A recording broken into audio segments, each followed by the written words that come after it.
Hi, welcome to the 1440 show. Because, of course, what I just said didn't go out. Oh, no. Thank you to Grumpy Dude who sat there and said hit live. Because apparently there's a problem with Zoom when you hit there and sit. Anyways. This is like acting. You have to do it over and over and over. Oh, again. no. You fourth time.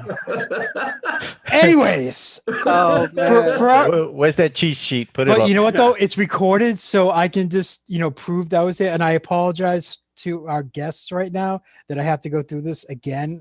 And I thank you for your patience. Welcome to the 1440 Maker Show, a very special first time mini 1440 show. It's not going to be 24 hours. It's going to be roughly about 3 hours, maybe more. Who knows? But today our topic is introduction to 3D design. We have a lot of very talented, skilled designers who will be joining us throughout the day, talking about what they do, how they do it, and how they got into it, and hopefully share their experiences and knowledge with everyone viewing. So now I have to try to remember exactly what I said before, because so today in the US, it is Memorial Day. Okay. Today is a day you remember those who have given their lives while serving in the military, whether it be the Army, the Navy, the Air Force, the Marines, whichever. It's a day that we give thanks to those who gave their lives for us to experience the freedoms that we have. And with us being online worldwide, I'm sure there's some countries that do have something very similar to this. There's some countries that don't. But no matter where you are in the world, if you're free right now, if you can say whatever you want and speak whatever you want and enjoy life to the fullest, that's probably because of a soldier, someone in the military who gave their lives to ensure that you have those fundamental rights, I guess you could say. And so if you're out today, if you're going to a cookout, if you're going out for a walk, if you're you should be doing the social distancing, but if you're going out, take some time, if anything, give a pause in the middle of your day to remember those. Go to a memorial, perhaps offer flowers, go to any cemetery and find the military section and, plant a flag or lay some flowers. Give thanks to those who gave their lives so you can have the freedoms that you have now. And before I start the show, I would like to give a little moment of silence to remember those who gave their lives.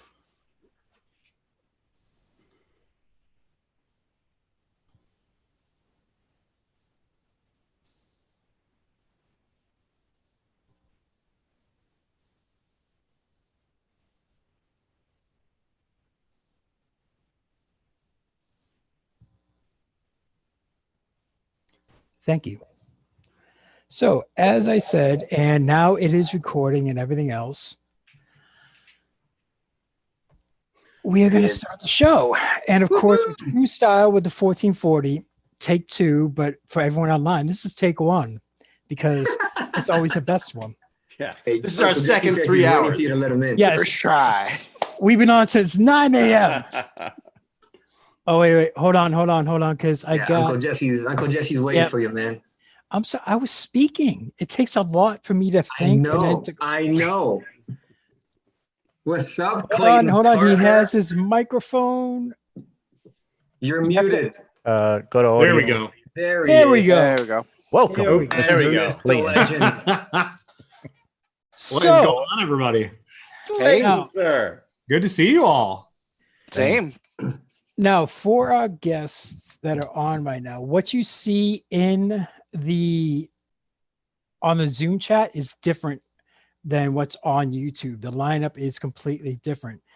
So what I would like to do is just go through a very quick introduction, say who you are, what type of design work you do, very, very quick, get everyone sorted, and then we'll start the show rolling with introductions, projects, whatever the world wants to know about you guys. Okay. Cool.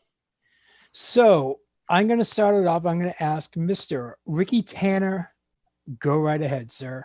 All right. Well, as Shane said, my name is Rickie Tanner. I have Tanner 3D on YouTube and Twitter and Patreon and all that stuff. And what I do is I design toys for 4-inch action figures. So whether it's, and pretty soon I'm designing my own action figures. We'll get into that. So Ricky, we need to talk after this, man. So action figures, vehicles, play sets, all that kind of stuff. And I've got it all, some of it's done. I've got a lot of stuff in the works, and I use Blender to design it all. So free open source modeling software that anybody can pick up and go through some tutorials, or follow me on my channel and I'll show you how to do some stuff and learn how to do. And it's really not that complicated. If you can see it in your head, if you can draw it on a piece of paper, you can make it in Blender, and then you can 3D print it on one of these wonderful machines I have behind me here, and come up with really cool stuff like jet skis that actually float. Ooh, that's so cool, man. Nice. Okay, so now according to YouTube Roulette, we will go with the one, the only, the infamous Mr. David Hewlett. Infamous. I am not one of the brilliant designers that you were talking about earlier, just to be very clear to everyone. You could be. It all depends. I only play brilliant on television. I leave it at that. But I do have a project that I work on called the Tech Bandits, which is my attempt to inspire kids into science, technology, engineering, arts, and math, basically trying to create the next generation of brilliant minds. So one of the things that I sort of stumbled upon in my basically learning with the kids, because I don't teach them anything, I just basically sort of play along with them. And one of the things we've discovered is that 3D design, if you want to rule the world, 3D design is the way to do it. If you can figure out how to design things in 3D, it basically applies to almost any field or passion or art or anything that you've got that you can get excited about. So I was just thrilled when Shane put this together, because I will be here just sucking up all the knowledge. That's what I'm here for. I'm here to suck. Jesus Christ. Nope.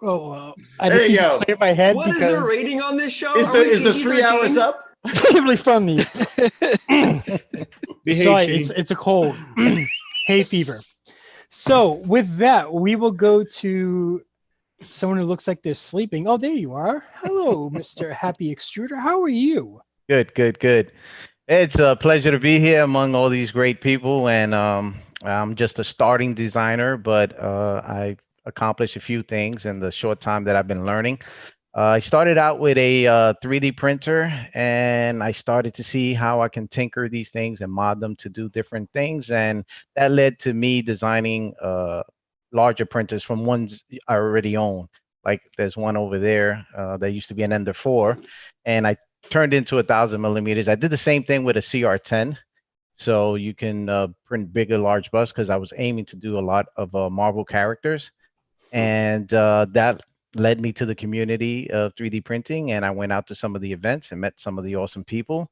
They also led me to trying out a thing called ZBrush, and I started to design some of my own stuff on ZBrush. And here's an alien I did. I also did, I have another one here. I also did I tried to do a ring holder for Sinister's ring from Green Lantern, Sinestros, and I'm still working on that. Actually, Shane was giving me some ideas with it. It's not finished, but thought I had it here somewhere. But I'm doing that. I'm also taking some classes on the ZBrush as well. With some of the Patreons I joined, some of them give you some classes. The higher tiers, which is pretty cool. And I try to support designers at Maker Faire events. So if you ever been to a Maker Faire event, most likely you'll see a lot of prints that were done by various designers in the community. And I try to promote them and push their Patreon pages and their My Mini Factories and Wow. different stuff that they do. And it's pretty cool. You go out there, you meet so many people, and you explained it to the kids what it's all about, you know, what the 3D printing is about. And it's pretty nice. I've been having a good experience being retired and able to do this full time. It's been fun. There's some headaches with certain things as you learn. You know, when you get something, you expect it to work a certain way, and you figure out, no, you need to do some work to get it to work that way. But it's pretty cool. And I invite all designers, if you're a designer and you want to see some of your work at the tables, I have no problem printing it up and putting them on the tables. And I also I started to do some t-shirts to promote those designers. Here's one. Here's a shameless plug for Photos Mints. He's a sculptor, and I try to do my best to help everybody. You know, we're a Photos you can send community and we checks support hustle to up one on another. PayPal. But I've done so much stuff and being introduced to. I met Clayton in New York at one of the Matter Hackers meetup. That was cool. I mean, a lot of this community, until you meet these people, you really don't know what you're missing as far as content and information. When you meet these people, it becomes a lifelong commitment of each other helping each other. So I hope to be a part of this for a long time. All right. We almost lost you. I got like a low bandwidth warning. I'm like, oh. I was gonna sit there, go yell at your son to get off of the My son, he must be on Stop Fortnite. screaming. That's it. Oh my God. At lunchtime. It happens at lunchtime every time around here. Yeah. Yeah, exactly. So thank you, Ron. And now for the first time on the 1440 Maker Show, and the first time I think you still have me on the screen. Hold on. Sorry, because I don't do the speaker view. I do spotlight, and I have to turn it on. You know what's funny is I was like, what did I do? The screen's all changed now. That's me. I was doing I'm the sorry. same thing. I was like, what the hell? Where'd the Brady Bunch go? I'm about to yell at my son to come down here and show me how to use Zoom. I apologize. The way I kind of do it is like instead of the speaker view, I do a spotlight. So if someone's speaking, if someone asks a question, it's not going to jump back and forth and everything else. So I need to turn that on and off. And Zoom, you really need a shortcut key for that. So as I was about to say, I think everyone's views are all right back together again. For the first time on the 1440 Makers, we have an incredible designer who, if you're a nerd, you're going to love this guy for everything that he does. And who isn't? I love him. My bank account hates him with a passion. But I myself am completely thrilled and happy and very excited to welcome Nikko from Nikko Industries to the 1440 show. So please go right ahead, sir. Hey man, it's an honor to be here, honestly. I'm so humbled to see all these like tremendous talent. And I'm like, who am I? I'm just a guy in a garage. Why am I here?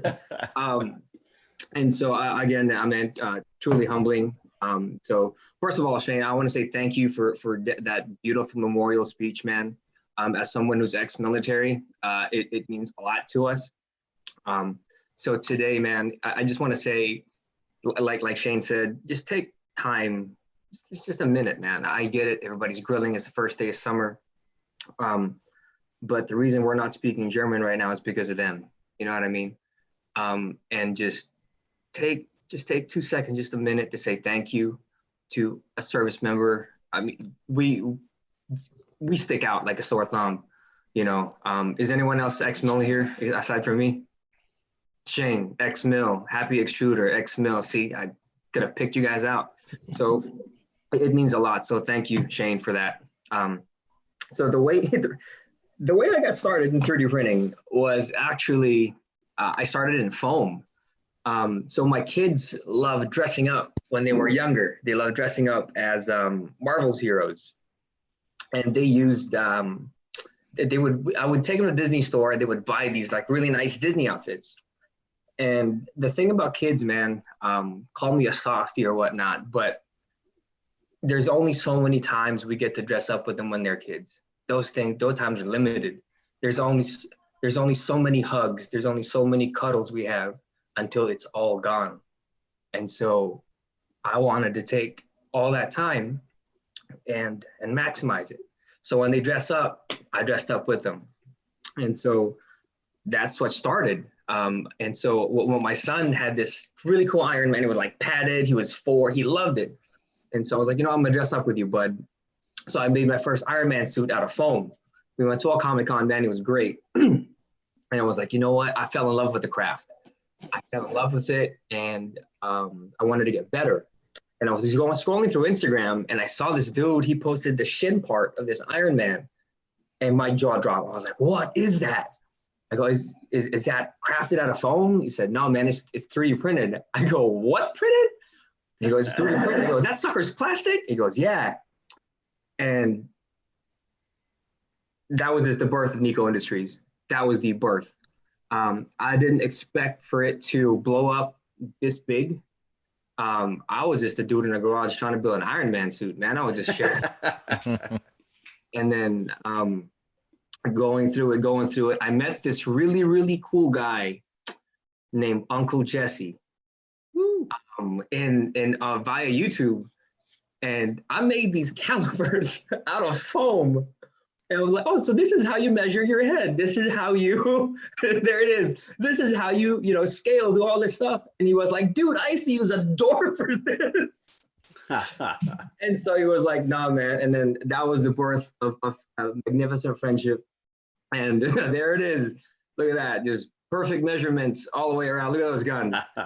And that's it, man. And so now we specialize in Iron Man, in cosplay, wearable armor, and statues and figures, and stuff like that, man. And I'm here to geek out, just, like a dude, like I said, I'm just a dude in a garage, man. Nice.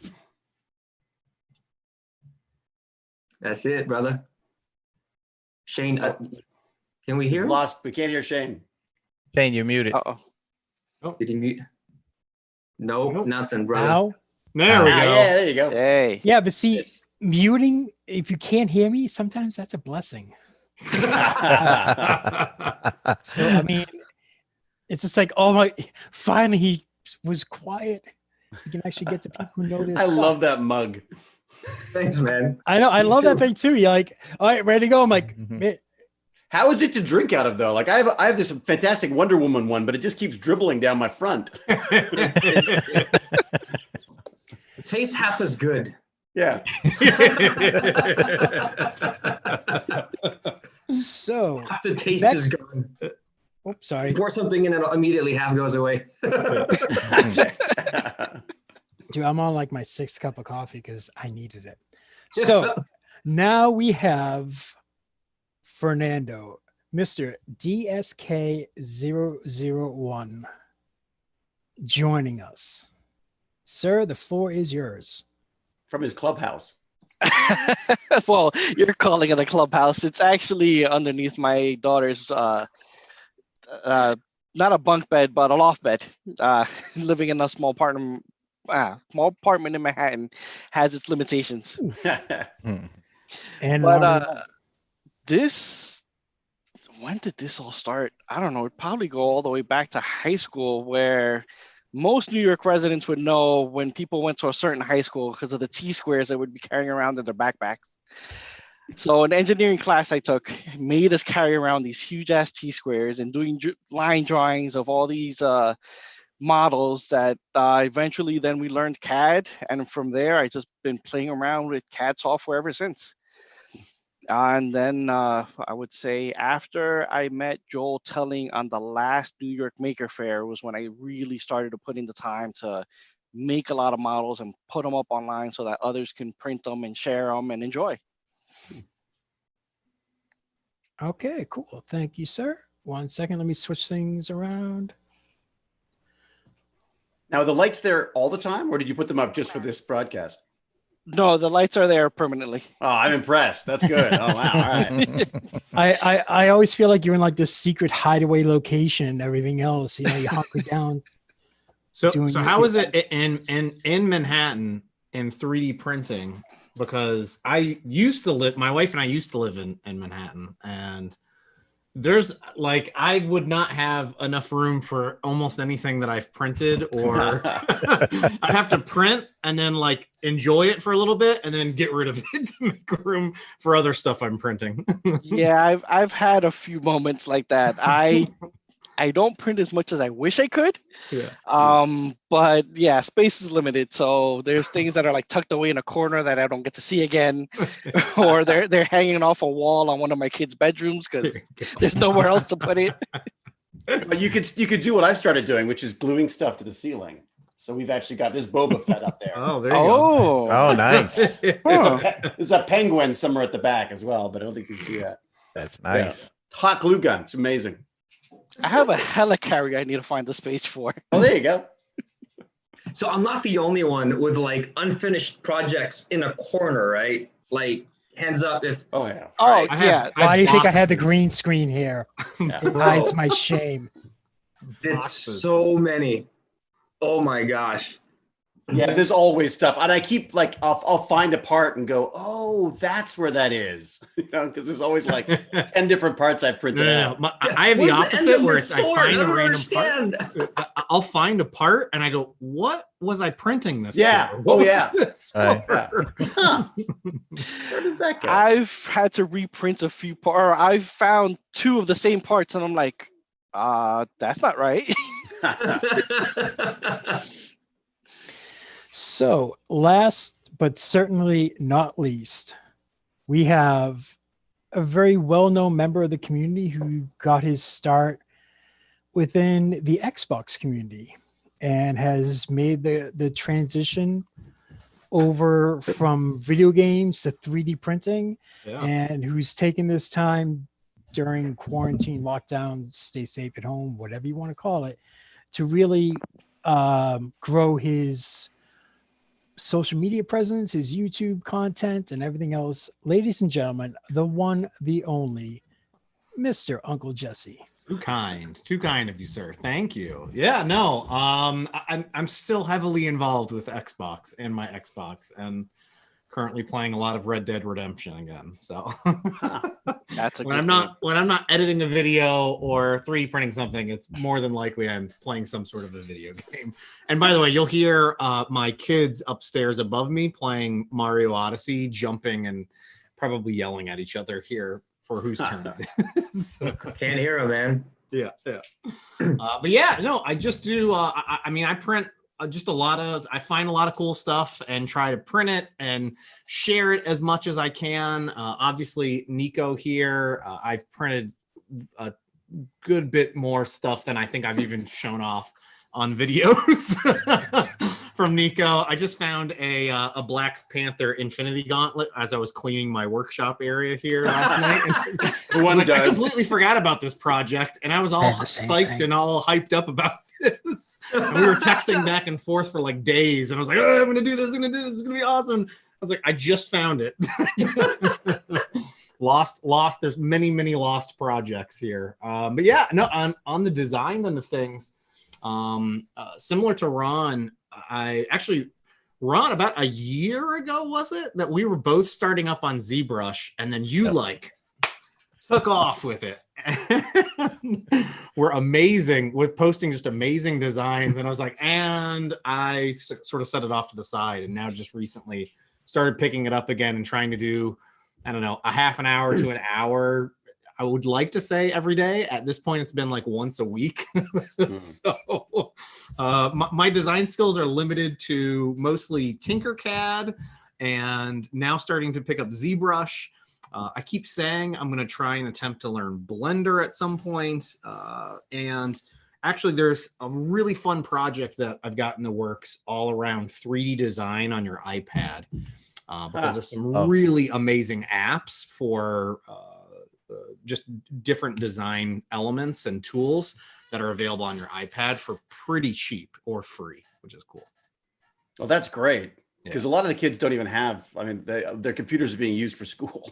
Yeah, I mean, like what's funny is my oldest son, who about 6 months ago or so was like, I really want to learn animation, and so we found some iPad apps, and he's been like every day just cranking away at making his own little sketches and characters and plugging away at that. And it's just really sort of enabling him in a different method versus sitting down at a computer and learning some animation software. He's just drawing directly on his iPad. And for 3D design, being able to use like an Apple Pencil and draw directly on the screen is an amazing thing. It makes it really interactive and intuitive, especially with rotating, using your fingers to rotate things, or just double tap to erase, undo something that you've just done. It makes it really easy to work with. That's for sure. Well, remember the old tracing days? I mean, my son was doing tracing of old, paintings and stuff that they were learning how to do, I guess, shading of some sort. And I was like, dude, what are you doing that on why are you using paper? It's like the layers in your Adobe app. He's like, nah, they want us to do paper. I was like, dinosaurs. My kids constantly are bothering. They're like, hey, we need to go to the printer, the actual printer, and get paper from the printer. And then it's always when I need to go and print something. Oh, there's never any paper. There's no paper. I was like, where'd all the paper go? There's a pretty cool app on the iPad that's similar to like Fusion, where you actually can add all kinds of things with the Apple Pencil. Yeah. And it's really? Amazing. Yeah. Oh, yeah. It's Shaper 3D. There you go. 3D. Yeah. It's like the Fusion 360 equivalent, but on the iPad. And it's very intuitive. It's very natural when you use the Apple Pencil. It's fantastic software. Do you have to have the Pro on the iPad? Yeah. Yeah. Yeah. It's like $25 a month, I believe. Oh, no, yeah, I think they require the Pro. No, actually, sorry, you can now they have a lower end iPad that has the Apple Pencil support. It still does the 3D stuff, really? Yeah, it's a free. I mean, they have a free part of it where you can download a low quality STL, but if you want the super low, but it's interaction and the way you interact with the part that you're making, it's incredible. I mean, it's like. Yeah, it's like really, really easy. It's pretty cool. And then there's some others that are there's a I think three or four different ones that are along the lines of ZBrush, which is pretty cool. Yeah. One that's much better in my opinion than all the others, but Forger. Yeah, Forger's just like it's awesome. It's really awesome with the I think that's going to be the direction of where software is going to be, because holding a pencil and crafting it that way, to me, is it's more natural than a mouse. That's just me. It's true. I mean, even one of the tablet displays that you can buy for your computer. Like I picked up a Huion. It was like one of these $100, $200 displays, so I can actually look at the display and I can draw with it on ZBrush. But I still find myself trying to use it as a touch screen to rotate or undo. The iPad has just made it so intuitive when it comes to, using gestures for controls along with the pencil. It's super fast shortcut keys when you're able to do that. And have you guys Nikko seen said, the very much natural VR stuff? Man, it's nice. The which is this? What's that? The VR stuff? Yeah, dude. The VR 3D design software. Yeah. I did Oculus. Yeah. I designed an Oculus. It's amazing because you can actually zoom the image out, the model, and add some stuff, then zoom way in. You're just grabbing it, pinching it with your arms. It's incredible. Man, it's nice. Actually, I'm going to give a very special present to someone right now. So, Happy, you can have fun. Tell them the VR story. Oh, well, and I'm just going to go run and hide and hide. Shane came over to the house. He tried my son's Oculus Rift, and my son was showing him some of the stuff, and so Shane, it was his first time. He was very engulfed in it. He couldn't, he felt like a little euphoria being inside that VR space. and he's swinging around, and here comes my niece. Oh no! Oh Oh, no! And it's amazing because she didn't even bat an eye. She ducked, missed his arm, sat around, and was in her own conversation throughout the whole thing. I said, if that was me, I would have been knocked out, laid on the floor. Coke. So But you can invite me to your house, and I will knock out your 3-year-old niece. but he didn't. And there are in days. his regards, he didn't. I'll put him to sleep. That's how it is, right? I've given my son a bop with Beat Saber. Did y'all I have see that walked into guy? walls. I've just walked into walls. Did y'all see that guy who was running? He was playing with his Oculus and he ran and he destroyed his 50-inch, dude. Oh, Oh. Oh, Oh, he ran straight into it and just crashed it, man. oh man. that's like the father and son. They were playing the Connect, and I think it was Connect Adventures on the rafting thing. And he's just sitting there. The father's just like rolling, and it's elbows his son so hard, sends him flying backwards and everything else. I'm like, Mm. I don't know if that's funny or if that's child abuse. It was so, it was like a clean, solid impact hit. Oh man. So They now have rigging that goes on top of the ceiling to rig the cable, and now you can move around and the cable won't tangle up or wrap around That's you. cool. Well, and isn't the Quest? The Quest is now. The Quest is wireless, man. Yeah. Yeah, they have Wow. wireless. The only difference is that on the wireless one, you're limited with the space, the memory space on it. That's the only right. difference. Yes. Right.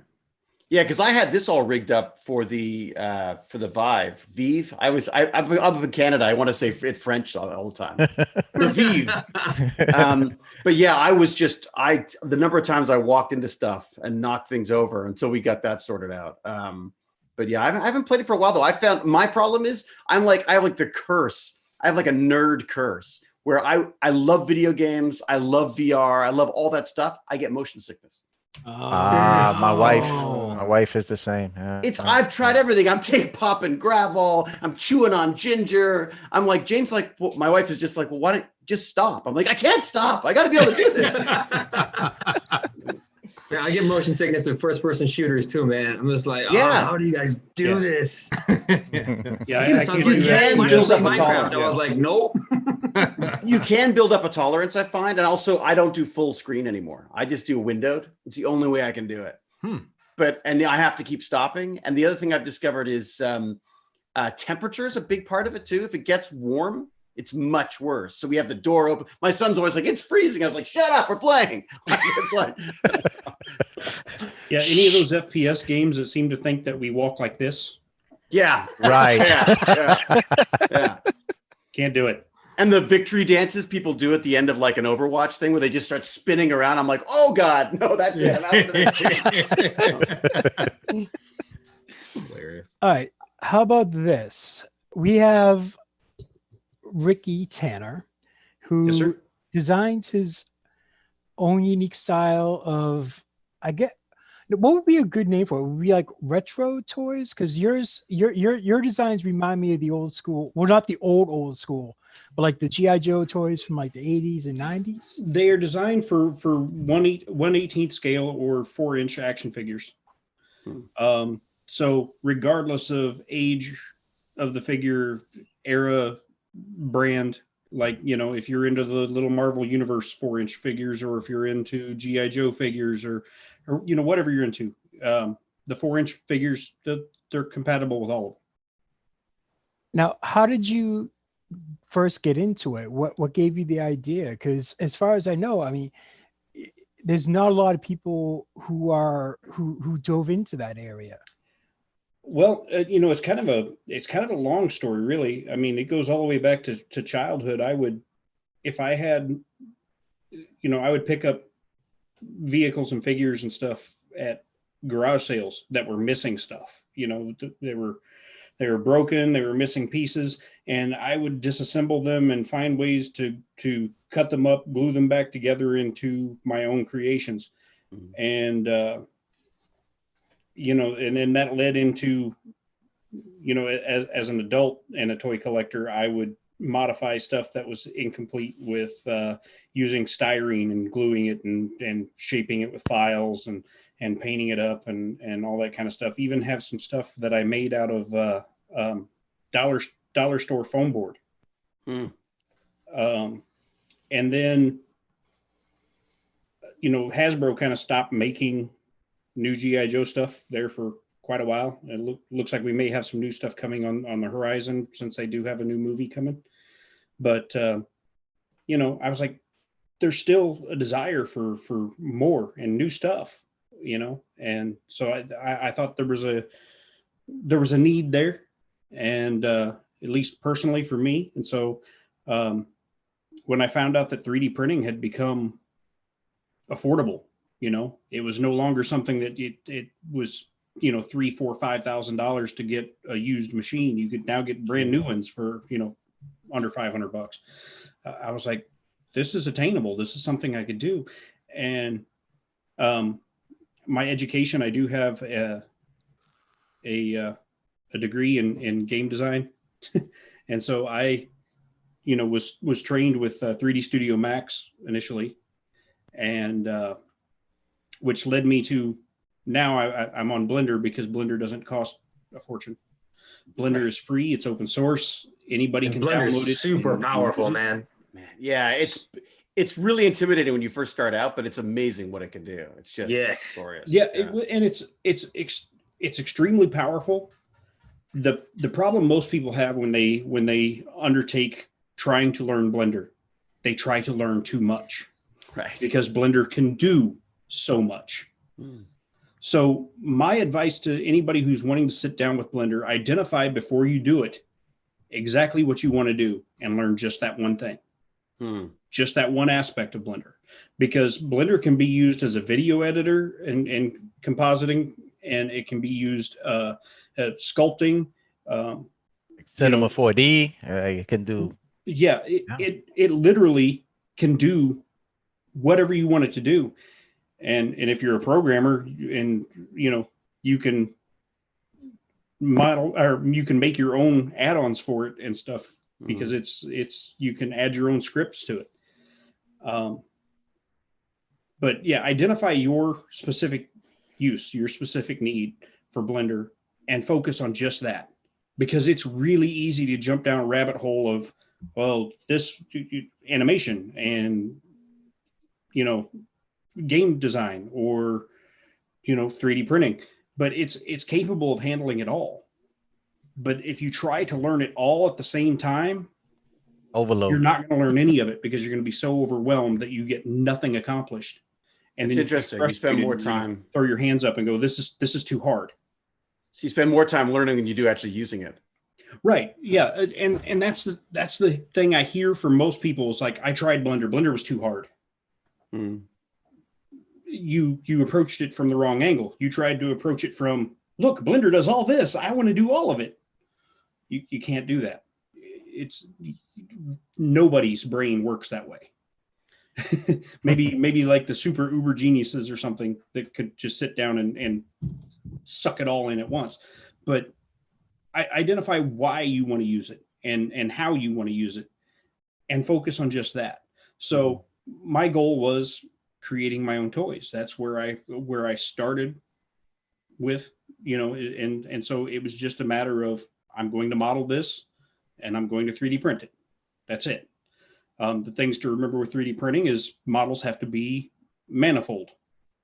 Well, the great thing about Blender is you can download an add-on called the 3D printing toolbox.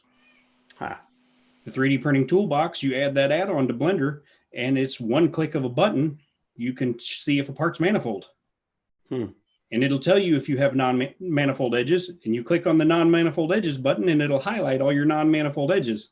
So then you can go in and one at a time fix anything that's not manifold until the next time you click that check all button and it says non-manifold edges 0. You're like, cool. Because all the other problems that it'll list, like thin faces or intersecting faces that come up inevitably when you're doing this stuff, most of your slicers and 3D printers can plow right on through that. It's the non-manifold edges you got to make sure you take care of. So Rickie, what are you for your figures? How are you handling the joints? What are you doing? What are you doing with that aspect of it? Since I know there's a lot of or a handful of different options I've seen. I think people do. Which this one I broke the arm on. His arm's broken. Abuse. But It's a body everything is 100% 3D printed. There are little, I don't know if I can get that to focus on that or not. Yeah, There you there's go. the pins. Oh, nice. There's the So you even pins, printed yeah. the pins? Nice, man. Wow. Wow. Oh, look, I can see the ankle hinge there. You got the Yeah, ball. yeah. Yeah, ball Ball joint. joint in the ankle there. Yeah. You can see the pins in the Wow. knee. Wow. Ricky, we're talking You after got this, some man. great Offline, bro. articulation. Wow. And the knee articulation. Oh, and you got the midsection. Does it bend in the midsection there? Oh, there's, Oh, I need to work yo. on that a little bit. Little play. that's a He great can do some figure. sit-ups, man. Wow. Wait, But there are Does he 20 have a points bunch of of articulation sit-ups? here. I wish I had toys like that when I was little. Yeah, no kidding. wait, So I'm you sorry, see there's Ricky. How a- many points of articulation is there? How many 21 points? total 1, points 2, of 3, articulation. That's great. 4. 21. Man, just the legs alone is 4. The knee So- joint's perfect. Yeah. Shoulder ball. And you Man, got- you would think he Wrist. studied anatomy, bro. That's Yeah, that's fantastic. amazing. and Yeah, there's that's a cool. double ball joint in the shoulder. So there's a ball inside the shoulder, and then Yep. there's a ball inside the upper arm there. Wow. And what about Wow. arm So you rotation? get a little bit of rock back For and forth forearm. here on the shoulder, as well There's as Hey, Ricky, does the forearm turn on the arm? so It does. Look at that. Oh Wow. my gosh. Yeah. That's impressive. I And already then made the- a really note to is. myself. Call The Ricky wrist after. swivels as well. You guys So- think Nikko Industries is good now? Oh, wait, they're done working. so right now I have it working, as you can see, fairly well in FDM. Yeah. Okay. But I've got a few people that are beta testing it in resin for me, and we've got a long way to go to get them working right in resin. Hey, Are you, Uncle Jesssy, bro? Can you imagine that thing on the Powerfully Phenom L, just printing those parts in like a You look? I have a human. Right? Yeah. you could end Um, up scaling it up and doing some full, Yeah. I Look. think Clayton already knows where I'm going with this, dude. Yeah. Oh, I know where you're going I think with at a this. larger scale, this would actually be easier. Ricky, you want Right. to dress those up with some armor? Let's do it, man. Well, yeah. The end goal is, right now I'm just working on what I'm calling the figure blank. Yeah. And that way every figure once I get all the joints worked out right, I start here. Right. And then I'm opening Blender in the sculpting mode Mm. and sculpting a character. That's awesome. Dude, What's brilliant about is this- that a Blackbird behind you? Like the X-Men Blackbird? That's just pride and joy.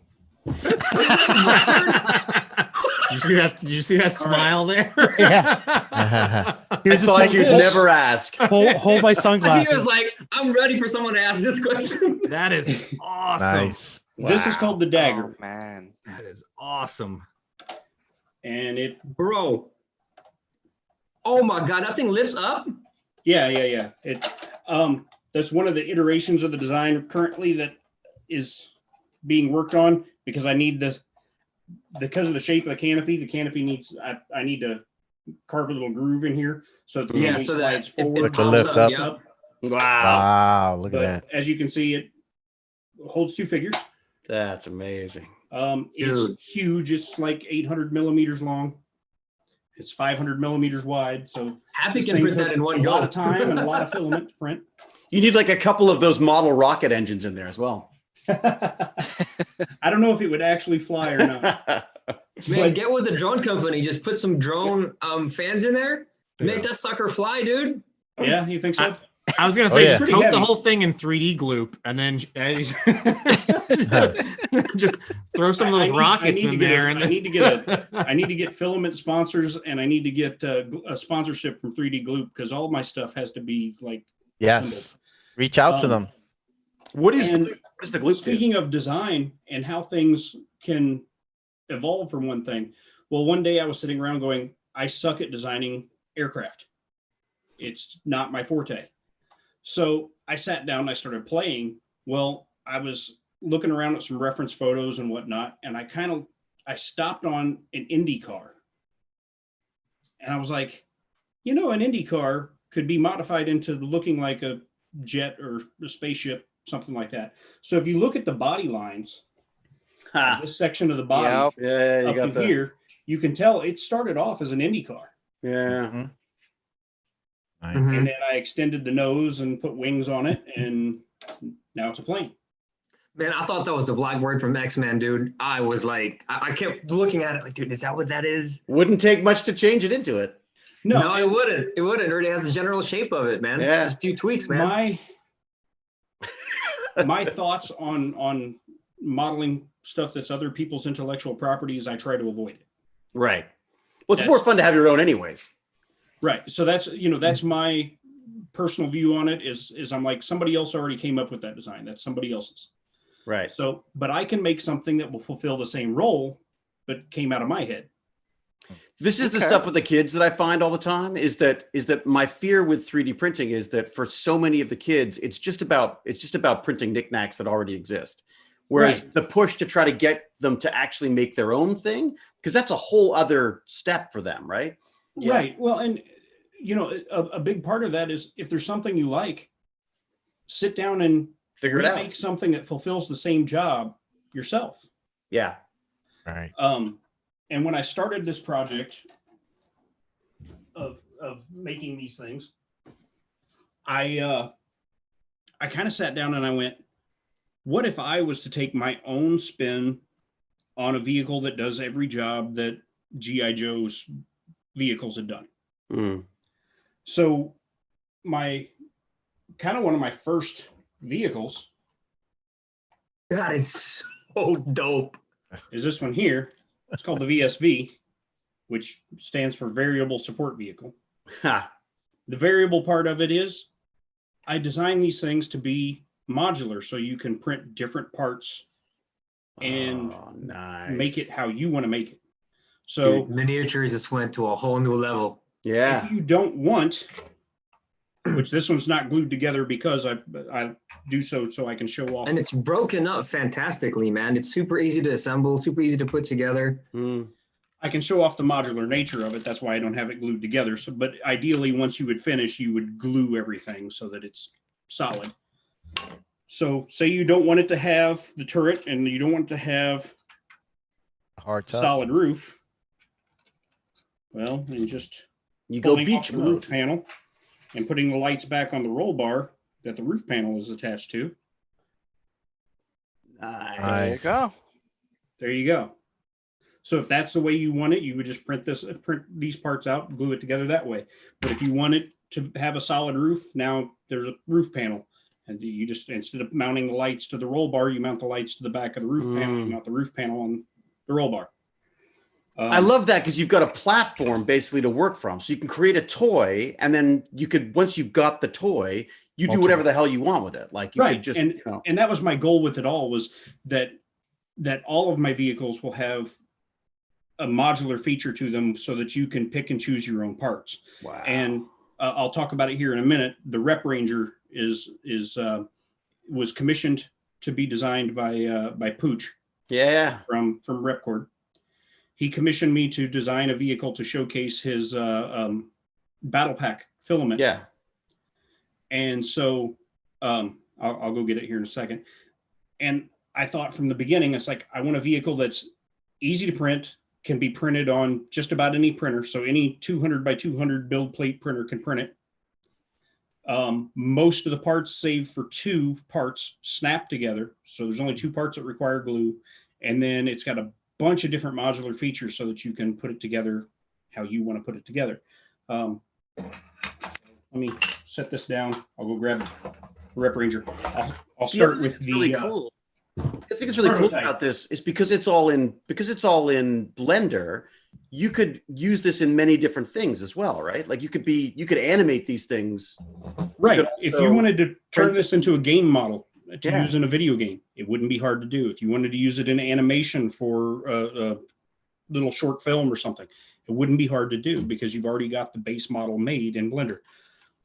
So here is this is the prototype of the Rep Ranger. This is where the Rep Ranger all started. That's great. And it fits on a 200 by 200 build area, which you can see my build surface wasn't exactly the cleanest. That's how you see the You see the fidget spinner below it. No. Yeah. So,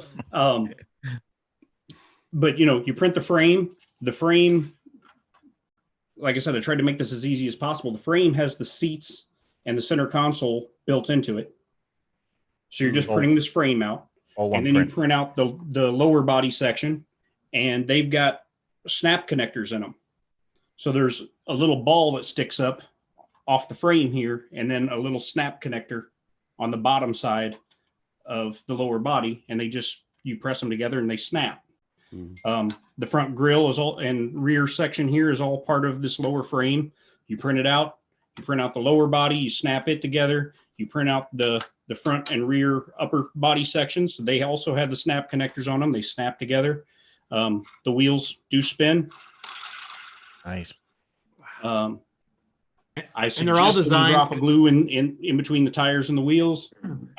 The roof has to be glued on because the connection points were too small for a snap connector, and the steering wheel, if I can get it in frame there, has to be glued into place. Right. And it's all scaled for the same size figure that you're designing as well, right? Yes, it's all scaled for a 4-inch action figure. That's Orange. So you take the 4-inch action figure and you slide it right over here in the seat.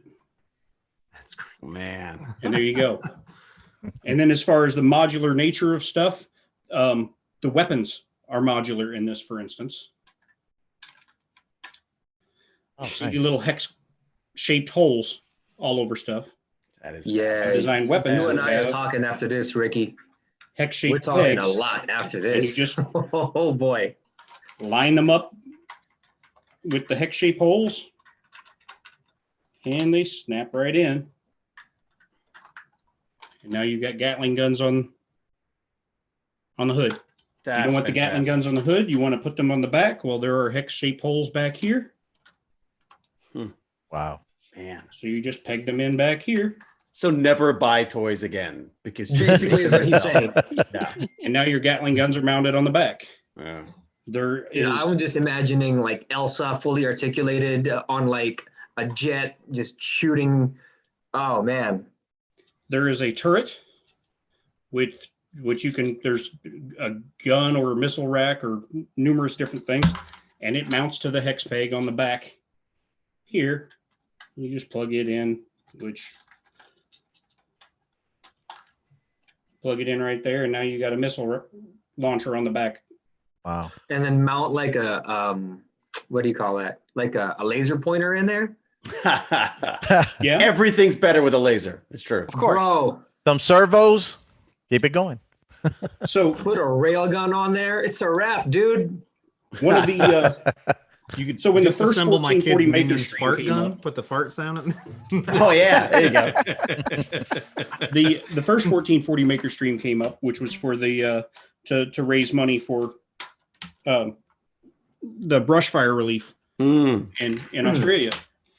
And Shane reached out to me, and it was by the time he reached out to me, it was kind of last minute, Shane. And said that some designers Way to get that dig in there. Nice, Right. nice. were Yeah. contributing stuff to the cause to sell, to raise money for it. And I was like, well, I've only got a couple days. What can I put together quickly? And then I thought I can make a firefighting Rep Ranger. Man, that's so cool, man. So quickly, because of its modular nature, all I did was come up with a design for some hood-mounted water cannons Oh, nice. Nice. and a neat little turret-style water cannon Dang, dude. and interchangeable canisters that you add to the. All right, I'm subscribing to this Patreon. Damn it. Yep. And so that was my contribution to the first 1440 24-hour stream. That's fantastic. Was this went up on the 1440 Makers Gumroad, and during that stream it was only $2 for people to download the model. And I think it's still up there. It's $5 now. It is. But- Gumroad.com/1440 makers. You know, Hey Ricky, what's your Patreon, man? Tanner 3D. Tanner 3D. Yes, Tanner 3D. You could become my fourth patron. Man, I'd be glad to, bro. I have three patrons for a grand total of $6 a month. That's gonna change today. That's how it starts. That's how we're it starts. changing that today.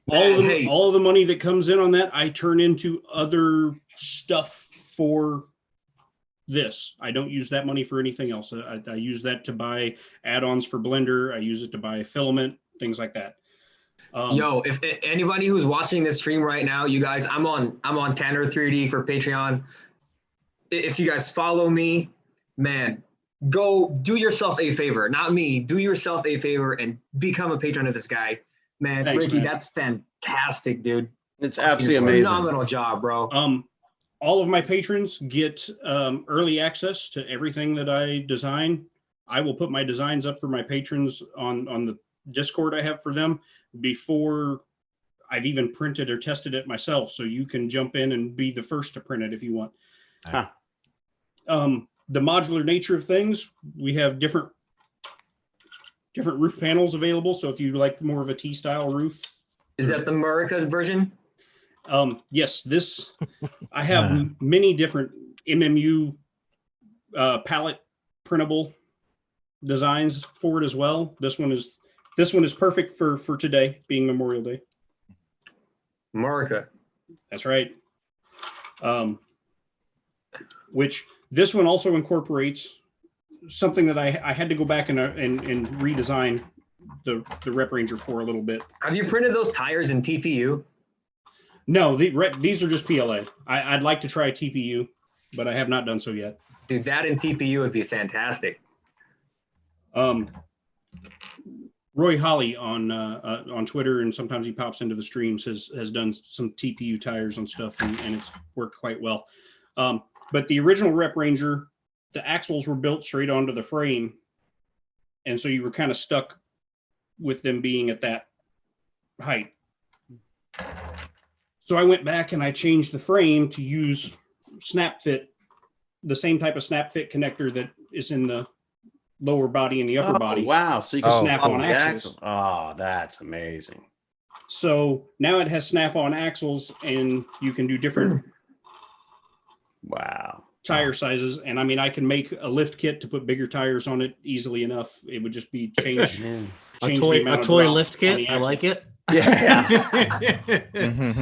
So you can make as big of a monster truck version of it as you wanted to. Then you gotta build the garage to do it in. That's right. Little lifts and things, you know. And then, that is epic. Speaking of the ease of just going into Blender and changing stuff up and getting something totally different out of it, there's a pickup truck version, and then I call this the Rep Ranger Classic, which, as you can see, instead of having that flat back area and just being a two-seater, it's now got a back seat. It's the family sedan. That's cool. Right. That's cool. A back seat. Now, this is the biggest the tires can go on the standard lift kit height, because they almost rub.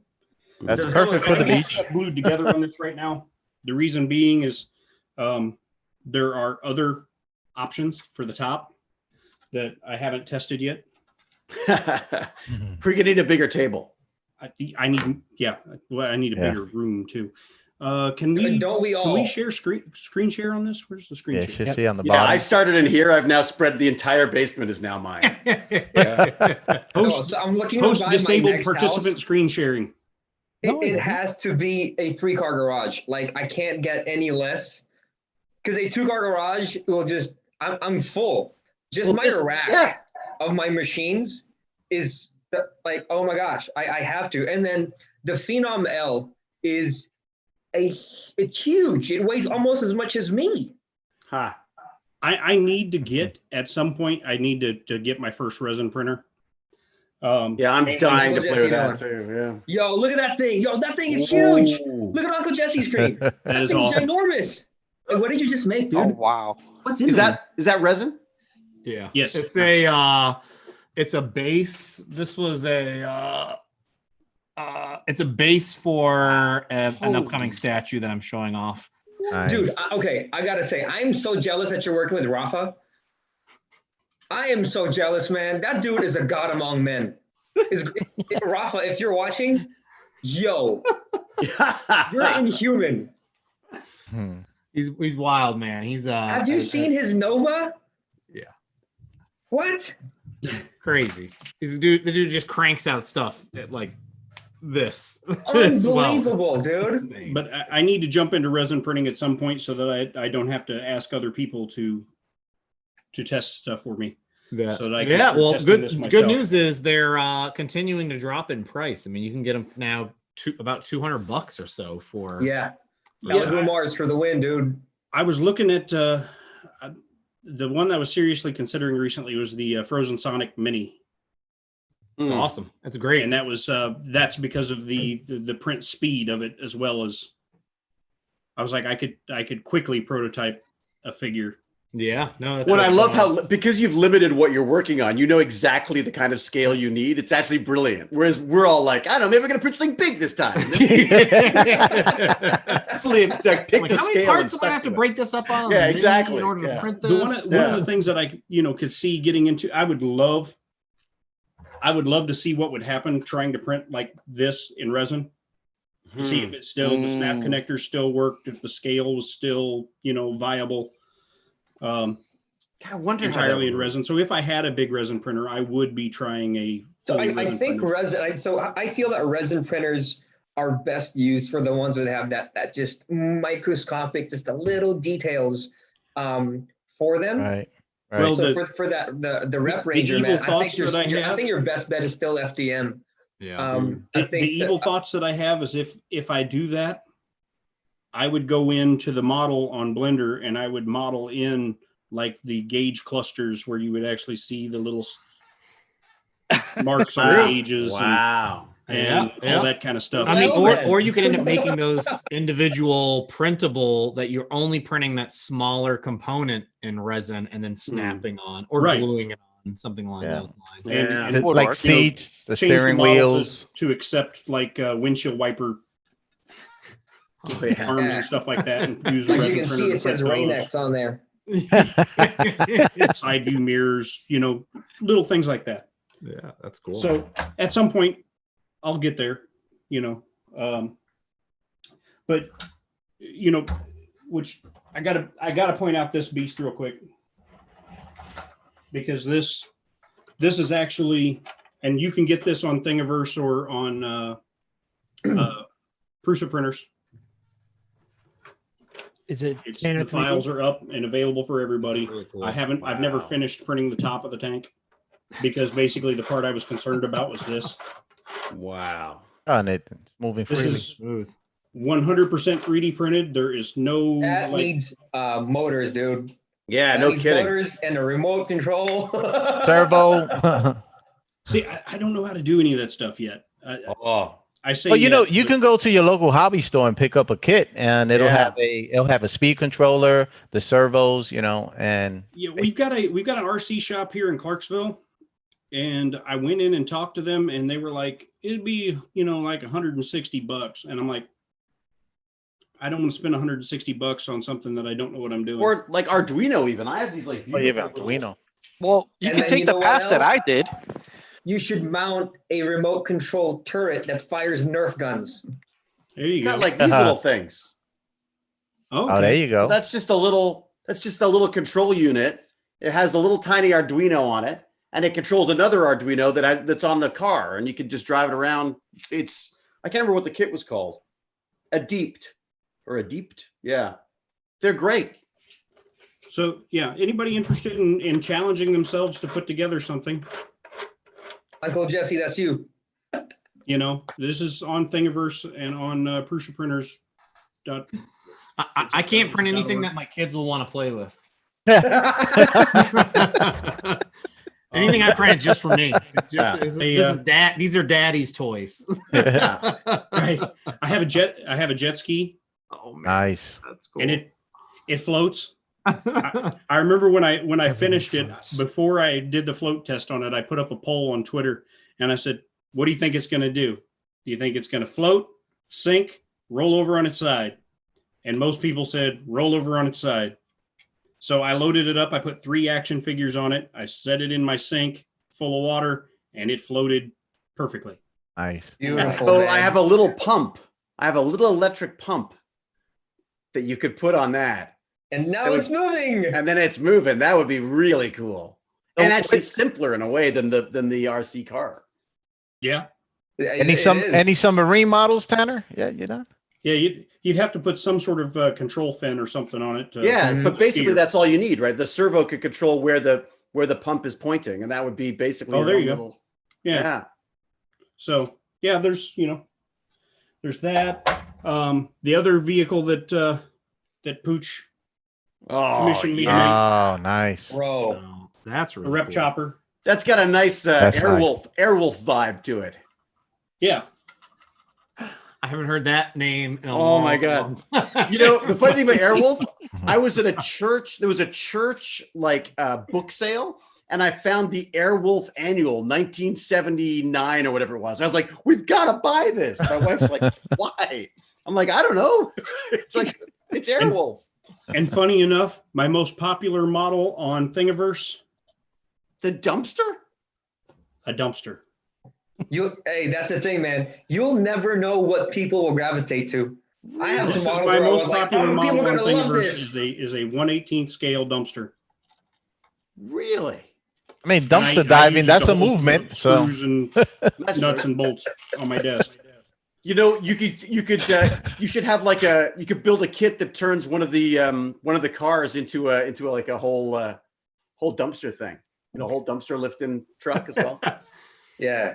Man, I've got like ideas for days on vehicles and stuff. Really. Yeah, this is the problem. As soon as you start talking to people about it, everyone's got an idea. any submarines, Yeah. Tanner? Where the submarines? It's like movie Yeah. scripts. Everyone's got a freaking movie script idea. Happy sounds like he's from the Navy. Were you a sub? Nah, I was Submariner. army, but the submarines is just amazing. You know, I remember that what the remote control boat. Look at what Nikola Tesla did back in the days. Well, I And- haven't amazing. I haven't Wait, wait. printed it yet, but there's a jet ski the trailer for the jet ski that will tow behind the Rep Ranger. So Nice. you'll be Nice. able to print the trailer, the jet ski, the Rep Ranger, and it's ready to tow jet ski off and handle land and sea missions. Are you Guys, getting and, people ordering guys. these things? Are people trying to order these things already built and stuff, or are you just selling the thing? Oh, time? Yeah, sorry, I don't mean to be a jerk and interrupt. We've done you. 3 hours already. No, dude, we've done an hour and 12 minutes. Actually, That's that's a one guy. perfect. I have two boys that are requesting sprinkler time right now. So But I do have time. Like I said, I could go on for days about all this stuff. I've got so much. we can work on it. If you know what, after seeing you now and everything else, we can work on something. And you got a lot of good, response from what you want. I mean, Oh I my think God, it's amazing. probably check out your Patreon, sir. Thanks, There's- guys. I sure you got appreciate it. some I more- didn't even get into the Blender stuff to show you the Blender stuff. So, come join me on my channel. I stream occasionally and whatnot. Very Tanner cool. 3D on YouTube Awesome. and Ricky I'll show sounds you like the he's Blender his stuff own. over there. He's his own show here in a little bit. Oh, definitely. Yeah. No kidding. We'll see what we can do down the road. So what I would like to do, I got two people waiting. If any of you guys need to go because of family cookouts, sprinkler time, or anything else, how about if I bring the people in, then whoever needs to leave, leave. So you guys say hi and bye and all Yeah, that. Okay. I'm staying. This is So- too much fun. Yeah, I'm not going anywhere. Yeah. Oh, it's gonna be 3 hours. 12 hours later. I sat there like 5. All right, so I'm gonna bring it in. This next person, who is a Canadian. What? So there's another Canadian on this show. Yeah. At We the love same Canadians. I love Ryan is- Reynolds. It is. I love that guy. It is Any the of the beloved. Ryans. It's the beloved James from Print and Play. And if you guys No. have never seen his stuff, he makes these incredible arcade cabinets that are completely customized. He brought it down to I believe I first saw it at the Midwest Rep Festival back in 2018. He can correct me if I'm wrong when I bring him out here. But I mean, his stuff is just absolutely awesome. Here it is. Yep, right there. Hold Oh on. yeah. Hold on. So we're going to bring him in. Nice. I'm going to take myself out of the stream after I introduce the next. Of course, Uncle Jesse's got one. Of course. we need to play like a game with Uncle Jesse. He's like, bet what he doesn't have. Yeah. Uncle Jesse has I'm the not a only one of those gambling I've ever man. built, I'm not. actually. No way, Wow. dude. Oh, Oh, man. Look at that. Oh man. That is awesome. that How's it is going, guys? amazing. Hey, Oh, what's actually- up, James? So I got, all right. So the other person showed up as well. So I have to bring in 2 more other people. I'm going to take myself out of the stream, but you guys I'm gonna drop out, James. Man, that's we're gonna have to chat later. That looks amazing. I need to take the kids outside and get them in the sprinkler. But I knew you were taking off, so I took the back off of it so I can represent the iron or the Captain. oh, nice. Oh yes. That's the back of the cabinet. Oh my. Just in case we have to get gosh, into it man, later. that thing is. And you're playing 1943. I used to Oh. love that game. Okay, so before you Amazing. take off, I'll do this. Look at this. So you can Oh, take look Oh, at that. sweet. My mind is Oh blown. my God. Yeah, Oh my gosh, that's. that's it. That's my one cool thing. Ricky's got 5,000 cool things. And I've got And done. Hey, I'll see you guys. I gotta get running. Uncle It was great Jesse, chatting thank with you you. so Uncle much. Jesse, man. thank It's you a so pleasure. much. Pleasure. Yeah. Chat with you guys. Bye. Yeah, It was man. great having you on, man. All right. So Yes, next up, James, but your cool thing plays video games. It's true. It's got 14,000 cool things in it. Yes. all right. So I have, he's been on the 1440 show multiple times. I love this kid. I say it once, I'll say it as many times. He's the only kid I will ever allow to put googly eyes on a 3D printer. For those of you who have ever I can already watched know. Mythbusters Jr., Woohoo. it is the one, the only Elijah. Elijah. And we got one more Elijah. person waiting in the background. And then we're going to play Mr. Hewlett Roulette, where he's going to pick the next person to talk to. Oh my God. What? And Put it on there me. Elijah. Yes, on you. I picked the first one. You get to pick the next one, sir. Elijah, your audio is connecting and you are on, sir. How are you? God, Hold I'm going to. No audio. There we go. Gallery view. Now I can see what's going on. Okay. No audio. Does anybody read lips? Audio. I muted my. There's always something that can be muted.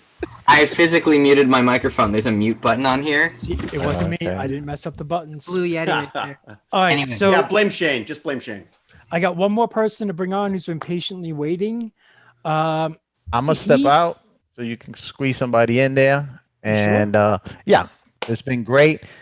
Keep making, everybody. Nice meeting everyone. I'm gonna definitely check out all your pages, even though I believe I have. Happy, when you make it out to Thank you California so Maker much. Fair, dude, hit me up, man. San Jose Maker Fair, dude. I think Definitely. Joel goes to that one too. Yeah, I'm trying to hit a summit up there for ZBrush, so I'll definitely reach out. Shoot you Yeah, an for email. sure, man. Definitely. Thank you so much, man. No problem, everybody. You take care. Take her on. Peace.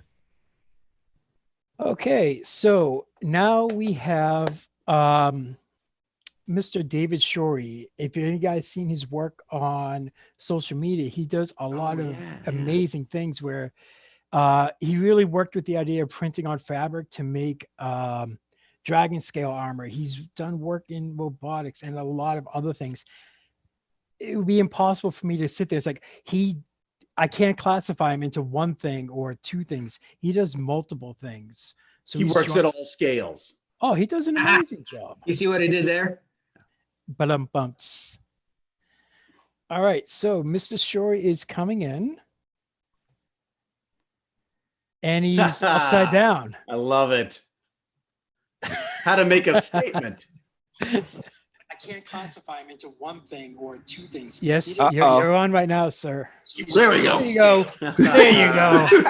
You see what I did there? First time for everything. Mr. Shorey, welcome to the 1440 show. Thank you, thank you. I'm just wanted to quit it on my the YouTube stream so that I wasn't echoing. So First time caller. What's that? Long That's it. time listener. Long First time time listener, first time caller, right? Yeah.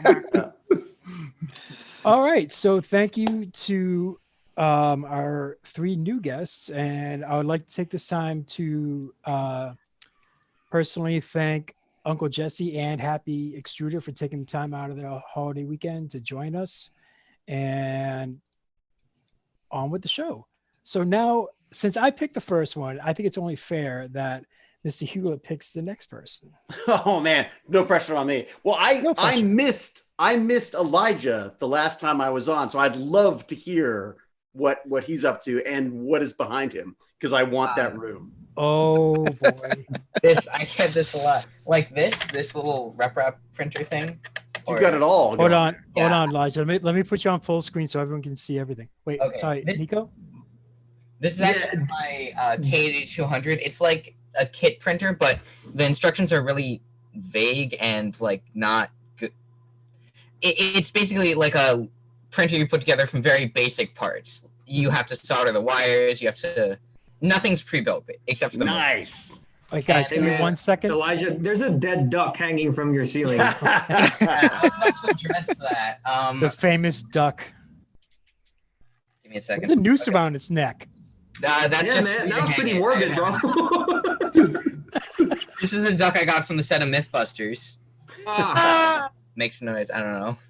Oh wait, my microphone is way too loud.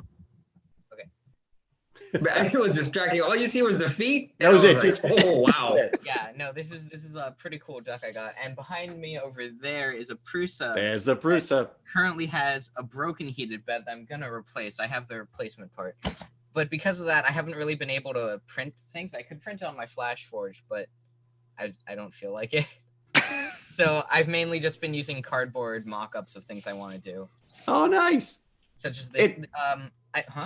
It's so great though. The cardboard's perfect for that stuff because you could prototype so quickly. Yeah, I designed this, which I use this a lot to like monitor outside my room just in case, I'm playing Minecraft at 3 a.m. and my parents check up on me. I'll be ready. This has a night vision camera with automatic. This has like a infrared camera with automatic infrared lights. Light sensor up here turns on the infrared lens, and the 2 light sensors over here turn on these 2 lights. Nice. And then basically in here is just a battery that I can quickly swap in and out. It's not hot swappable. I can't swap it while it's on, but it's just a quick turn off and turn on. And since the IP is frozen, I can just, it'll be the same every time. So I can just connect to it over and over again. Nice. And then this one over here is just like a hanging camera that I made. It's I put the camera sort of over here where the emblem is supposed to be. And, it's just a Raspberry Pi and a camera. It's really simple. I wanted to put where is it? Battery. I wanted to put like a battery in here because it fits perfectly, but I don't have my spot welder up and running yet. So there's that. Yeah, those are the 2 things I've done. Also, I've been thinking a lot about these boxes. I wanted to make like a little RC car out of them. Sort of like this one, which I 3D printed earlier, but way smaller. And I want to switch to Arduinos for the Raspberry Pi. Man, I was going to say, Tanner, look, but he's gone. I wanted to switch to Arduinos for the camera so that I can actually close the box because currently the Raspberry Pi is sticking up. Yeah, so other than that, that's pretty much all I've done so far on that. That's all. Yeah. Not much. And have you always been into this stuff? Surveillance or making? Well, making surveillance, the surveillance thing, I think just comes with having parents, I think makes you automatically turns you into like a spy, doesn't it? Yeah, I've been in making ever since one day I walked into my dad's office and he was like, "Don't come in here. I'm building a computer." But when you're building a PC and like you see all the connectors and it's pretty easy to tell where everything goes because there's missing pins on the connector side and then there's missing pins on the port side. So all you have to do is plug it in. Right. It's Lego. I just started doing that and my dad was like, "Wow, you're good at that. You want to learn how to solder?" I mean, it wasn't that linear of steps, but like, that's the basics. I got so is PC. So are you still doing a lot of PC builds and stuff? No, actually, I've switched over to just Raspberry Pi builds, and I love the Raspberry Pis. Yeah, I like the Raspberry Pi too, but I need to start branching out into other things. I've used Arduino Nanos for some of my projects. One of the bigger projects I've used before is my acoustic levitator, which can levitate small objects using sound waves. Nice. But other than that, I didn't really code that. That was just code I copied and pasted. So. Right. What have you tried doing the clusters, the Raspberry Pi clusters, where you had to? Oh no, I haven't. But I've seen those. Those look interesting. That seems like a really neat way of going. I also saw a guy who bought like a ton of old PlayStations and linked them all together, put them all together in like a big cluster computer. Sounds interesting. I recently got my hands on a couple of consoles, so Oh yeah, yeah. The consoles are kind of fun to play with. Excellent. Yes, indeed. Oh, I also before my Prusa broke. Actually, this was printed on my Flash Forge. Never mind. But I 3D printed these neat little battery holders, so I can just charge them, put them in here, and they'll be waiting to be put into the camera. Ha. Nice. It connects like here. It's really simple, but it kind of helps out. That's great. And then how did you end up on Mythbusters? How did that all come about? Oh, okay. So one day my friend Allie Weber, who's also a Mythbuster Junior now, she wasn't then, murdered a bunch of butterflies by accident in a car crash, and we became like, she basically at the time I was tweeting about butterflies because I think it was during the summer, and she publicly apologized to me for like the butterfly deaths, and we kind of became friends on Twitter, and she eventually sent me the Mythbuster Junior cast call thing. Oh, really? Yeah. Wow. So you saw a rapid decline in butterflies and decided that you have to be friends. You have to be friends with the destroyer of butterflies. Yeah, pretty much. That's great. And then but you're not. Are you still filming that now, or is that? Oh, Mythbusters Junior. I haven't gotten any word back, so no, we're not currently still filming it. Yeah, there's a lot of stuff is shut down. Obviously, most of the filming is shut down at this point, anyway. So. Yeah, and are you local? Is it a local shoot? Is it somewhere like are you based near where you shoot? No. I'm currently in Brooklyn I'm currently based in Brooklyn. We shot near San Francisco. Oh, wow. Okay. Realized because I have my window open, it just looks like I'm outside. Over there is like the abyss. It's super bright. Very Logic, THX. it's you. We wouldn't be surprised if it was the abyss with you. Oh, Shane, I want to share a business idea. Can I share my screen? You should be able to. I went through all the settings and I don't have it deactivated.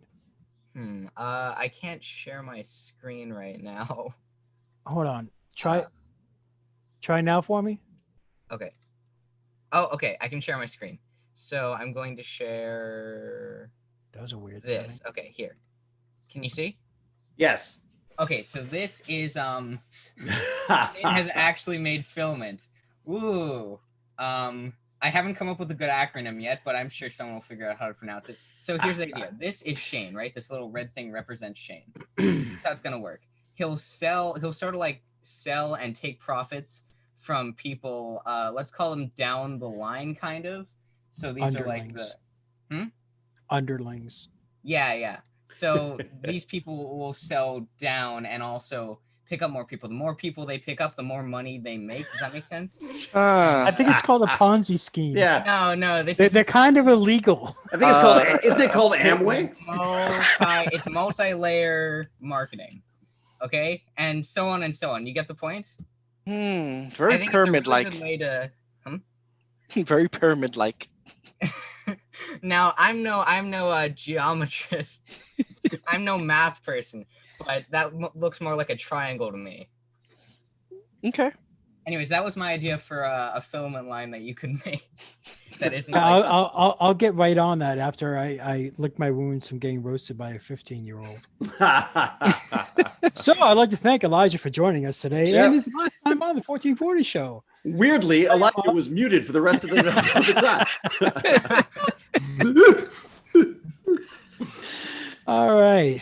Well, thank you, Elijah. I missed out on all the background and everything the last time we did this. So I came in, I think, just as you were heading out the last time. So cool.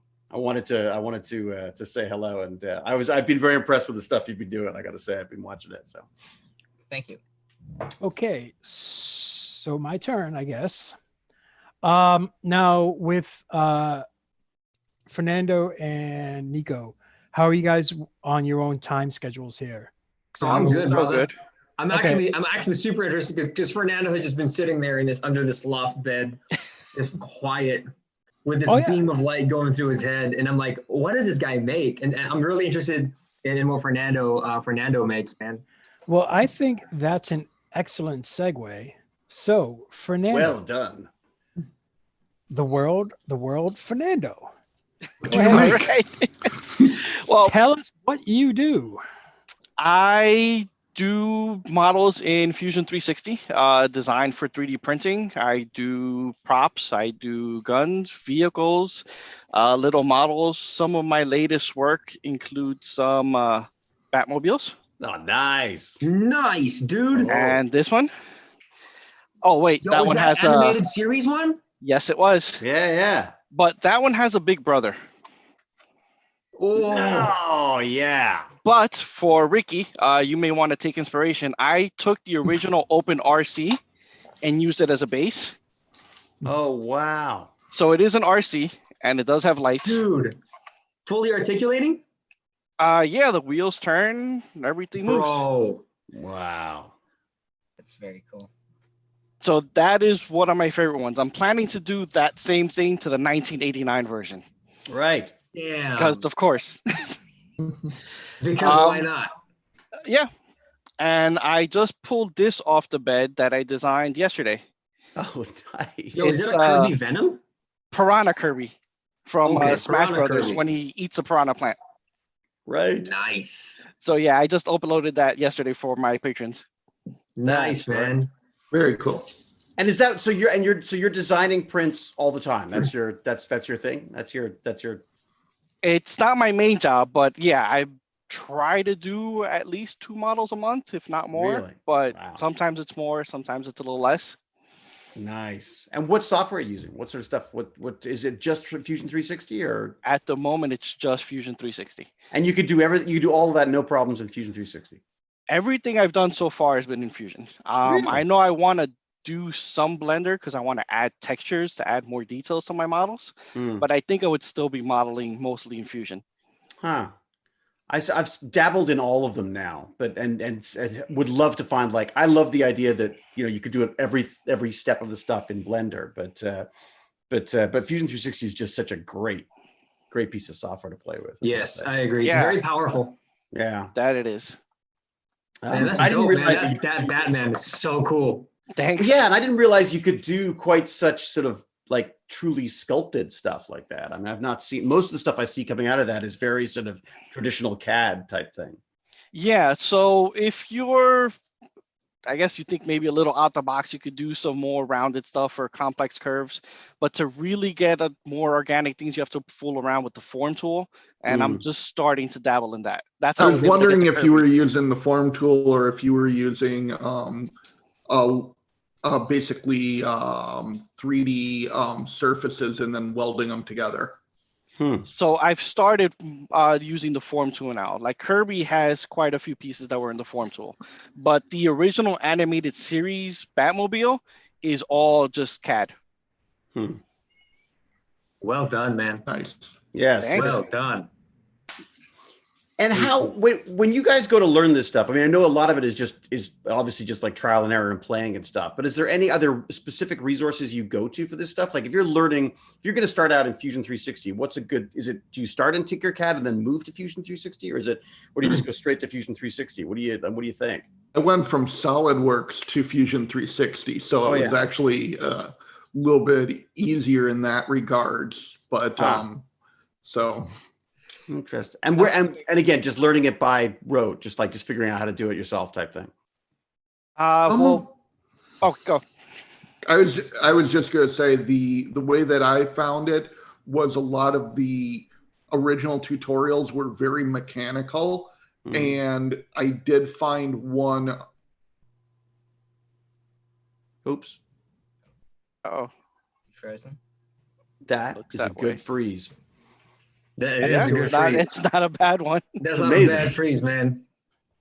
It's like a full-on wax figure freeze. There we go. Okay, you know, that's a good He said the magic words. Wax figure, and amazing. it comes back to life. Sorry, you cut off there.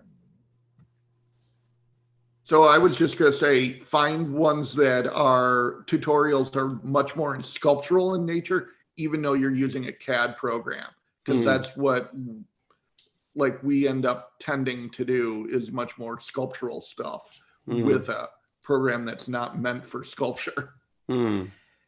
Fernando, do you have my favorite print? The one I love so much because it's so Big blasphemous? shotgun? No. That one I legitimately like. Oh. My other thing is heavily sarcastic. I can run. You and know get what it. it is? Yeah, I think I know what it is. Give me go- 1 sec. Give me 1 sec. Yeah, go get it. Yay. When I first saw this, it was at another Rep Rap festival. And I saw it online. I just bit my tongue. And then I saw him with it. I'm like, why? Why did you do this? You crossed the streams. You don't cross the streams. So I just wanted to make sure that he actually has it, because all in all, I mean, such a simple idea. He did a really good job on it. So, do you have it? Wait, hold on. Let me get you right back up there. Hold on. There you go. All right, show it. All right. So this came as a request from my good friend Wayne, who's also my patron. He showed me a 2D drawing, and he's like, "I want this." I'm like, "All right, I got you." And this came about. Ha! Oh man! Some people call it the That's great. the Millennium Enterprise. That's really clean. And you really can get clean. nice. You can get sued by 2 different massive franchises. It's perfect. Yes. I guess so, but well, yeah. Or was it considered original content now? Oh, good point. Hey, Mm, I think a parody law would definitely apply to that. there you go. inspired by. Yep. Because it's not one, it's not the other. I'm sure this much fan fiction will appear because of that. I've actually received quite the opposite. I've gotten quite a few threats. Really? They are very enthusiastic. Yeah, from people Shane. I invited him on the show not to point out his blasphemous thing, So you and can he expose never his does it blasphemy. again. I want Now, him on because I like his designs. So yeah, with that model, people either tend to love it or hate it. I haven't really seen anybody in between this. It's like, Now, you also did if I'm wrong, it wouldn't be a major surprise because I'm always wrong. Did you do the UFO that suspends on the magnets? Yes, I did. Do you have that? Ooh, cool. I do not have that one with me, unfortunately, Can because you of give- quarantine. Is actually in my office. Okay. Do you have some type? Can you give us a brief rundown how you kind of took, 3D design plus another discipline, I guess you would call it, or skill set where you can combine the two and you made a levitating 3D print? So that one is the Jupiter ship from the Netflix series, the new one. It was. So I already had the model done, but I wanted to do something more with it, make it a little bit more special. So those levitating globes that you find on Amazon that you buy for 40, 50 bucks. Yeah. So I ripped that apart, and inside all I found was just some big washers and magnets. The base did all the work. So I took the magnets, made a hole in my model, put them in there, and now it floats. Ha! It always floats. Yeah. Sooner or later, they all float. I'm sorry. Whenever I hear that now, it would say, "Oh, it floats." It's the only thing I think of. With the clown and everything else, everything floats down here. Yeah, and if you've got a kid, that's also the reason why they won't go to the float basement by too. themselves. Yeah. My son's always like, if your name was Georgie, man, you float too. My son's always like, do you want to come down to the basement with me? I was like, no, I'm cool up here. And he goes, are you sure? He won't go down by himself because of that stupid movie. Fernando, Just to really torture him, I took him they shot the exterior of one of those houses is like down the street from us. Oh, wow. Man. So I took him, we cycled down, and we got to the house, and someone had got into the house, and on the other side said had written in the dust on the window, "Please help me." Oh. So my son was totally freaked out. But the basement, it wasn't walled in. So you could actually so I was like, dude, go in. Like you could tell all your friends, you just been inside that. He's like, are you kidding me? It's like, Jane was like, you did what? My wife's like, you tried to talk our 10-year-old son into climbing into an abandoned basement? Like, I knew he'd never do it. But yeah, You that got house, to, man. the exterior is here. It's a pretty grim looking place. That's awesome. Like for the house. That's fun. That's dope. Now, I have one last question for Fernando. What design program do you use? If you didn't already mention it before, because I had to step away for a moment. Yeah, it was mentioned, but it's Fusion 360. Okay, cool. And are you tempted to dabble with anything else? Is there anything else you're thinking about looking into, or are you satisfied with Fusion does it for you? Fusion does most of what I want, but there are things that it can't do. Like if I wanted to add a texture to a grip, Fusion makes it hard because then you have to put in a whole bunch of faces and then it just really slows down. So I am going to look into Blender to see if I do the basic modeling in Fusion, export to Blender, and then just add those textures. Ah, interesting. Also, if you want to do texture stuff, play with Blender can do it. Kura's fuzzy skin. Okay, that could work. Fuzzy skin. Yeah, fuzzy skin. I'm writing Really notes. Cool. Huh. I found the dope, man. video if anybody wants to see the ship floating. Yeah. Oh, yeah. Are you seeing? Yeah. All right. Yes. That is cool. I'm sorry. That is just I love how it's the 3D printing along with now I'm an idiot. I don't know which physics or what form or department in science would that be? Because I don't want to go on YouTube I'd say physics. Google. Yeah, I think so. it'd be electronics. Okay. So yeah, it would fall. Magnetism. Yeah. Yep. I didn't want to go Electricity? on Google. It's like, what are magnets? But, I do it all the time. no, You're but like ICP. But I love seeing, even with Elijah and his robotics and David with his the material printing, I guess, or the fabric printing. I love seeing like all the different things get mixed up. You take one discipline, combine it with another, and then you come up with something brand Well, new. the arcade, same thing, right? What's that running on? Is that Raspberry Pi you got going on that thing? Yeah, so far all of them have been Pi based. This one wasn't originally going to, and there's also a much larger version of this, which I would have had to try and carry down the stairs to try and put on here. Oh, I've seen it. Yeah. Oh, that beast is yeah, there's awesome. a 6-foot tall version of this that has a 20-inch screen. It was supposed to be, and this one was originally supposed to be PC based, so like an Intel NUC or something like that. But the Pi images are just so easy to get up and running now that it's really hard not to be lazy about it.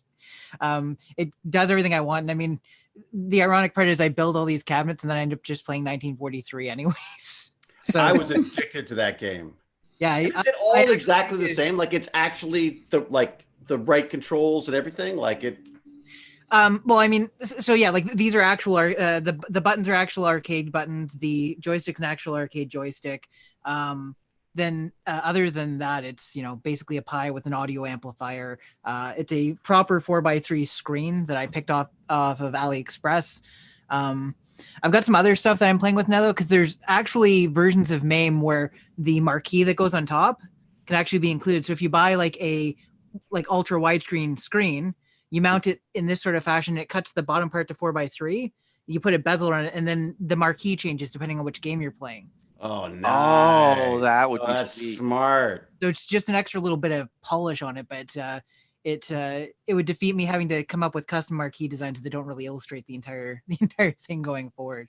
Is this a Patreon thing you've got going now, or is this just for fun, or what are you doing with these things now? So I do have a Patreon account going. I think it's Jesssy Print and Play. I probably should know that off the top of my head, but this particular design is available on my website, which is printandplay.ca, because Canadian, obviously.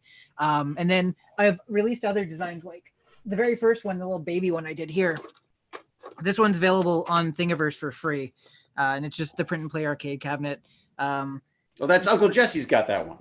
No, he's got the mini Pac-Man one, and that's the only actual one that I've done like that. It's got the screen again, laid out vertically versus horizontally. And that one, I actually took the silhouette of an actual Miss Pac-Man cabinet and then scaled and cut it down. So like if you were to hold it properly so that, you've got it the proper distance away from your eye, it would exactly follow the outline of the original cabinet. Nice. So I think before Earth last year, the year before, I don't know, everything blends together now. Yeah, I think it was messaged the year him. before. Yeah, it was the year before. I messaged him and said, "Hey, what's your favorite arcade game?" And he said, "Well, Pac-Man / Miss Pac-Man or whatever." And so I spent the time and actually modeled like a 1-to-1, and that one is free on Thingiverse as well. If anybody wants to test. And where in Canada are you? Where are you based in Canada? Near Ottawa. Yeah. Oh, Ottawa. very good. Yeah. Yep. About 4 hours away from you, I think. Indeed. Yes. It's always a lot further than you expect it to be, Ottawa. It's also an infinite amount of time because I don't think I'm allowed to travel that far right now. Yeah. About the same for me. Yeah. James, I have a quick question for you because I know your large one, like you said, the screen rotates. Yep. On that smaller version, does it do the same? It does. The rotation design is a little bit different than on the bigger one, but it is so that if you're playing a game like Mortal Kombat or Street Fighter or whatever, then this would be the proper orientation for it. And so by having the screen be able to rotate, and it's easy enough to rotate, like you don't even need to be able to reach into it. By having the screen rotate, you don't lose any of the real estate. You always get the proper aspect ratio. And this Captain America one, unfortunately, isn't available because I don't feel like getting sued by Disney. But there is a like boo, James, boo. Well, you could change it to a C. It'd be like Captain Canada. I think Captain Ottawa. I think Captain Canada is an actual Marvel character. Damn it, Captain Alberta. You could call it Captain Alberta. You could keep the A. Nope. Major Canada. Yeah. I'll just curve the edges of the A a little bit and stuff, and it's not the same thing. But yeah. Or just put an EH like Captain A. Captain A. David and I were talking before the stream, and we're going to try and throw in more A's and stories during this stream. Yeah, sorry, lots of story A's, and also just this. Try to instill this idea that Canada actually is like a secret society that runs the world. We're going to take it over, and then you'll all be sorry. Actually, Canada doesn't exist apparently. Oh, doesn't it? What is this Canada you speak of? Should tell us that. We're America's hat. That's it. I remember one of the funniest things happened to me is when I first moved down to LA. The first time I'd gone down there, I'd sort of reveled in the fact that they were so far in advanced with like delivery food and stuff. So we were sitting there watching TV, and it had a show on the worst crimes in America, and number 2 was in Montreal. And I was like, but when did you start owning Montreal? What was it was like all of a sudden we'd just been lumped into the American. I was like, wow, I really have moved down here. We got annexed. That's it. Yeah. Now, Shuri, I was looking at your stuff the other day too. You're printing onto fabric. Yes. Which is immediately was exciting for my son, I've got to say. So these are some of the dragons. These are the epic dragon scales. Epic. Wow. So these were actually Fusion 360, and then I did the final making the actual organic shape part in Blender. Let me see if I have here. Do you have to treat the fabric or anything? Like, how are you? So this one will show up on camera a lot easier. Sorry, let me ask you something, man. Are those scales also textured?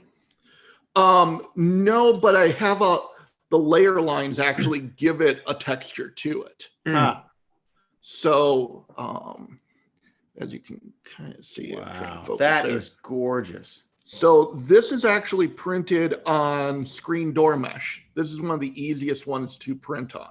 Really? And what the whole thing that's different about this type of printing, Uncle Jesssy actually did a video on the whole thing, but the idea is you print down like 2-3 layers, then you tape down the fabric onto the print bed, and then you keep on printing, and it oozes through, essentially making a composite of the fabric and the 3D print.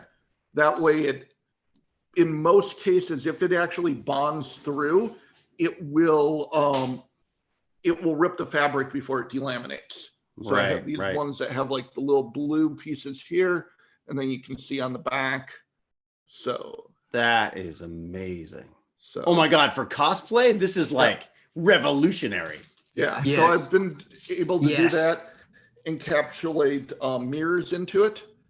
So there's no sewing and no gluing in any of this that I'm showing. Oh, wow. So that's the whole thing is been doing that. And then this is a very fine stainless steel mesh that was printed completely flat and then folded origami style. So, David, I have a question. Shoot. I've been trying, as I'm working on a scale building, Yeah. I've been trying to deal with like the roll-up style doors. Yes. Is that something I could probably use to make a roll-up style door? Absolutely. Just print the little slats on the fabric. Correct. So you just put up like, that's the thing is like it's like all these ones that I'm printing on. Here, let me grab this one. It's much easier. So I did for the Museum of Science and Industry. I actually got in their wired to wear setup, but you end up printing out like, if I didn't have the fabric, this would be an absolute mess because it would be, you know, hundreds of little tiny parts on my printer. But because the fabric is having it, you can basically have that rolling door thing going on. Okay. And it'll work. So that works out really good. I've done some slat stuff for that. I also figured it would work good if you wanted to have a conveyor belt and have scoops and stuff like that, because you can print on a fabric or the screen door mesh and then basically make your own conveyor belt loop with your own slats and everything like that.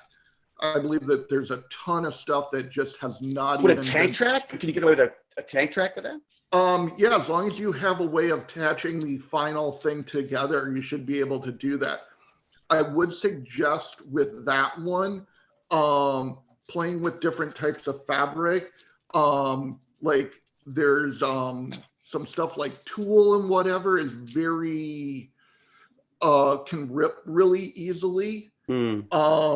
The screen door mesh is actually one of the easiest to print on and one of the more durable fabric, one of the more durable things you can do. Plus it's super cheap. You just go at Home Depot and you get the 6 or 12-inch strip that you would put in a rain gutter.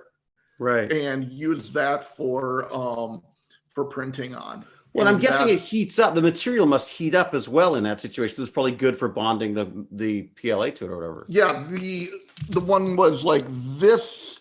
I had to heat up the bed much, much hotter because it wicked away all the heat because it was metal. Oh, right, of course. Right. So it was turning into a heat sink on there. When you pause between, because you're saying, so you do 2 or 3 layers onto the bed, then you lay the fabric over top and then continue the print. Correct. Do you leave an extra space for the fabric, or do you let it just like push right into it? And I wanted to push right into it. I wanted to get as much of a bond as possible. Okay. So no Z adjustment whatsoever. Just no Z adjustment. I will actually set it up in Simplify 3D as 2 separate prints, one starting at basically layer 3 or layer 2, depending on where I'm going with it. And that way it actually also does that first layer down slower and fatter and stuff like that, so that I can get more penetration through the fabric. So you want something that's porous and goes through it. Before I was doing that, I was actually playing with mixed media. One of the other ones I came up with was this. Oh, nice. Oh, that's cool. So it's same kind of deal with a pause and print, pause and then drop instead of fabric. These are paper clips. Oh, wow. So this is just paper clips, and there's a little basically circle piece in there so it locks in. And then it doubles as a fidget spinner. You can get, wow, the possibilities are endless. This is amazing. If you put little rings in it, you can get super complicated things like this. So this actually has 3 layers of rings in it. Wow. And so there was basically 4 different G-code files for it and 3 different pauses that I had to do. And all of these printing that many objects on a printer and not having any of them fail is a trick in itself. Yeah, I'm sure. David, The LARPers are losing their mind right now. Yeah, no kidding, huh? David, do you have I remember at the last Bay Area Maker Faire, you had a full dress. Do you have any photos of that? I don't have the photos easily accessible. No. It's okay. It's okay. No, I don't want to put pressure on you. But I it was a do random have thing. another thing that people, Bay Area Maker Faire especially is in in this San Jose group, will Maker really Faire? like, No, which is California. my Star Shopper. Yeah, Ah. like San Jose. I'm in LA. LA. Okay. Look at that. So this is Wow. my Star Shopper handbag. I love it. So Yeah, no. Actually, you won an award at the Bay Area Maker Faire, correct, David? yeah, first year I was there, I actually won like an Editor's Choice Award on the dress I made, and it wasn't the fabric at that point. It was actually the rings that it was doing, embedding the rings to it. Huh. So I've never seen anyone else do this stuff. Did you No. sort of pioneer this stuff, or was this there was somebody who actually came up with it before me. They actually had posted something on online before as far as printing on fabric, but they didn't. I contacted them and they said they actually got it from like MIT. But nobody else had really gone and just like ran with it. So, Yeah. and then I've been also using techniques that you use for leather working. So I'm using like leather rivets on it.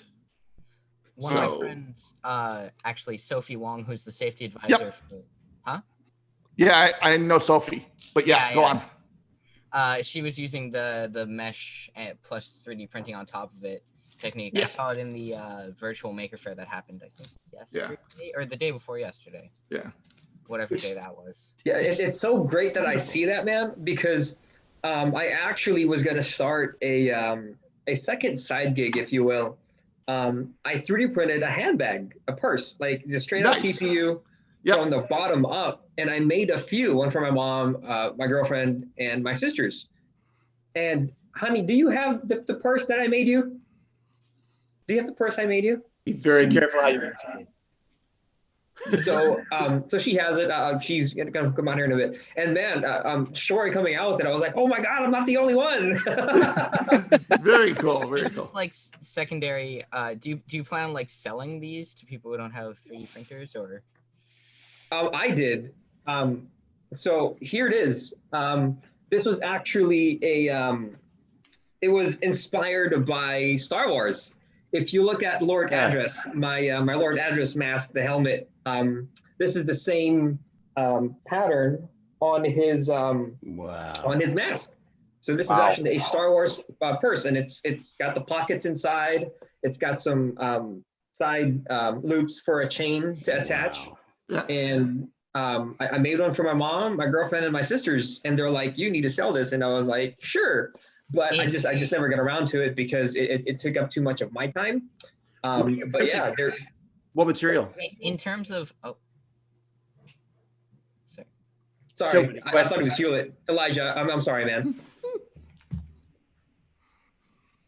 Go ahead, Elijah. I guess in terms of selling your product, may I recommend a marketing scheme? No, it involves multiple levels. Yeah, some may call it a pyramid, but you know, they have it wrong. It's two-dimensional. It's two-dimensional. You're right. What materials are you printing in? So this one is printed in TPU. It needs to be thinned out to make it more flexible, or probably have less infill. But TPU is the way to go for purses. I've yet to print in TPU. Is it difficult to work with, or is it negative, sir? It is super easy. It's so all my profiles are easy to download. I give all of that away so that people can just download it and immediately go make it. For TPU, you got to print hot and slow, like 235 at 40 millimeters per second. Right. You can try to push it to 60. I honestly think 60 is super slow, but you know, to be for sure, hot and slow is the way to go for TPU. Interesting. Okay, that's fine. I mean, look, I end up leaving it to run all the time anyway, so it's fine. I when in doubt, I usually do the first couple of layers slow anyways, just to make sure you got a good base. So. Oh, that's great. Oh, good. Then I'll play with some TPU. Then I've yet to do that. I've been dying to do that. Also, my Venom. If you guys have seen my Venom, here I'm gonna show you guys I'll share my screen here in a little bit. Should work. Please work. Venom. Shane's quick. Pray to the Zoom gods. So while he's doing that, for TPU, I would recommend the direct drive printer. It's a little harder on Bowden style. Sorry, run that by me again.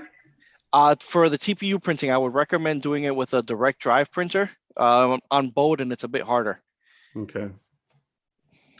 Yeah, so I use a Bowden tube for TPU. It works great for me, man. So anyway, so this Venom right here is I printed mine in TPU. It's fully wearable. It fully articulates.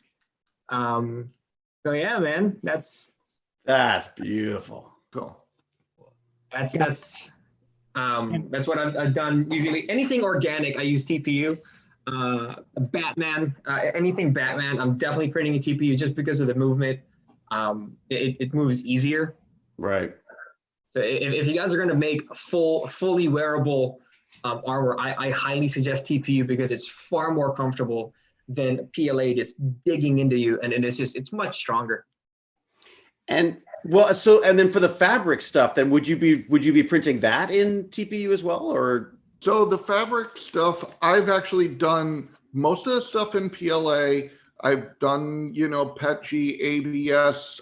This one is actually a TPU type flexible, and it's actually on carbon fiber. Oh, wow. So this is actually carbon fiber before it had a resin or anything on it, and you can actually print through it. So if you're wanting to make roll-up doors or conveyor belts or something like that, that's also strong. This is also an option for using it if you need it for more of an industrial application. Wow. Are you sort of exclusively fabrics now? Is that basically that's your thing?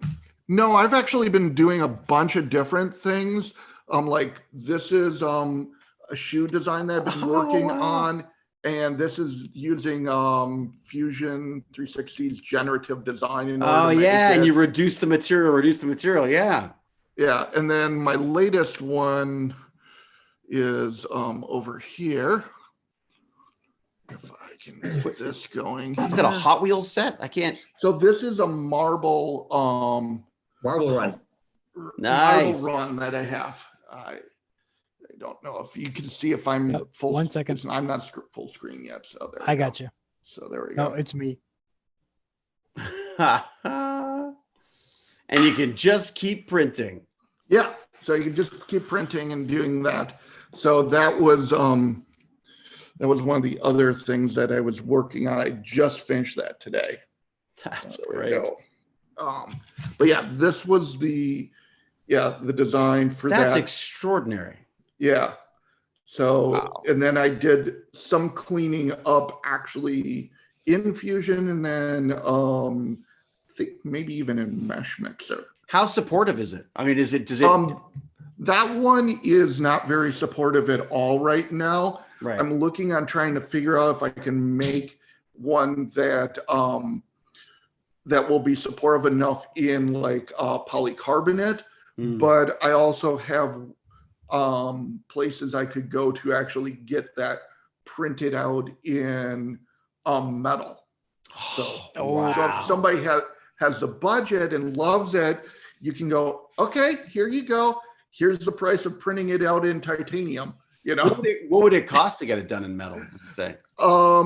I gotten anywhere from, I think it was, I think the cheapest one was around 600, And then the It's most shoes. People will pay a Yeah. fortune for Oh shoes. yeah.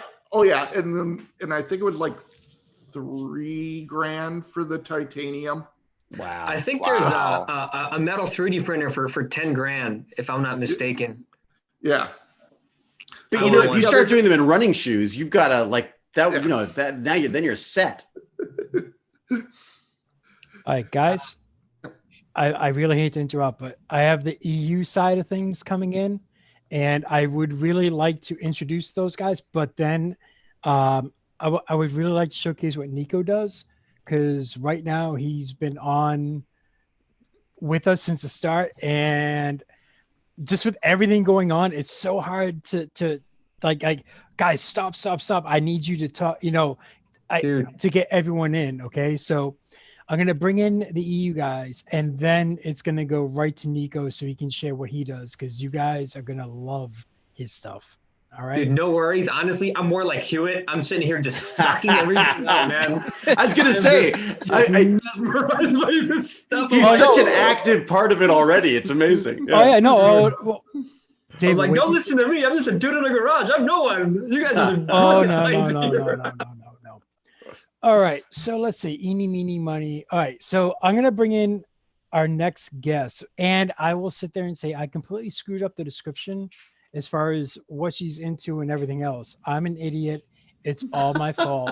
Why does it always start with that, Shane? You guys can screen cap. Wait. I'll tell you what, okay? Because I do owe this to her because I did screw things up badly. All right, so I should be on YouTube right now. I, same old Shane / 1440 Makers, am an idiot. You guys I can apologize. clip I that. apologize unreservedly. I offer complete and full retraction. Thank you to my spokesman. Mr. Hewlett has said it all, but you guys can have fun and meme the hell out of that one, because I know Grumpy is like trying to figure out how to do it right now. So I'm going to bring in Faye. She goes by Geeky Faye on the Twitters, and I updated her information on the description of this video. So here is Faye, and then I'm going to bring in another person. So here is Faye. Hey, Faye. Hello, Faye. Her audio is connecting. Give her a second. Hello, Faye. Hi, David. Hi, Faye. Welcome. Hey, I'm gonna- everyone. I'm going to stop my video so we can fit more people in here. 'cause I'm still considering whether or not to forgive Shane. That's Don't. good. Join the club. Have you met my ex-wife? Like, I'm thinking about it. Please take my wife. But I'm bumped. All right. So next on is the 3D printing magic, aka Fred. He does these. He'll find a model online, and what he'll do is say it's like Batman or one of our other guest little minifigures. He'll create whole dioramas based off of one design. So he does a lot of work with like all different types of design work and architecture and everything else. His work is really, really good. So we're going to bring in Fred, which will take a second and everything else. Oh yeah, by the way, Fred, I'm going to let you know right now, you asked me to dance. I'm going to kick you off. Hello, Fred. Hey. Okay. The next person, I am famous for butchering his name because I have apparently some speech impediments that I cannot pronounce either one of his names correctly. So, I sat there, I sent a message to Fred saying, hey, help me out. He said, you're on your own. So, keeping with my normal traditions and everything else, our next designer is from Croatia. He does some amazing work with little miniature figures and does some very detailed busts. And then what he's been doing lately is, for example, he'll do either Scorpion or Sub-Zero busts, and then he'll detach the mask and then make it life-size so people can print that out as well. So it's kind of like a twofer thing. So I'm going to try to say his name correctly in the English way. So welcome, Vedran, aka Wekster. So close. Almost. You didn't stick the landing. If I got it right, it wouldn't be a whole thing. No, it's the effort. It's the effort. He looks so happy right now. He's Yeah. like, what is wrong with that American? He can't say my name. It's so easy. Hey. How you doing? Hey. Hello. All right. I didn't hear the last part. What you That's said. okay. It's good. It's good. It was perfect. Spot on. Okay. So I got one more person, and then we're going to turn it all over to Nikko. So this next person, you can't be involved in 3D printing without knowing our next guest. He's done an amazing job with just starting a channel off in the very beginning steps, and then just grew it into this major thing where he's in his country, he is the go-to guy. If for like the news has any questions about 3D printing, he goes to them. He's led the charge in Malta for PPE production. He just recently completed his 10,000th face shield. He's getting into design work. He does print reviews. He does everything. Plus, he's a brand new puppy father, puppy dad. So, along with being an excellent husband, from what I hear, an incredible dad, the one, the only, Mr. Joe Kasha, aka 3D Maker Noob. Woohoo! Golf clap. Video sync up. Yay! Woo! Welcome. Hello. Hey, Joe. Can you hear us? Hey. Hey, Joe. All right. Dude, So I'm a for the- huge fan. Huge fan. How's everyone doing? Very Doing good. great. So the guys from EU know. I'm going to turn it over to Nikko because he's been here since 1 o'clock and everything else, and just the amount of skill and talent has been amazing. Yeah. Unfortunately, he hasn't gotten a chance to tell us what he does, and I think a lot of people are going to enjoy it. So, without further ado, I will turn it over to Nikko from Nikko Industries, and he can tell us everything that he does because there's Other than geeking out. yeah, and some really good brainstorming. So, sir, the floor is yours. Tell us what you do. Thank you. Honestly, man, I was having so much fun. I don't care. We could be here for 5 hours. I don't care. Let's do it. And so I wish I was at my shop right now, you guys, because I still have a day job and I live quite far from my work. And so I'm at my girlfriend's apartment and we're here. The way I'm going to do it is I'm just going to show you guys my website. Is that cool? Yeah. All right. So we are going to share my screen. This thing. This is what I do. Yeah. We do full fandom. As I said earlier in the show, I got into this because of my kids. They love dressing up. They love, being the characters. And like I said earlier, man, those times that we have with our kids, they're very limited. You can only dress up with them so many times. You can only be with them so many times. The amount of hugs, the cuddles, the picking them up, all those things are limited. And so I wanted to maximize that and share those times with them. And so I dressed up with them and I just fell in love with the craft and it stayed, man. And so now I do the same for others. So it all started with Iron Man and now we build statues and other things. Really, our biggest thing is the Mandalorian helmet. I've created a YouTube channel on it, based on just teaching people how to make this stuff. My favorite print is the Buster Sword.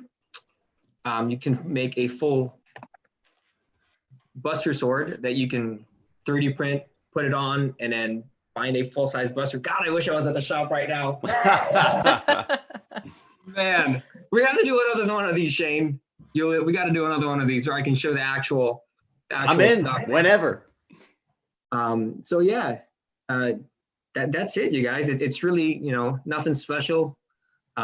Just this is the Buster Sword from Advent Children that you can actually articulate and put together, and make Cloud Sword from the movie. Wow. That's one of our newest projects. The Stormbreaker from Infinity War I made that for my son, and he absolutely loves it. This is one of my favorites as well, a half Venom mask that is it's on my Instagram if you guys want to see it made. Is your kid a total Venom fan like mine? Yes. Is obsessed with that. I think we've got Venom comic books. Yeah, we've got them pinned to the wall here. Yeah, so 3D. So this I would 3D print, like I said earlier, in TPU. And for the eyes, I just put a utility cloth from Joann's, so you can still see through it. But it's this white foggy thing that is just absolutely perfect for the effect. And I would. The last Comic-Con we went to was in Sacramento, where I live, and I was Venom. My son was Carnage, and my daughter was Spider-Gwen. And we went as a Spider fam, and people loved it, man. That's great. And we've done displays like the X-Wing is our newest stuff. We have an Iron Man proton cannon. Wow. And are these all from scratch? You're just creating all these yourself? No, so I have a full design team. Like I said, wow. Nikko Industries grew from, me just messing around with it. And now I have a full design team of 6 designers. I have a webmaster. It's grown into a full-fledged business, man. And it's a good side gig, bro. Wow. That's fantastic. Yeah, Nikko. and this is one of my favorite. I'm a '90s kid, and man, Marvel vs. Capcom 2 still to this day is top 3 fighting games ever. And this proton cannon was just fantastic from the game, and I thought we were going to see it in Endgame. Highly disappointed. I thought this was going to be, at least in there for a little bit. So we made it based on the video game, 3D printed it. Man, it's one of my favorites. That's great. Nikko, can you pull up the I Love You 3000? Yes. Because this one I absolutely love because I haven't seen anyone else do something similar to this. Oh, wow. Yeah. So my daughter at the time Endgame had come out was 5. And in the movie, his daughter was 5. And my kids they would also tell me the same thing, like, Daddy, I love you 100. Because they couldn't quantify how much they love you, right? So they would just give some random large number. Right. And when she said, I love you 3000 in the movie, it was just waterworks. It was, And so I had to, this was inspired by a friend. He came on and said, hey, Nikko, you got to make this. And I saw it. I'm getting waterworks now. Yeah. Nothing like parenting to turn us into big sucks. That's for sure. Right? Yeah. Man, our kids make us do stuff, Yeah. And so I made it, and it's such an emotional piece because of, having a kid. You got Tony there. This is before cleanup. And it just depicts who he really did it for. Right. He didn't do it for the rest of the world, man. He did it for her and Pepper. And this is why he snapped. That's fantastic. And No, go ahead. Show what you're gonna do. Show it. And we do mashups like this too. I'm a big Superman whore, so that's there's so much truth to this, you guys. I'm sorry that this is what would happen. DC fanboy. There you go. I don't know. He tends to usually get beat up before he wins. Now and then you guys can see my Skull Trooper in the back there too. Yeah. You also do full-on cosplay armor. What is your favorite one out of the whole lot that you have? That's a terrible question to ask me because I have no idea, dude. I'm sorry.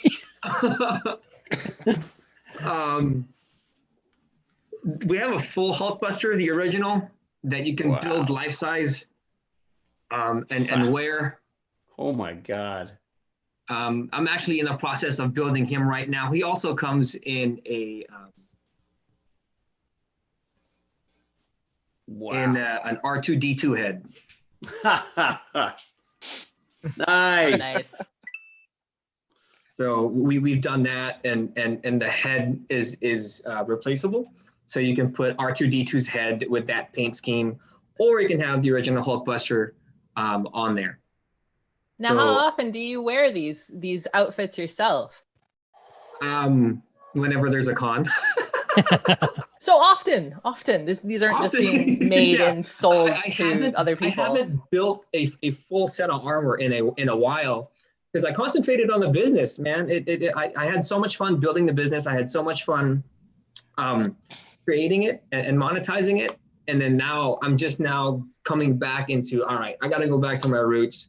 I got to go back into what these are and building it. My current project is the Hulkbuster, and I'm simultaneously going to build this Sentinel in preparation for the X-Men coming up soon. And this is going to be fully wearable as well. Wow. The design on this is currently being modeled. We have just finished pre-orders on that. Sephiroth is also on a pre-order. That's going to be sick. This guy's just such a badass. So, yeah. Wow. Yep. That is amazing. I asked because the weight of 3D printed armor can sometimes be a bit immense, and there's obviously tricks, as I'm sure you know, to making 3D printable armor a little bit more comfortable for the wearer. Yes. Hence why there's a difference between a person who makes things for cosplay and a person who also then wears the thing Right. to have a Yes, I little agree. bit And better so- understanding.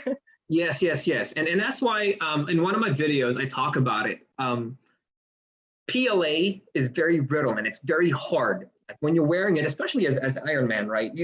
When anatomically, when we move, our pectoral muscle contracts and it becomes smaller. So when you move this way with PLA, it'll stop here for your, hang on, you guys can't even see me. All right, so when you're moving, right, your arm stops here because of the armor digging into you. And so what I tell people is TPU is actually best for making 3D printed armor. And there's a certain infill that I suggest to people when they do that.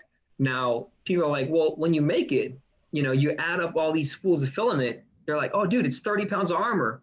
I understand. 30 pounds on your arm gets heavy. 30 pounds spread out your entire frame is very, very light.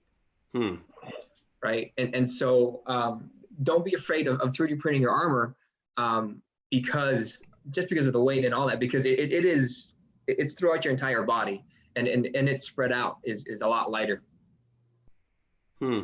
That's why I also suggest something flexible. It's far more comfortable. And did this stuff come out? Were people just bugging you all the time for prints? Is that where the company came from, or? No, it was just me. Just wanted an excuse to do more of it. Yeah, I just, I wanted to dress up with my kids, and then I was like, what would be cool? An actual, like Tony's Hall of Armor, where he had all his suits. I was like, I want one of those. So I did it. When you have to build your headquarters, that's how you've got it. Right. That's how you decorate it. Yeah, man. And then it just went to a whole bunch of stuff. I'm still waiting on, I think it's XM Studios. They're going to come out with the Mecha Godzilla armor, because we just did a Godzilla armor. Hang on. Like Godzilla needs armor. You'll see. So here's my screen share. All right, so this guy. Oh, wow. So Godzilla has, you can be him, I guess. Right. And then we're waiting for a Mecha Godzilla version of this to come out. And then from there, we're doing the same thing. And yeah, it's fully wearable. I think someone is just now finishing it up in our group to wear and put on. And man, he's doing a great job. I'm Do you have super an jealous. overweight version for this costume, like an overweight Godzilla? Like an overweight guy? We're asking for a friend. Yes, obviously. Took me a second to obviously. understand. So you can scale it however big you want, man. And that's the beauty of this thing, because you can just, in the slicer, you can just uncheck a box where if you want, you can just scale on the X, scale on the Y, or scale on the Z, because every body type is different. And so it's going to look different on each person. You're not going to look like the cartoon.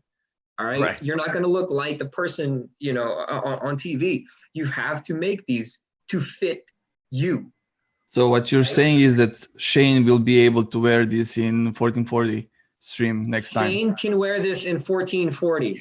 Full Mecha Godzilla. Awesome. Mecha Godzilla Shane. For sure. Look at that with a hollow armor in the back. Exactly like that, man. You're going to need a corset, Shane. Yeah, and we're getting into more figures. I'm doing a tensegrity. I think if you guys follow me on Instagram, I just put it's like Baby Yoda in the Dagobah scene where he floats the X-wing. Yeah. So I made a tensegrity. You guys don't know what that is? Where you got the strings making it look like it's floating. Oh yes, yeah. So I did that via X-wing. So Baby Yoda's floating the X-wing. Nice. Fantastic. Oh wow! So Joel Telling is printing that right now. I'll tell you, anything Baby Yoda now is like insane. Baz, nonstop on the Baby Yoda stuff. So yeah, man, what I do, honestly, you guys, is absolutely just nothing compared to Elijah's surveillance, Rickie's action figures. Just mind blowing the things that these guys are doing, man. It looks like a lot of fun, I gotta say.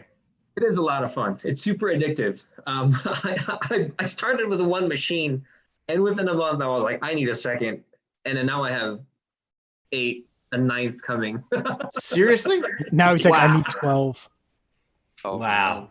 Yeah. It's like the tattoo thing. You don't never get one tattoo. You always end up with they just keep more and more of them. Man. Yeah. That and children. Yeah. First step is admitting you have a problem. The first step to recovery is always admitting you have a problem. Yeah, I'm Nikko, and I'm a 3D printing addict. That's it. Hi, Nikko. Yeah. Welcome to the stream. I don't have any problems that more filament can't solve. That's it. Yeah, it's so much fun, man. And I'm looking at working with Rickie to collaborate on some designs, man. And man, I'm super excited. Super, super, super stoked. That's great. Fantastic. All right. How long has the company been up for? So the company's actually been up for 2.5 years. I'm also actually teaching people how to build their own 3D printing businesses, man. Because smart.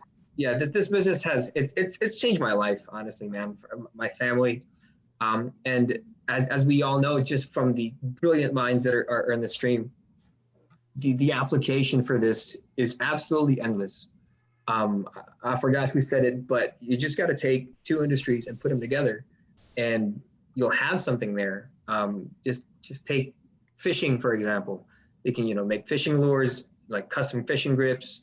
I mean, you name it, and you can make it, and it'll add an extra $400 or $500 a month to your income, which is just like, wait, what? And it really does help, man, on the business end and on the life end of it. And I've started to teach people how to do that as well.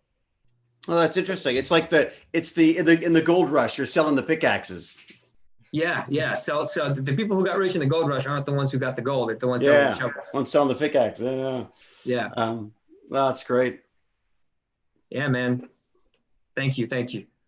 No problem. Thank you, sir. Well, and I love that you've been doing it for so long, but you're still obviously very excited about it, because there's often that thing when the hobby becomes the business, and then you start, you're like, you lose the fun. It is. The fun goes away, but you have to keep going back to who you are and what you're doing. And so I did. I'm going back to building my suits, going back to building my what do you call that? Figures. There's one thing that I'm gonna go here, and I'm gonna show Shane because of his Goku t-shirt. Don't mind me. Please talk amongst yourselves. Nice. All right. Can you guys see my screen? Hold on 1 second.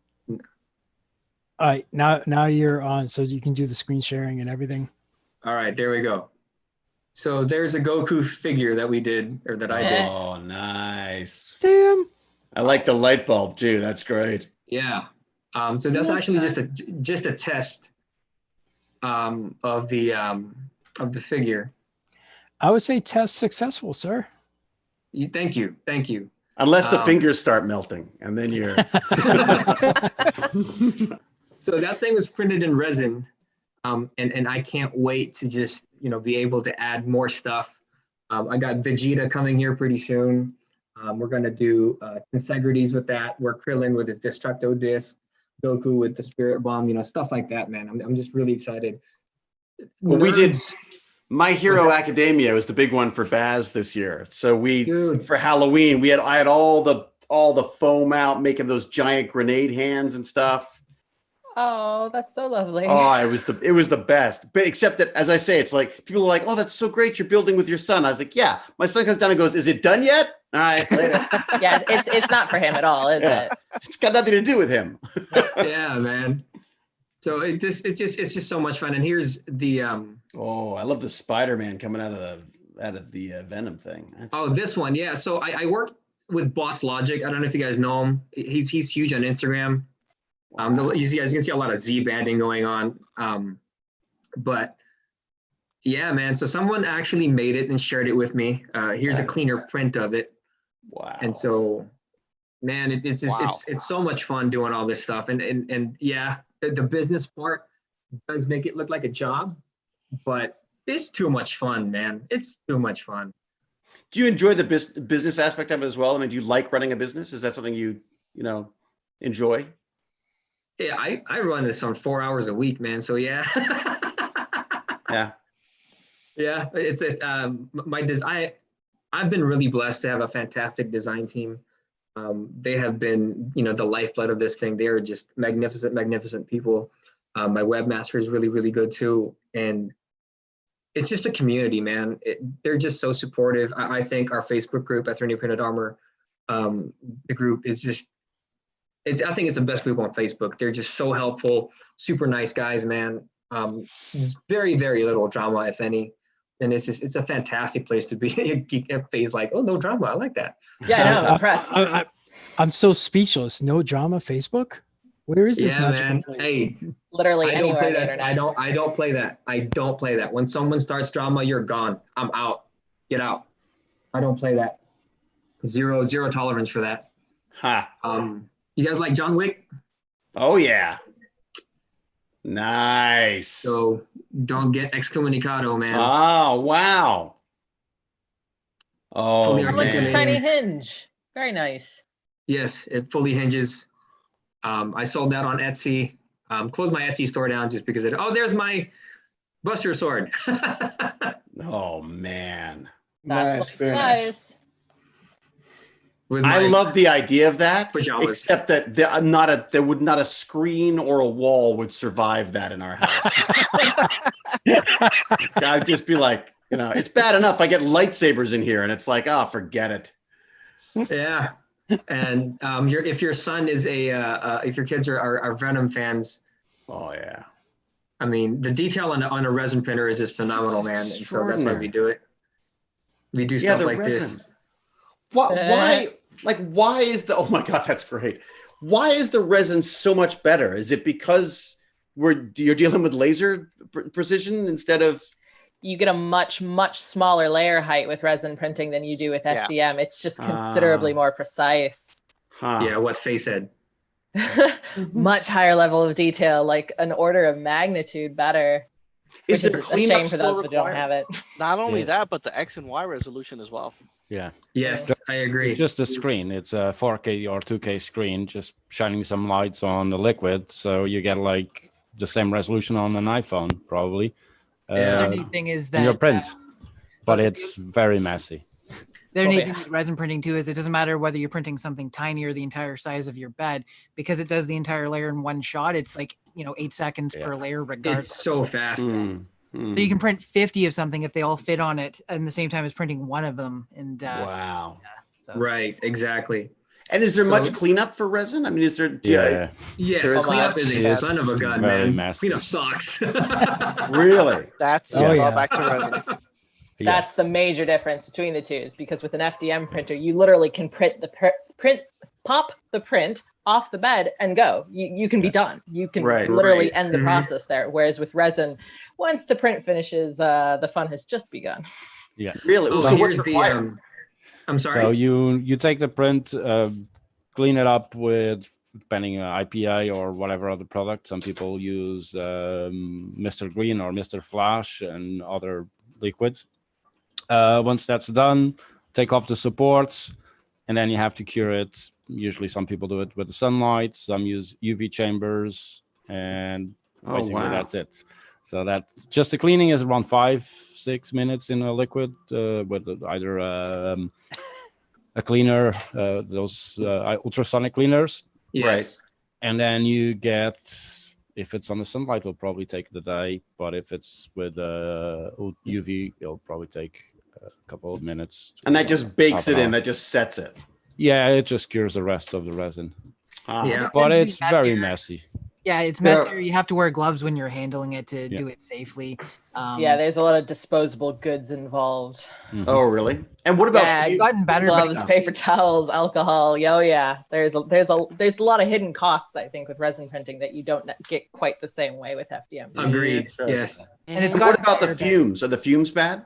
Yeah, that's no. what I'm saying. It's gotten better, but when I first got my first one, it's 2 years okay. ago, yeah, it smelled all the time. Yeah, I it think depends the- on what the manufacturer is, because some resins there's little to no odor.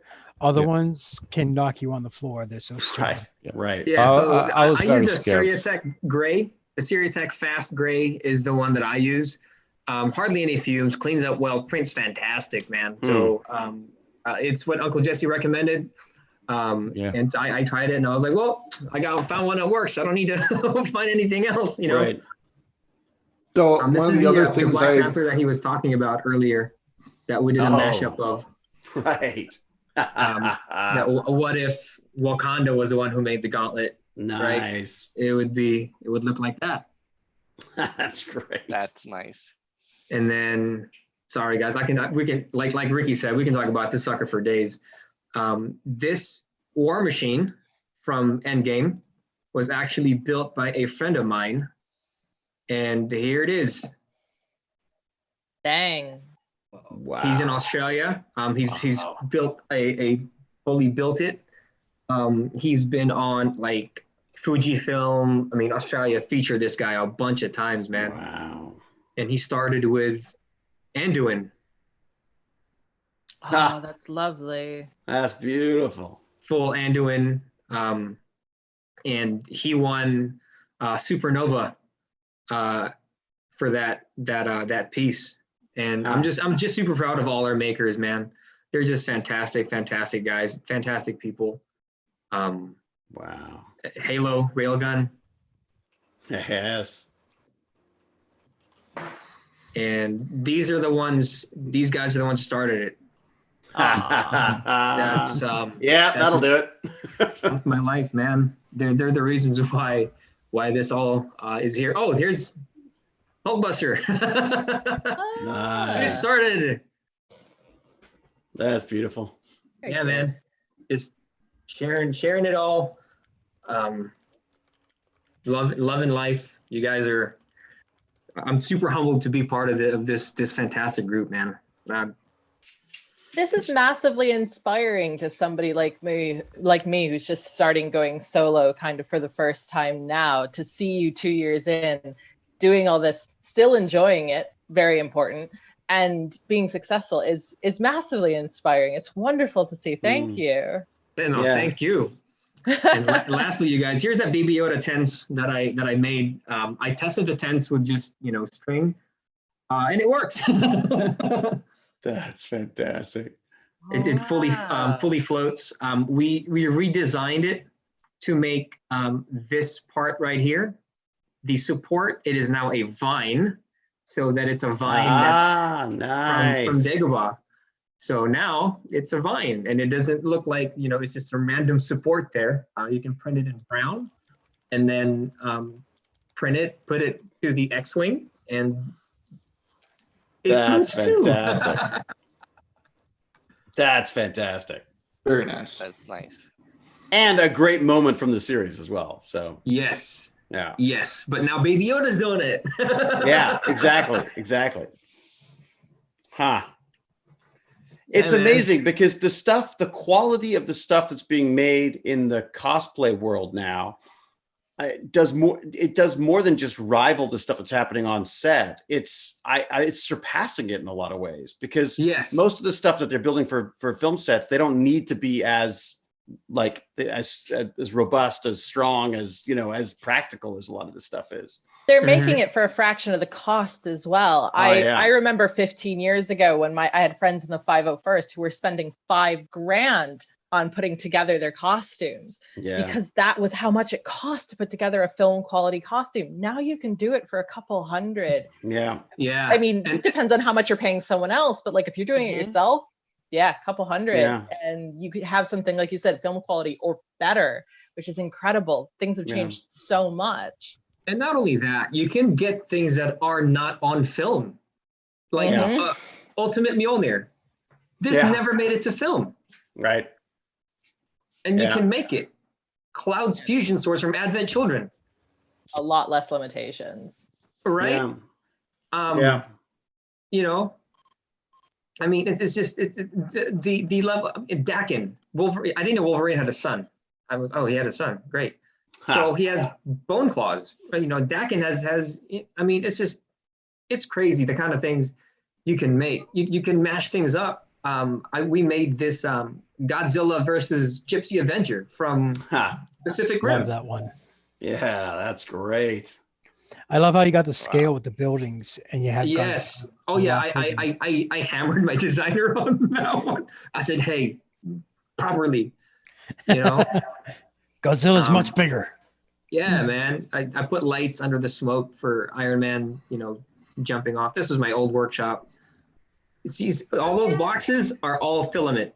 Of course. Just so you guys can see how much filament all of this is, it eats up. It eats up a lot of filament, man. So do you have a place where all your printers are going, printing this stuff for people at this point? I don't make stuff for people anymore. Okay.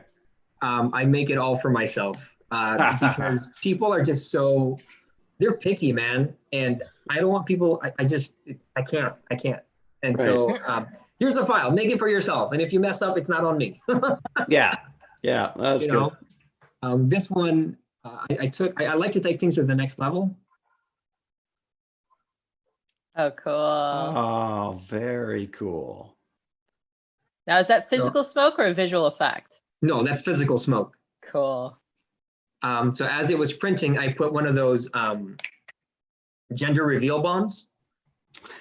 They actually make gender reveal bombs. That's what I love. That was news to me. Oh God, it's a real thing, isn't it? And I was like, oh, let's light this up and put it in the lamp. So let's put it to good use. Yes. And my kids were like, "Genie's coming," and I was like, "Oh no, guys, I'm sorry."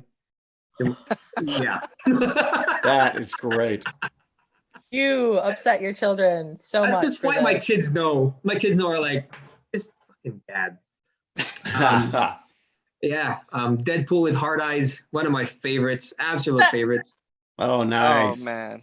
So these actually come off, and you can replace them with whatever expression you want Deadpool to have. Oh, I saw you were building, and they have magnetic. You have magnetic inserts for them and stuff too. Yes. Right? So these are attached by magnets, and you can attach whatever it is that you want. And there's a little guy as Weapon X. And yeah, man, that's 90s Wolverine. Yeah. Man, this stuff is just, I love this stuff, dude. And then there was us at Comic-Con. Come on. Oh yeah, I know those steps.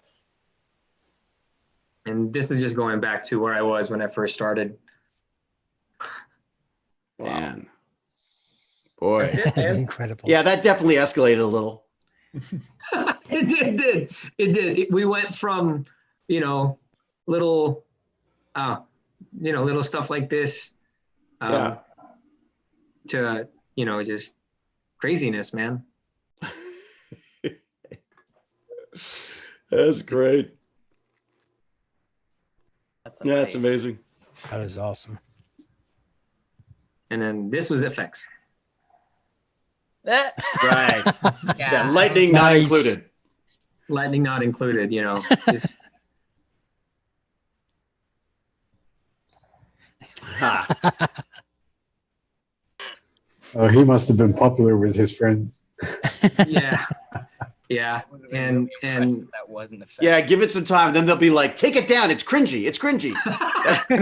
That's where I'm at right now. Everything's like, oh man, why did we record that? I was like, what? You wanted to record it. Well, I'm just thinking when his son goes to school, you know, for show and tell, and he has something, all the other kids are like, I'm out. I can't do it. I can't follow him. He wins. yeah. And it's just that's where it started, and here we are now. 2.5 years later, and I'm still having fun. There's still so much to make. I know Marvel has put a pause essentially on things, but it's never going to go away, man. It's the golden age of the nerd again, the second golden age of the nerd, and we're here to stay, man. Especially with 3D printing. So. I think you've got people who are more interested in this stuff right now anyways, right? I mean, I think I see a lot more stuff happening right now because people are trying to entertain the kid and do stuff with them and, you know, all this kind of thing. It's also no longer uncool. It's not uncool to like comic books. It's not uncool to play video games. These things are just mainstream now, which if you grew up being bullied for this stuff is wild. Yeah, no kidding, huh? Like, it's like, oh, wait, but people used to beat me up for liking Dude, I played sports just so I didn't get bullied. Goddamn it! Yeah. You know, I was on a high school basketball team, and I was like, okay, good, I'm safe. But I remember some days it was like Legend of Dragoon, man. Yeah. I remember saying to my friends, they're like, you know, there's some days I just can't do the Doctor Who thing going to school because I can't face the abuse. Because I used to go with like the giant scarf. And the jelly babies. I had my own little sonic screwdriver. Constantly working. It's precious. I spent so much time trying to make that sonic screwdriver work. But it's true. It was like what? Yeah, man. And now it's just normal. It's just not a big deal now. Yes, it is. People are 3D printing master swords. Yeah. No, I was working on the traveler's bow before my printer broke. Oh no. So, it is slightly out of commission at the moment, and I only have one, unlike some people who have multiple. So it's paused. But yeah, the master sword, the light up master sword that Adafruit helped kind of do a tutorial for is just it's just fantastic. It's beautiful. Adafruit's amazing for this stuff too. Like integrating the electronics with it as well. Yeah, I'm a big Zelda nerd, so man, aren't we all, right? And it's fantastic how far it's come. I read an article earlier today that the video game industry has surpassed Hollywood and the music industry as combined. Yeah. Right. So it's almost here. Like that. It's almost been like that for a while because if you look at G.I. Jane, all right, when that first hit the movie theaters, it was the first movie that ran a video game in the trailers. It was Final Fantasy VII. And, you know, that game blew away the sales of that movie, not because of just that trailer, but it was the first time they did it. But it also, you know, it kind of showed a spotlight on the profitability of video games. And it's not just, you know, the little geeky nerd in the dark corner where, you know, it just kind of helped bring a spotlight to it. Well, I think there's a disconnect too between the industry and what's possible now. Like you've got people are making films that I start watching and then I go like, well, wouldn't it be more fun to play this? Like, because you can, the effects are just as good. I mean, when you look at that new Unreal Engine, I mean, you know, it's beautiful. Like, why would I want to go see a movie when I could be in it? You know what I mean? I don't mean be in it, but I mean like play it. I think a lot of people are finally starting to realize that video games are not just games or entertainment. It's a whole new media. It's like books and movies. It is a whole tell medium. a whole story, and it doesn't have to be sci-fi or fiction or whatever. It could be anything. Well, and a social network too. Like it's the way you know, I mean, Elijah, you probably speak to this more than we could, but my kid spends more time talking to people via video games now than almost any other platform. I can totally see that. I see a few people starting to sweat because it seems to go with them. My favorite thing was I heard that there was a company that was doing its instead of using Zoom to do their company meetings, they were doing it in Red Dead Redemption. Like, how freaking cool would that be? I'm trying to make a presentation. Bob. Yeah. And do you guys remember when Second Life was popular and companies started recreating their own headquarters inside there so people could do like virtual tours of like the IBM headquarters or the Microsoft? Yeah. I think that was They're doing talk shows in Animal Crossing now. Are they really? Oh man. Yes. Elijah Wood. Oh God, I'm forgetting names now. Like it was like real. It was a real talk show in Animal Crossing. Wasn't there like a concert in Fortnite or something? Oh yeah, Baz and I saw that. Yeah. Baz and I went and saw someone. I don't know who it was. In Japan, there was a class who graduated on Minecraft. Oh wow. Yeah. Why not? Actually, there's a teacher that made a virtual classroom inside Animal Crossing, and he gave his the dodo code or whatever to all of his students so they could come and sit in class if they wanted to during his lectures. Nice. Wow. Well, there was what was it, EVE Online? You know, that big memo, blah blah blah blah. They would have these massive wars where, like, it was literally like $10,000 worth of online gear was just gone. It made world news. Yeah, you know? I mean, I played EVE Online for several years, and we would have actually a dojo where new players would come in, and we would teach them and support them during the first 6 months, so they could actually not just give up. So it was actually organized. Yeah, we had corporations and alliances, and it was all very organized. Wow. Which video game had the guy that created the virtual bank? And he had like tellers and all this other stuff, and he spent months and months and months building it up, and people would put money with him and they would earn interest and stuff. And then at some point he just actually took off with all their money. Everybody trusted him. They ended up Oh God, yeah, I remember this. I can't remember what game that was. Well, when he imagined the largest fortune the game had ever had, he bought the most expensive ship he could for himself, and then I think it was EVE. Said, okay, probably. guys, come and get me, and took off. Yeah. But even the company that makes the CCP says, well, it's a sandbox. You can do whatever you want. We can't intervene if someone steals your money because you've just, went for a scam or whatever. So oh, that's so cute. Ha ha. Hi. Hey there, little girl. Hi. Hi. I'm sorry, I had to do that. It's like, Dad. Very rude. Very rude of you. Yeah, man. I love that the nerds are here, and we're just, it's so inclusive. It's just so much fun. And I'm just happy that it's not in the state it used to be. You know what I mean? I think Disney, what's that? Absolute agreement. Man, there's a community around it now in a way that there just wasn't before. It's just so much more widely accepted. I think Disney was a pioneer for that, making the Marvel movies and the comic book movies cool. And I think that was the start of it. And I think San Diego Comic-Con being such a huge thing. What's that?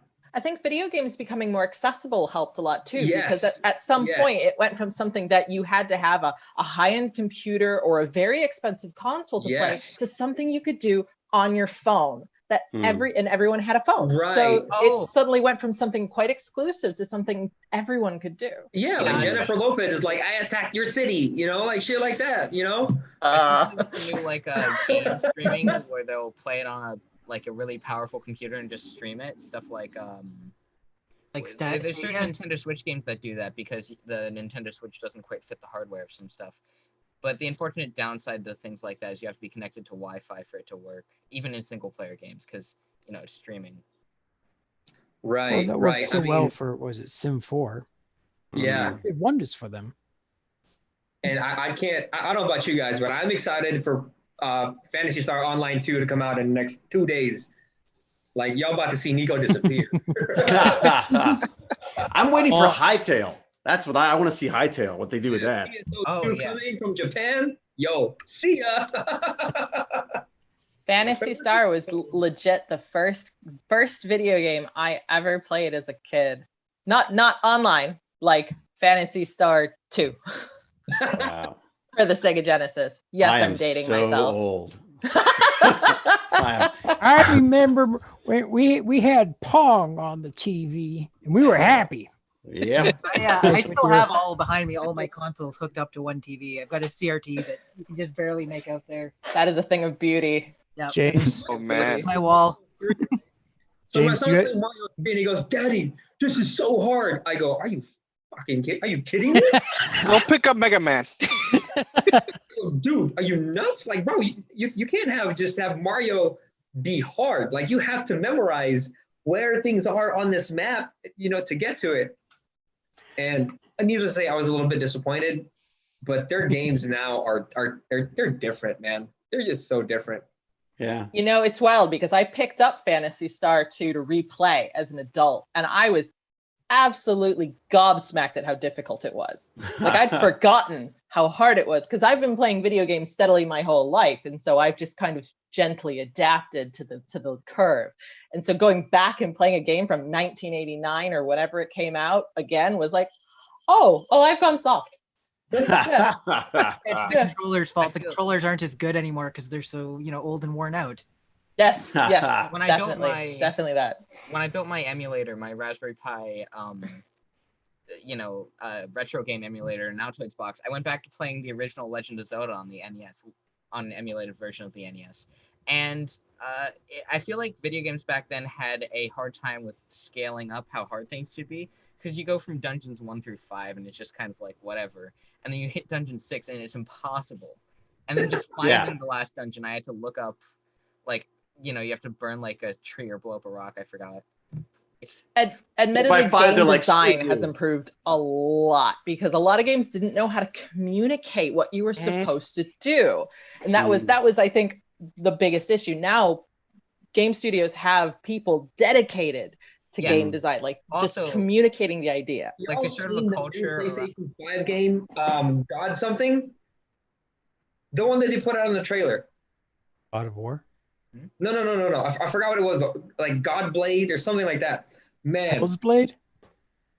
What they showed on the trailer was actual game footage. Yeah. PlayStation 5, the one with the pizza warmer. Trying to think, because I know there was Hell's Blade. I'm sorry, I'm laughing at the pizza warmer. Apparently, there's a pizza warmer on the PlayStation 5. Like, they thought it through. Yeah. That was no, I was just commenting on Faye's game design. Like, man, it is beautiful. It's absolutely mind-blowing where we came from a dot in a bar to wherever the heck we are now, man. The physics, the design, the graphics, like, what? Well, and where we're going. Yeah.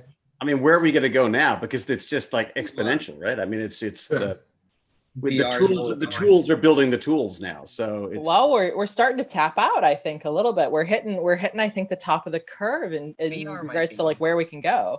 It's I kind of disagree because I just saw like what's going on with Unreal Engine and their new stuff for 5.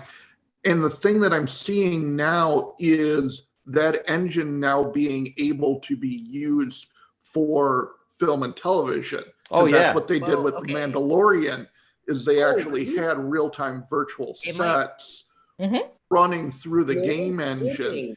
And that's what I'm seeing now is going to be the thing with combining that with AR and VR. No, we're not done. We're definitely not done. No, because if you VR is where it's going next. Yeah. Games like Half-Life man. Definitely show the potential of what a full VR game could be. I noticed a lot of the older games are now updating it to VR assisted. So like, you don't have the 2 hand controls. You have like the regular Xbox controller, but you have the full on, the shield and everything else. So can you imagine World of Warcraft in VR? No.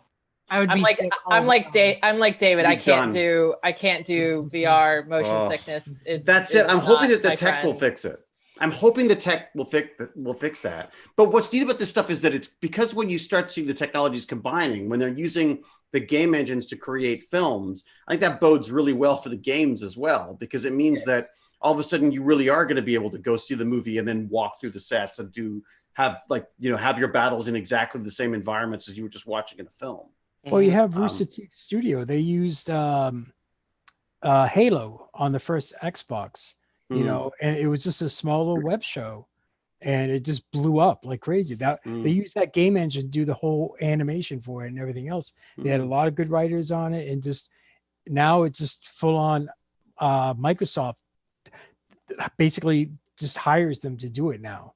Right. Then it branched off into other projects and everything else. So I mean, if you find that one niche, who knows where you can go with it. Yes, Ricky. I got to jump in real quick. Shane, thank you very much for inviting me to be a part of this. Yep. Look, thank you. And I got to take off. Yeah. Dinner arrived a few minutes ago, and don't worry about it. Be a part of that. Thank you so much. Mr. Hewlett, pleasure hanging out with you. Yeah, pleasure, Ricky. Thank you so much. I look forward to playing with some of your stuff. Man, we're gonna have some fun, and there's more stuff coming. So. Thank you to everybody. I got several new Patreon supporters during this, and it happened without being on the screen. Sweet. So thank you, everybody, and I look forward to making more cool stuff for you guys. Glad I got to be a part of it, and after I get done eating, I'll jump back in chat and watch and hang out, whatever. Thank you, Ricky. Definitely well, man. I'll Thank email you guys. I'll contact you, bro. Yeah, hit me up, DM me on Twitter or whatever. Facebook. All right. Thanks again, Ricky. Guys. Ciao. All right, take care. All right. And just because I know it's running late and everything else, I know the guys in the US, if you have dinner with the family or anything else. What time is it? Well, I will take this It's 10 p.m. to also say I have to sign out. I am actually still working remotely, and I asked for some time off to be here because I couldn't miss it. And I am so thrilled I did. This has been an absolute blast. I thank you all for being here and letting me speak and show what I do and showing off everything you do. And if anybody wants to see some of the other stuff that I didn't get to show because it's in the office or at home, you can visit my website. It's dsk001.com.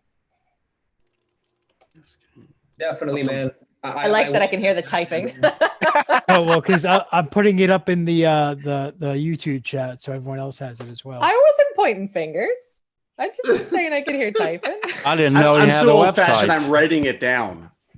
Oh, but that's better. That's I better. have to put it, otherwise I don't remember. It's got to be in the notebook. Otherwise I don't. Yeah. You are so old, Hewlett. Yeah. I tried the electronic. It doesn't work. Not for me. Fernando, have a good one. Thank you very much for being on. Take care, Fernando. Yeah, cheers. See you guys. I too am going to have to slip out. So I want to thank you guys for inviting me. I had a great time. It was good to see all of you. Don't get to see too many people nowadays locked in the basement until this whole thing's over with. So sorry, who are you again? I'm the other Canadian James Cameron. The what? Oh, that's good. Oh, okay. James, seriously, though, thank you so much. Thank you for bringing out your thank you so much, man, and educating us. And after this whole pandemic thing is over, I need to see the full large scale monster of a beast that is the original Player One cabinet, sir. Well, there is a video on the channel, but at some point, if people want to see it, I'd be happy to kick my wife out of the living room, set it up to do a live stream from there, and you guys can just watch me play 1943. But then, like afterwards, is it like a post credit scene where your wife is just kicking the crap out of you for kicking her out of the living room, so you can do that? No, she always insists I turn off the camera first. That's right. No witnesses. I will only beat you after that. Yeah. Alrighty. Well, thanks so much for coming. Hey, you guys, I'll take it easy. James. Take care, James. Have a good one, James. Cheers, James. Bye, guys. I am not trying to kick anyone else out, but I am opening the door just in case. Like I said, it is 4 p.m. Eastern Standard Time. Before I actually think I need to go. My family is like doing a little cooking. Like I'm having way too much fun. You can When- stick How are around. I'm people up. having Dinner. dinner already? I haven't had dinner yet. It's 9 p.m. here. Yeah. I haven't had dinner yet. I Yeah, think too. that's a European thing, though, that we tend to eat very Before we late go here. late. It's true. I could never get And used if to you that. go to Spain, it's even worse because they like 11 midnight Yeah, sometimes. Like super restaurants late do in not Spain. open before 9 p.m. there. Joke, right? Fred is eating around 2 a.m. Because- usually. Yeah. Well, We don't I have have- Augustin to defend Spain though, so Exactly. we're just trashing Spain and his Croatia? absence. Right, so Elijah, you got to go, man. Elijah, yeah, jump in, buddy. Russian. Oh no, you're gonna show us something real quick. Yeah, Yeah. before I go, I was gonna ask, does anyone know any like good replacement? Not anything to replace like a Marlin board, any cheaper options or something? Just like Ramp. the K200, because this is currently broken. And A Ramps, like a Ramps 1.4 is probably the cheapest you're gonna find for a 3D printer. Sorry, what was that? A Ramps 1.4. All right, thank you. Ramps. RAMPS. It's gonna be Yeah, like okay, I got don't know, it. it's like Thank you. $15 for like everything. All right. Bye. Or is- It's like, okay, I So I got got what I needed. See you, Elijah. Elijah, have a good Elijah. one, Take care, man. Elijah. Have a good one. Stay safe. Thank you. Oh, You're man, great, I'm man. dying. I'm dying. That was I'll forgive the shampoo building scheme pyramid thing. Oh. oh my god. Yeah, it's great. I get We'll do an roasted by episode on business, and I'll come on and we'll talk about marketing. All right. did- Sorry. I was gonna say the one real job I ever had. I worked at a voicemail company for a few months, and they were voicemail before the internet, and it was all for Amway, and it was they had set up an entire voicemail network just to share those marketing messages, Oh wow. and then spun off this entire industry. It was amazing. I couldn't get over the amount of money and people involved in this thing all over the world. So it was a packet network. It was like the internet. It was built on the same kind of packet network that the internet ran on, but they were all these like private nodes just used for sending like go double diamond. I sold, and there'd be like messages from the top from the boat, like I'm on the boat right now. It's great. Way before the internet. Now I feel old. Yeah, there you go. We had You people. are Doing this old. to yourself, Shane. I know. No, That's I why did love it. doing it. I did it to myself. All right. Hey, the way to not show the white hair is to shave it off. Just saying. I agree. I shaved this off before it wasn't pretty because this hides underneath here. Yeah. Look, All right. Okay. you have two guys who have seen it. They were like, no, Yes. never I shave. was Yeah, shocked. it was scary. Yeah, we were talking with Santa that evening, and next day, Next day. Santa, it's just like gone. Santa had no beard and no one I was liked it. shocked. I call it my super blonde. Well, It's I thought not like white. I thought white is a sign Ultra of like instinct, bro. experience and some word No. I can't think of right now. Distinguished. Distinguished. Yes, Thank you very yeah. much. Very distinguished. Because I was going to say there are young extinguished. girls dyeing their hair silver now, so clearly it's cool. Oh, I and got you that. can just I relax. got the Okay, but Santa's been Good, doing good. it before it was streamlined. So. Yeah. He was it's so good. ahead of it. This Shane, is you fucking should go on like Ultra Santa Instinct, made it Shane. meta. Ultra Instinct Shane. What? It's Ultra Instinct Shane. Exactly. It's That's what it the is, man. we'll just leave this here from now on and never talk about it again. All right, so I'm gonna take my turn on chat roulette or whatever. I would like to hear from Mr. Joe Kasha with everything that's going on, and I know that he's been doing everything in the world for his country with the PPE gear. I would like to hear anything else he would like to talk about. So first of all, I want to apologize. I've managed to time all my printers. Like there are 15 printers in this room and only one of them is actually printing at the moment. And so you might hear it going through, but that's like an 18-hour print. I actually have one printer not printing PPE shields at the moment, which is like, I was so excited. Good. Treat yourself. So yeah, I'm printing a couple of mine. I made portable soap dispensers, which work with Hold on, let me zoom in on you. Great. proximity sensor. So I did a couple of these. Wait, there you go. See? So there's battery that goes in there. That is sweet. That is super, super pro. That's fantastic. 3D printing. I'm hoping I get it sponsored by Pornhub as well. You never know. Not the words I was expecting to hear. Speaking about marketing. Yeah, and that sound doesn't help. Like, exactly. Wow. So the idea was this took a dive. He goes, well, and now that Elijah's gone, let's go there. Exactly. Now the idea was that I live in a building with like 10 other apartments here, and I wanted to have something in the elevator actually, that I don't have to plug into anything. And this can take like the LiPo battery, so it can keep running for like 5-6 days without having to change the battery. And yeah, it's going to be modular. It can be stuck on the wall. It can be hung on something. It can be freestanding. It can be battery, electricity. Awesome. That's brilliant. I use a couple of hours a day just to get away from printing PPE shields and just relax, do my thing. That's great. ZBrush, You weren't going to Fusion pull 360. phantom power from the elevator? Sorry, come again? You weren't going to just pull phantom power from the elevator for the soap dispenser? No. Yeah, the emergency call button. He just taps into that. Yeah, exactly.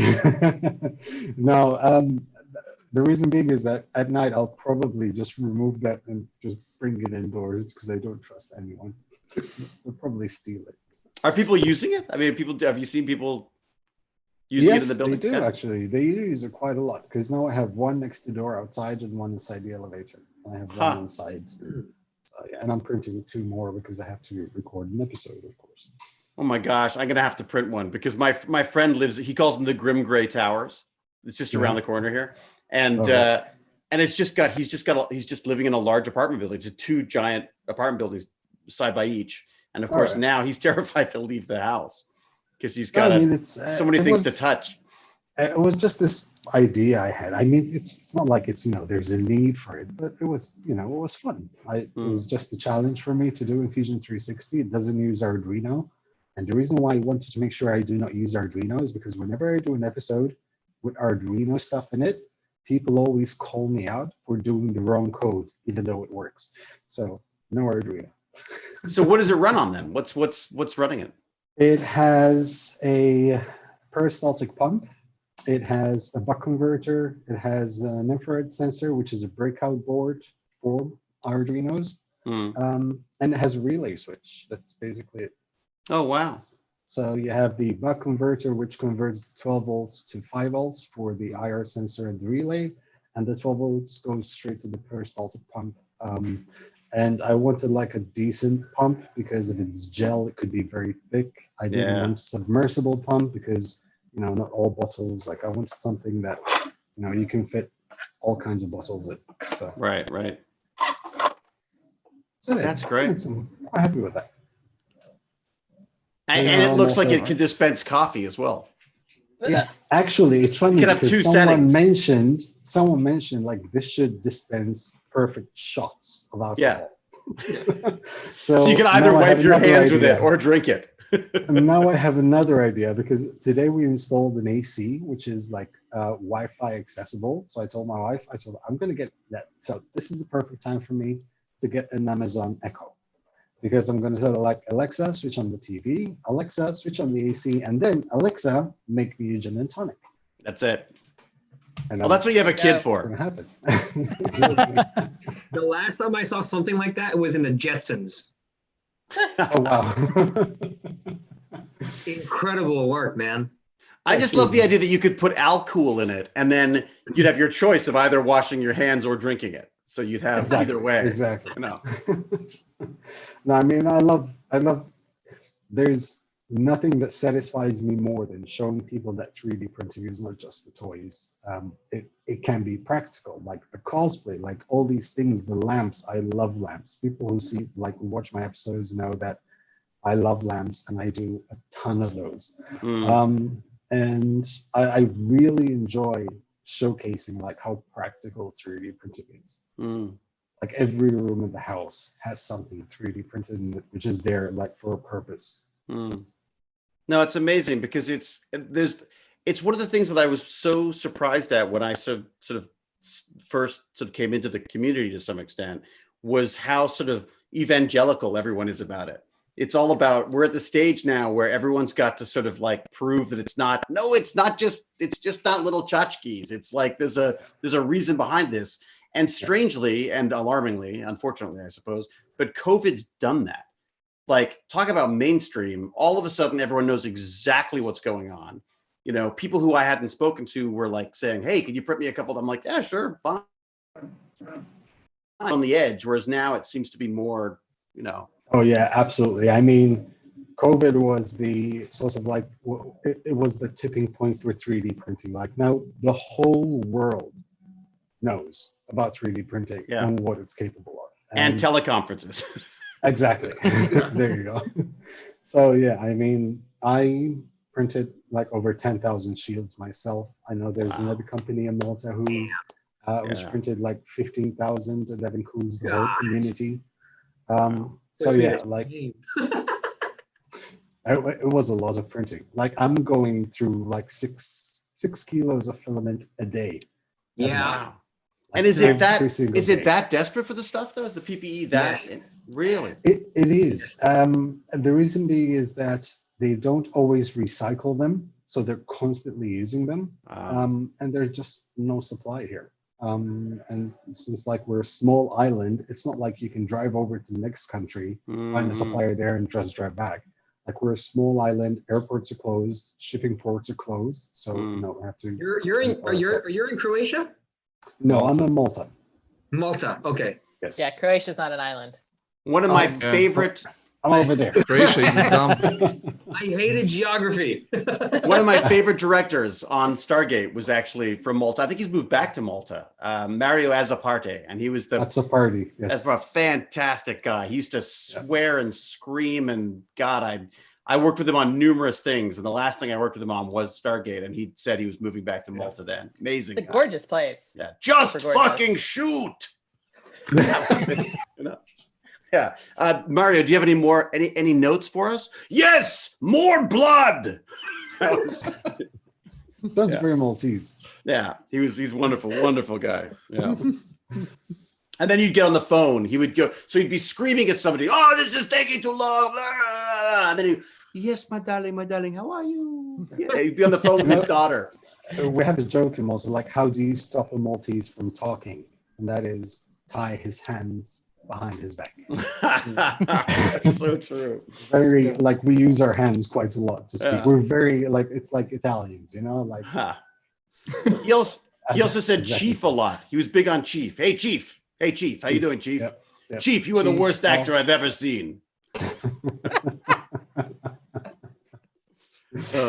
So that's, well, sorry, that I went light with it, but you've got PPE.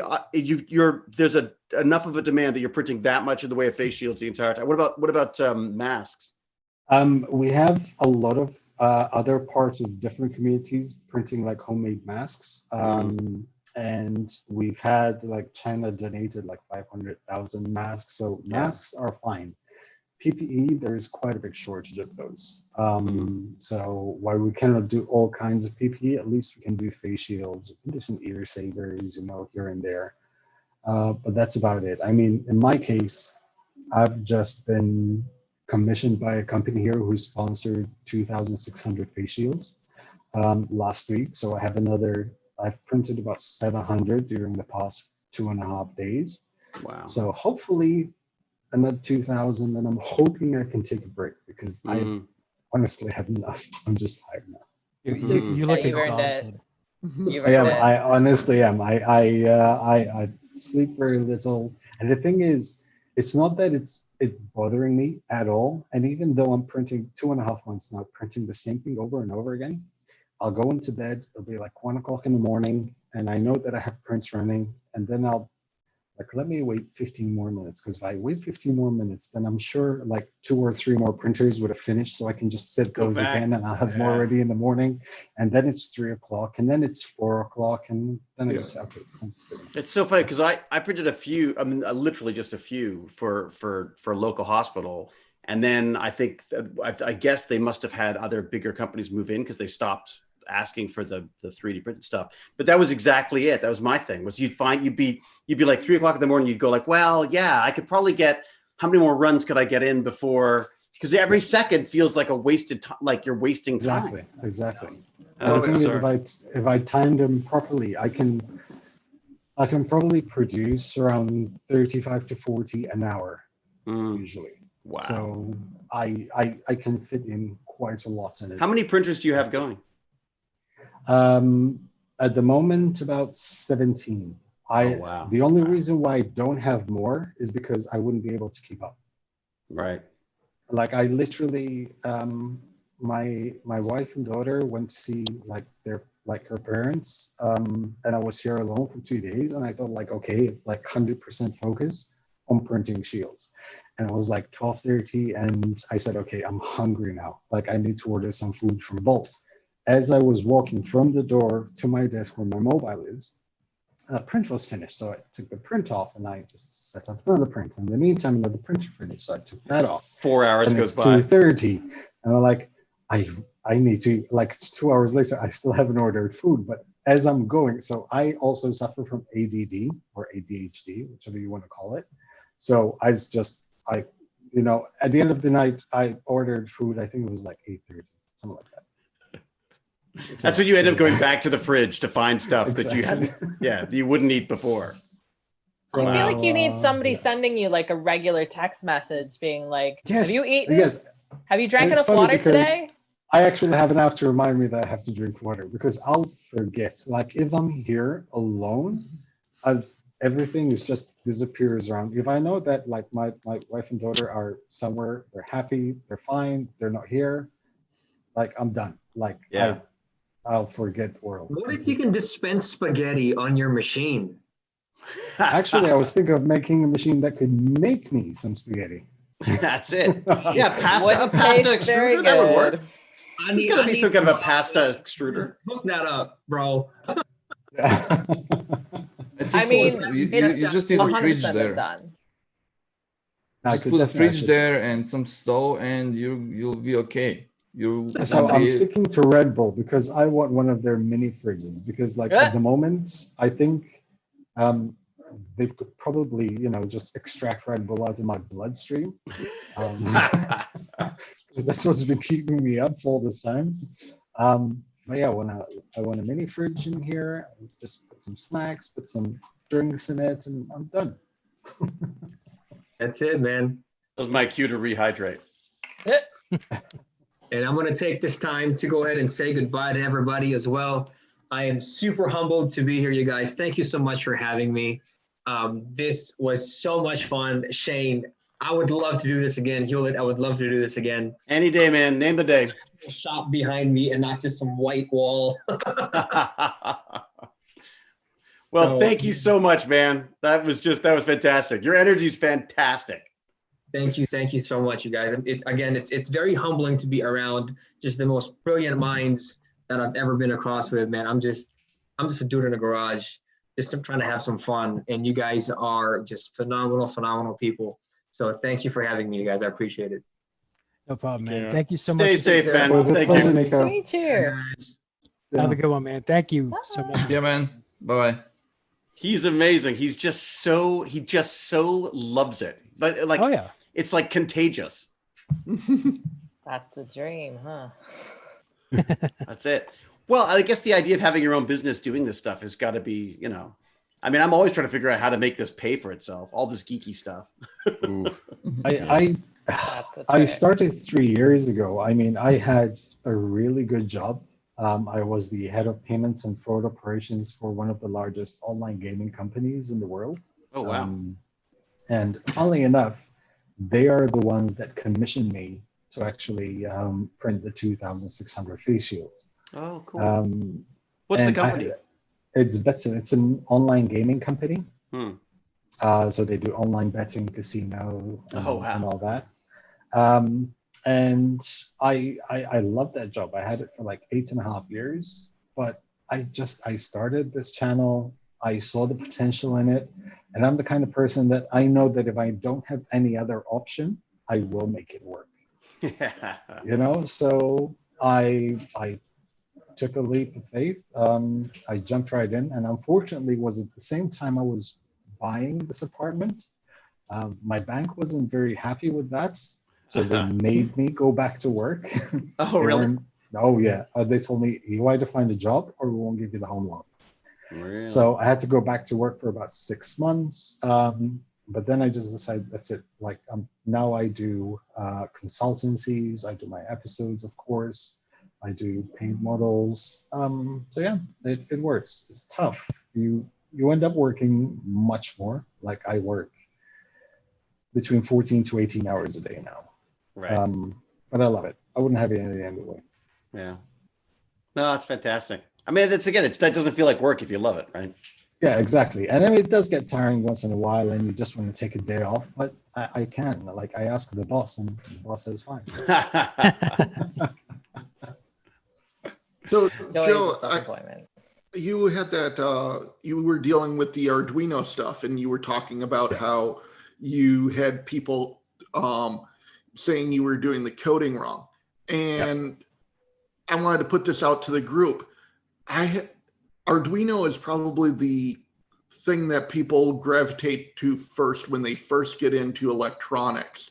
But I've noticed that there's a couple of bad apples with the forums and people online, specifically with Arduino, that make it so that people just don't want to deal with it anymore because you try to look for a solution and somebody's going, read the manual. Yeah. Yeah, the code. It's the programmers. Some of the programmers are, especially the old school programmers, can be a bit, difficult. Yes, that's very diplomatic of you. The thing is with me is I kind of like to, I end up jumping the gun. I learn something, I'm excited about it. So I want to create something in my mind. Like I wanted to create this dolly, the camera dolly. Oh yeah, I made it with the remote, and everything. And it took me a while, and it was Frankensteining bits of code that I was finding online, tweaking and everything. And I have no problem with constructive criticism. If you can teach me something, please do so. I want to learn. And as soon as I learn something, I'm going to try to share that. But, it's disheartening when someone just tries to ridicule you. They just go like all aggro on you in the comments. They flame you like you're such an idiot. Like, that's not how you do. Come on, man, just chill. I think there's it's interesting because I think there's definitely sort of a coding culture or an old school coding culture that is very sort of, it's almost Asperger's in its approach to stuff. And I think that's partially because of the focus on the code. Because I worked with a bunch of these guys and it was almost that they didn't even notice that they were being completely, rude about stuff. But the big one, I think, is that there's also a lot of people who just want answers. They want to drop into a forum, get the code, get out again. And I think these guys get sick of that too. But I've been pretty lucky because I've been doing the Arduino stuff. I've been playing with Scratch programming mainly because the kids. And those communities are much nicer because mostly they're dealing with, because the real coders aren't there. They're like, it's for kids. Exactly. So it's one of the reasons why I'm always so reluctant to share my step files from Fusion 360 because they're usually very messy, but they're messy in a way I can understand them. Right. Like if I need to change something, I know where to find it. Right. If I throw it out there as step files, oh my God, I would get just blame it on the converter. Just blame it on the converter. Say it wasn't me. It's just the converter. Or just make up an intern. It's like, oh yeah, it was my intern. Yeah, exactly, my new intern. Yeah. But it is all cutting. It's all cut and paste stuff now. I mean, that's how. that's how people code now. I don't know how else you.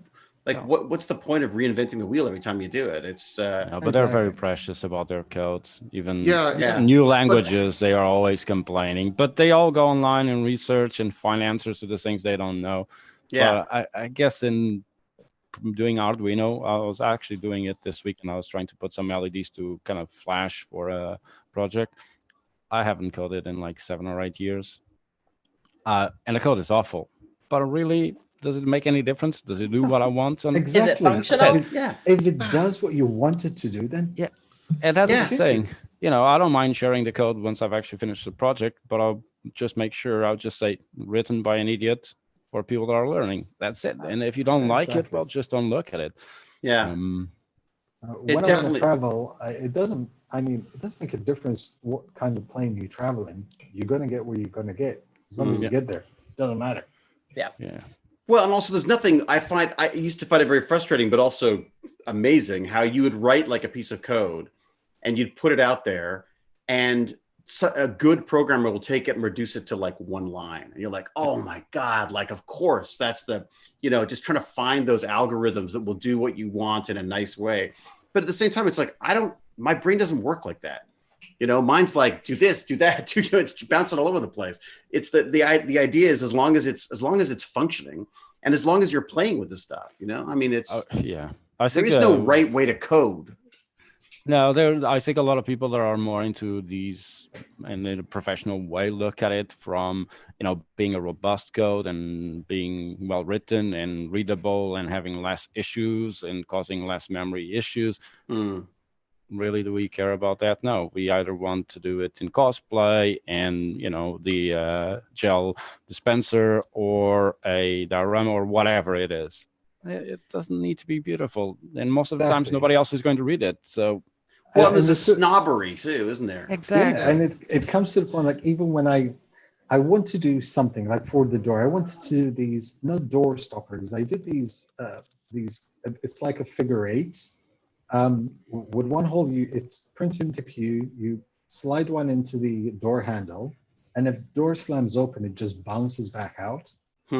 And every time I do something like that, I have to explain to people, like, I know I could put a door stopper. I don't want the door to stop. I just don't want it to dent the wall. I don't want to put a thing on the floor because I don't want to drill. I don't want to spend 25 cents going online and then $10 shipping to get it here. I just want to print something myself. It's like, why do I have to put all these disclaimers? Like, I want to do something. Let me do it. And then I'm going to share it. I think it's a mentality thing too. I mean, I think I've been very, very surprised how welcoming the 3D printing community is. I mean, you ask a question, you get a lot of answers, and then none of them have any attitude. That's what I'm saying is like that community. I've been dealing with P5JS, which is a graphics library. That is an awesome community and stuff like that. And it's just that because the Arduino is the C++ variant, you have the old school coders and you have that kind of old guard mentality to it. But if you're just getting started, you're going to, it's like people say, hey, we want you to get into STEM. We want you to do this. And they say, and Scratch isn't available because we want you to be professional about it and, get a job with this. You start out with Arduino because that's the first thing you know. And then you try to look for answers. And I've found several cases where I found somebody asking the exact same question I had. Somebody on the forum saying, essentially, that's a stupid question. It's funny because one of the things that really drives me crazy about the whole snobbery side of it is that, people talk about like Scratch. I see a lot of kids who are bored out of their minds doing computer stuff because they're having to use Arduino with C. That's a lot to get your head around. I mean, there's a lot of concepts there. Why the heck are they doing that when there's a perfectly good drag and drop programming language that does exactly the same thing? In the future, we're not going to be writing in C. We're going to be writing in the drag and drop things. It's going to be about having the brain that can figure out what you want the program to do, not how the program does it. Because there are going to be tools that do all that for you. Unreal already has blueprints and basically drag and drop, everything works fine. But still, you need to figure out the logic.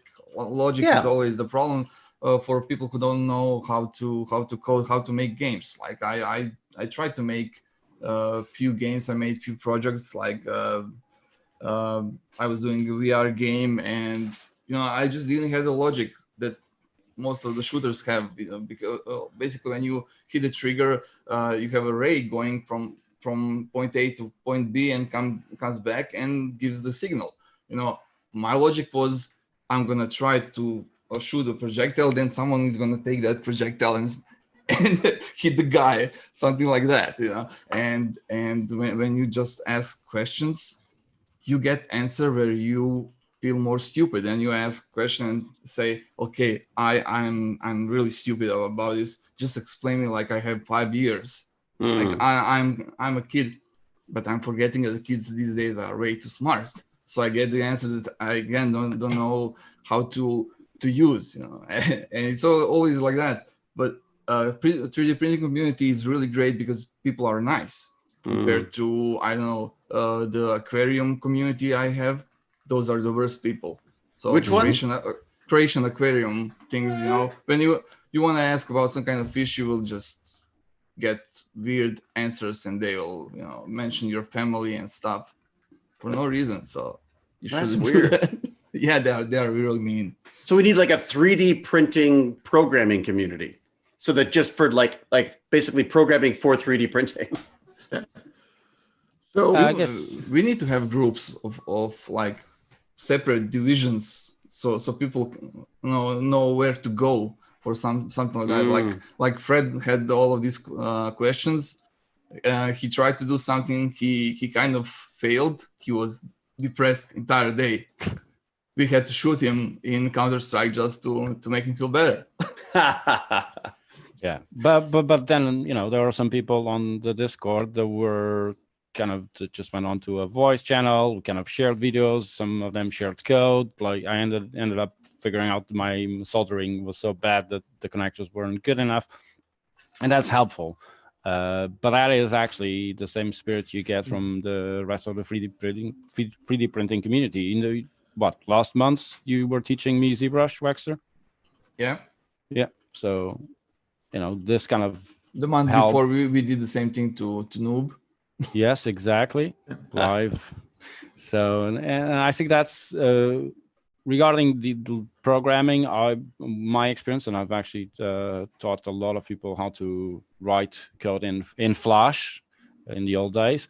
I was teaching how to build games and with proper code. And actually, it's not the code itself; it's the logic. It doesn't matter how the code is. It's about getting people into a mood where they can think for themselves and try and figure out how to build something. And once they understand it, they can pick whatever language and get used to it and learn it bit by bit. I think you asked several times, where did you learn that? Well, there are sources like lynda.com and other websites where you can learn almost any language, and it's fine. There's someone on Twitter that I've followed. LinkedIn Learning's fantastic. Yes. I am on that all the time, nonstop. Yeah, which used to be Lynda. Yes. There's someone on Twitter, I don't remember his name. I follow him because he has these Blender courses. They're not cheap, but they're, £200 or whatever. And the amount of people that I've seen that have taken that course and have rendered scenes that I go and say, whoa, that's just insane. And they are learning it in a month or so. And it's just like crazy. And so there's a lot of resources available. A lot of the time saying people go into these Facebook groups. Like I remember one of my enders stopped working. I went into a Facebook group, asked a question, and I got the most weirdest answers. And I actually know a little bit about printing, but some of the answers were completely crazy. Most of the times, just go into websites and try and learn from tutorials and other things, and you'll get there eventually.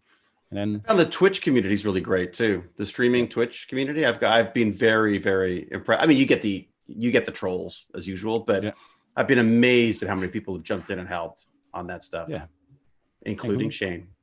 Oh no, I'm saying like no, that's not possible. I usually bring trolls to my stream. Yeah, bring your own trolls. Then you know you can control them. BYOT. Yeah. But Shane is difficult to control, uncontrollable, I guess. Hey, I told you the dancing thing was a one-time only thing. I don't care how much you beg and please, sir. He danced to Beyonce that evening. Oh yeah. Yes. We have proof. I think there was, I think there was actually footage of it, wasn't there? Yep. Oh yeah. Yes, indeed. Yeah, indeed. But see, I'm surprised someone doesn't have it as their backdrop in Zoom. We have yes, others. but see, David, there's this awesome button in Zoom. It's called turn off video. Yeah. I can just, quickly kill that. Oh, believe me. I'm doing these with 10-year-old kids. I'm like, what's the best part about online education stuff? I was like, yeah, the mute button. You just watch like a screen full of kids trying to swallow their own webcams. Yeah. So, David, I wanted to show you. I found my Arduino setup. Oh, so cool. This is something that I built because I wanted to do a quicker way of doing stuff, but still keep it in the Arduino C code because of whatever library I needed. So how do I share screen on this thing? Share screen. And the Arduino course on LinkedIn Learning, by the way, is really good. Really, really good. Because I did the LinkedIn developers stream and it was amazing. Okay, can you see this now? I can. Okay, let me just move this. Okay, so what I'm doing here is I can actually pull on, say, an LED, and my mouse is going wacky because of the share screen, but there we go. So I put that into here and then say I have a button and I want the drag and drop with the shared screen. Come on. There we go. And what I can do is just get code and it will write for me the boilerplate code for connecting both the button and there. Say I don't want that delay signal in there because I need a sensor. I can just put. Wow. Uh-oh. Did we lose them? And then we froze. Yep. Hold on. He shouldn't. Did he code that himself? Is that? No, he just I pressed think the you pressed get the wrong code. code. Where press get Wait, code. nope, he's back. He's back. I'm back. Okay, great. So yes, I actually coded this myself, and this is all JavaScript that writes the Arduino code for me. Wow. So say I want a potentiometer to control a PWM LED. The color coding is also because I'm planning on using other boards that are very specific on what pin is input and what pin is output and things like that. So having that basically heat map of what buttons go where is super important. So I now can go get code and now we'll write down the things and it actually makes a class for the wait time and uses time.millis and all that stuff and names the variables properly. And then you can just, copy the clipboard, paste it into whatever IDE you use, and you're done. That's amazing. Dang. So, yeah, that's really cool. I mean, God, they need to add this. They need to add this to the Tinkercad stuff because Tinkercad has the drag and drop stuff. Oh yeah, but it's not as extensive as this. Yeah, and the Tinkercad stuff's awesome. I love the fact that in theory you could use this with Tinkercad and simulate an entire Arduino project without any problems whatsoever. And it's one of the things we've been trying to do because, for a while there, people were having a hard time getting any kind of stuff sent to them either. So the kids were using the virtual version. The other thing that's really nice about Tinkercad was that because a lot of people don't have 3D printers, they're using I've got them exporting their creations to the Lego mode so they can build them in Lego, which is okay. Or there's another one now where you can actually export it out to Minecraft and put it through Map Edit or something. I can't remember what it is. MC Edit. Oh, that's clever. Yeah. So you can build these really complicated things, but because the 3D printing, first off, takes forever and kids don't have that kind of patience in a lot of cases. That's why I actually got a CNC was because I wanted to start doing some more sort of immediate response to stuff. But this is glorious. I mean, this is fantastic. So I added also servo boards. So there's like one of those servo boards that you can put like 16 servos, and then the servo, and it will actually write the proper code for all of that as well, which is nice. So that was a bunch of work to get the inputs and outputs, but I rather do this than having to rewrite it a whole bunch of times. And this, I have my Patreon. I actually made this available for free once COVID hit, so that all you have to do is sign up for my Patreon and message me, and I'll send you the link and the password to it. There you go. Everybody jump on that. That's very cool. So it's just Shory at on Patreon. Right. So, that's very cool. Yeah, that's amazing. Thank you. As somebody who does not, who very staunchly does not do code, I am so incredibly impressed. Yeah. Oh, definitely. Yeah, just find that on Patreon, message me, and I'd love to get your feedback on what you think of it. That's great. So, Geeky Faye, why no programming? Just trying to avoid it, or? I already do so many things that if I added coding, I don't know. I think I might short circuit, frankly. Right. I've always I feel like for my entire adult life, my best friends have been coders because I've been the artist and they'd be the coder, and we'd work together, and that's how that worked. It was a perfect relationship. Stay in your lane. I mean, yes, no, like it's one of those things that people have definitely asked me, like, would you be interested in learning this aspect of it? But I guess part of the problem is I'm a generalist. Right. I already do a lot of things. I am trained in pretty much the entire 3D design process from start to finish, including animation. Right. So my brain's already really full of stuff. I admittedly, I know enough to be able to deal with a website, which is probably more than the average person. But when it comes to complicated code, I can see many months and years of knowledge stretching out in front of me.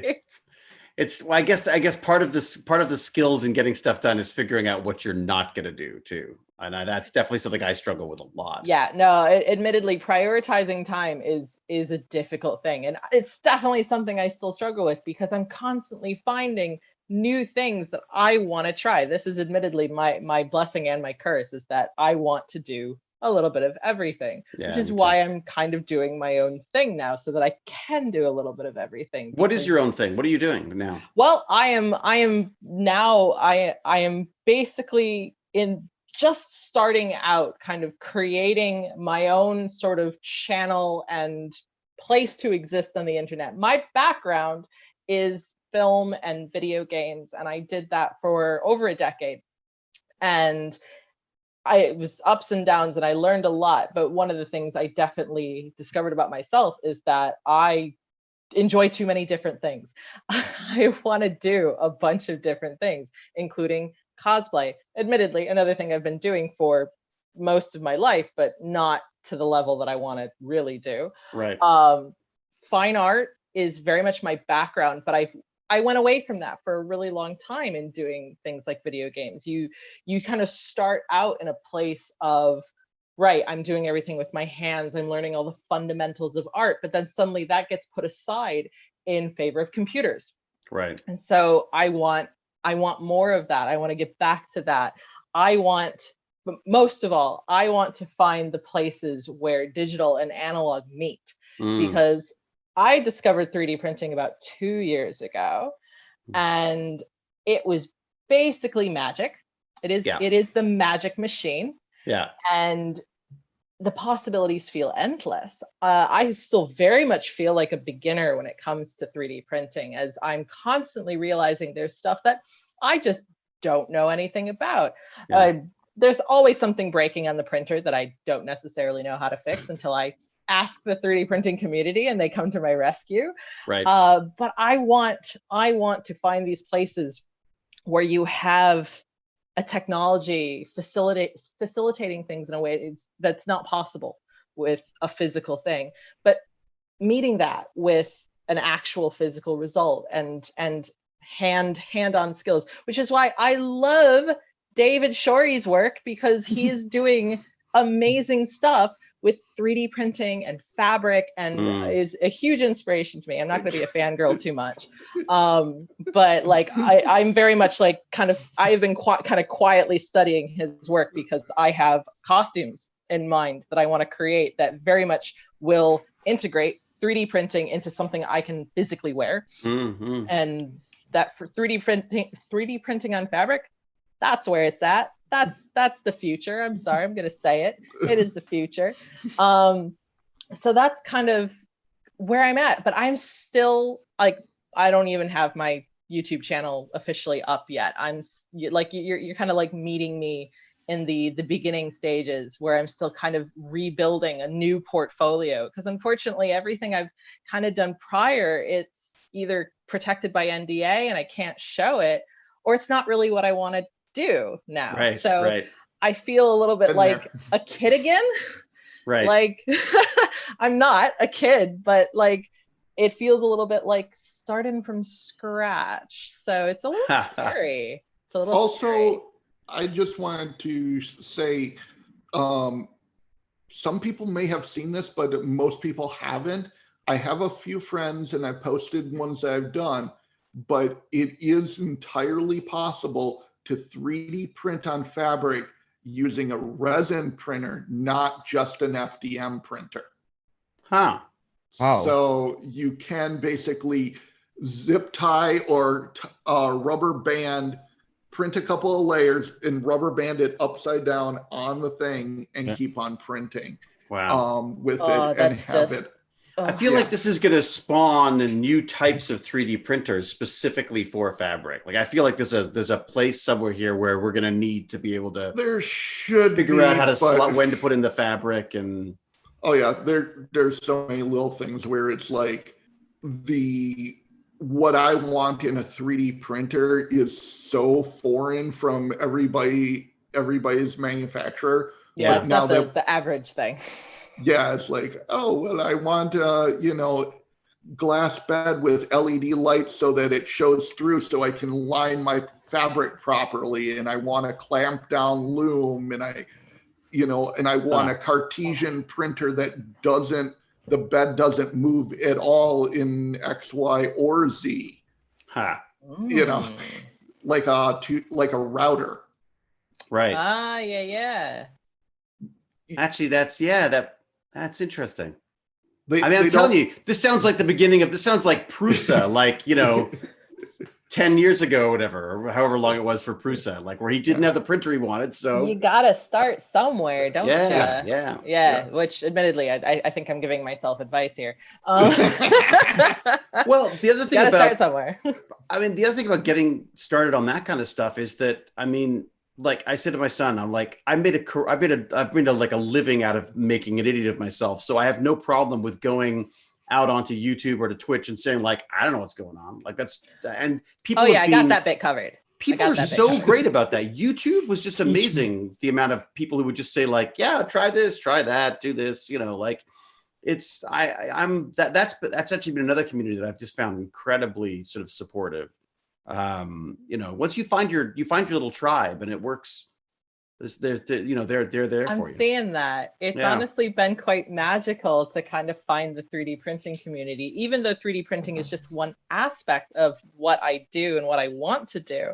It's been so lovely and supportive and just kind of mind blowing at times how, like, I feel like, I think I've been online for like 3 months and I feel like I've already made actual friends, like not just like online acquaintances, but real friends, and that's incredible. I am admittedly, there's not enough hours in the day is kind of the easy way of putting it. There's not enough hours in the day. There's so much I want to do, but it's, I don't know, it's slowly but surely kind of working its way. I saw in the chat that Wekster noticed my cat drawing kind of peering judgingly. It is very judging. It's true. I swear he doesn't really look that judging in real life. I couldn't stop watching it. Like, what have you done, Wekster, that you feel so guilty? Wekster obviously has a guilty conscience. He's judging you. He's definitely judging you. That's the judging Wekster. You should just call that picture "Judging Wekster." Yeah. I will retitle it. I think exactly that. But that's exactly an example of one of those things that I haven't done that in 15 years. And so I said, I basically was going through my art supplies, which have followed me across an ocean, because if you can't tell, I'm not British. No. Followed me across an ocean, and I was going through my art supplies, and I found these pastels that I bought when I was in university for art, and then never touched again. So I feel this immense joy at being able to go, oh, what's stopping me from picking this up again and giving it a try? So I did.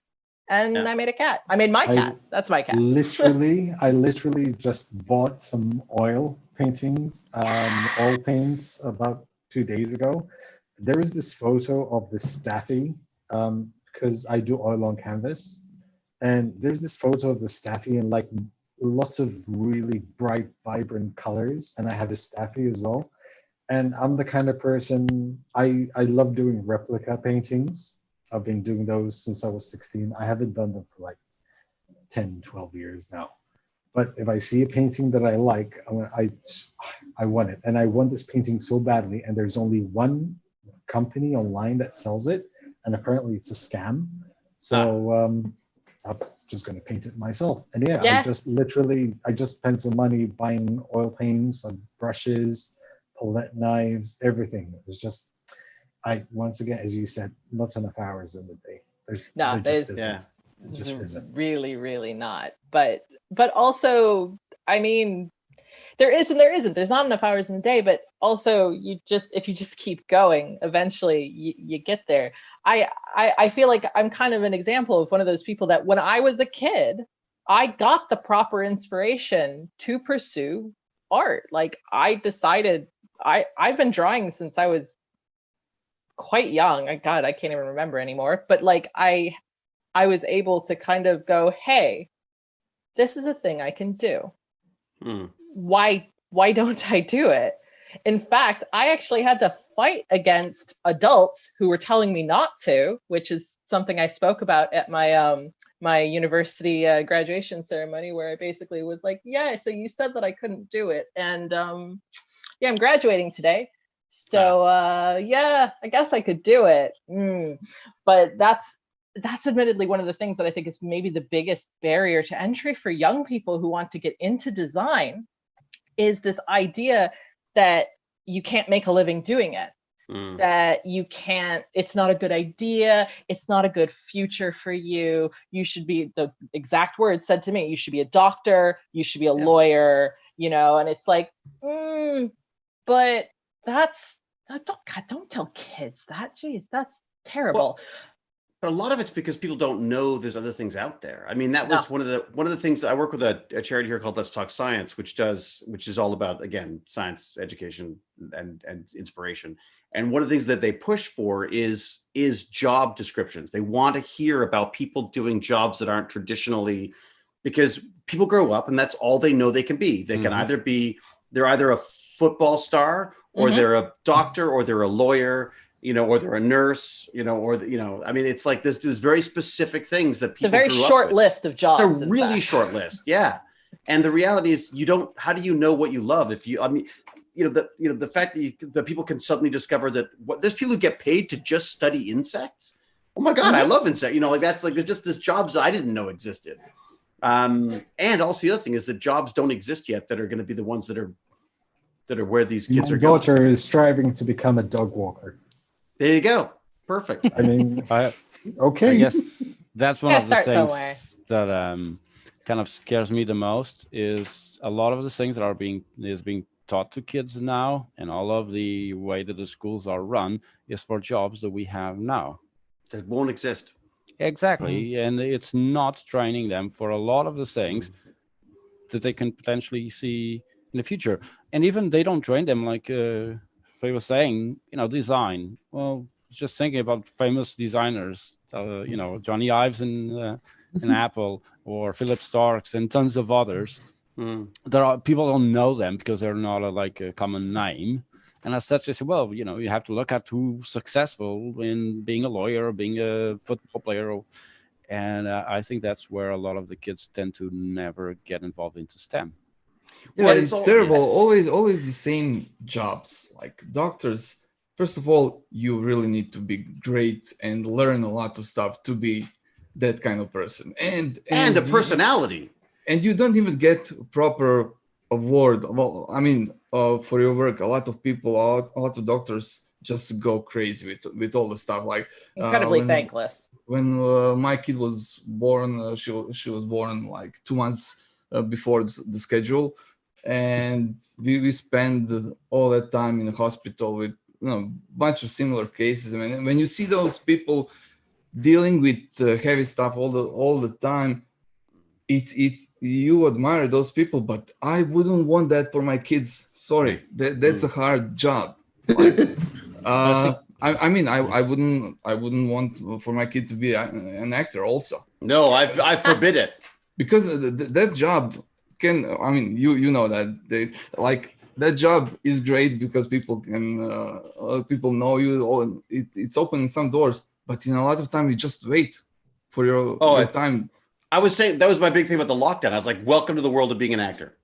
Yeah. It's like everyone's like, this is terrible. We don't know what's happening next. I was like, yeah, that's called acting. I tell my son not to do it. Yeah. I hate sets. You're just walking around waiting for someone, for lights, for camera, for I don't know who. Well, that was my biggest frustration when I went from being an actor working on little films with my friends to my first professional gig.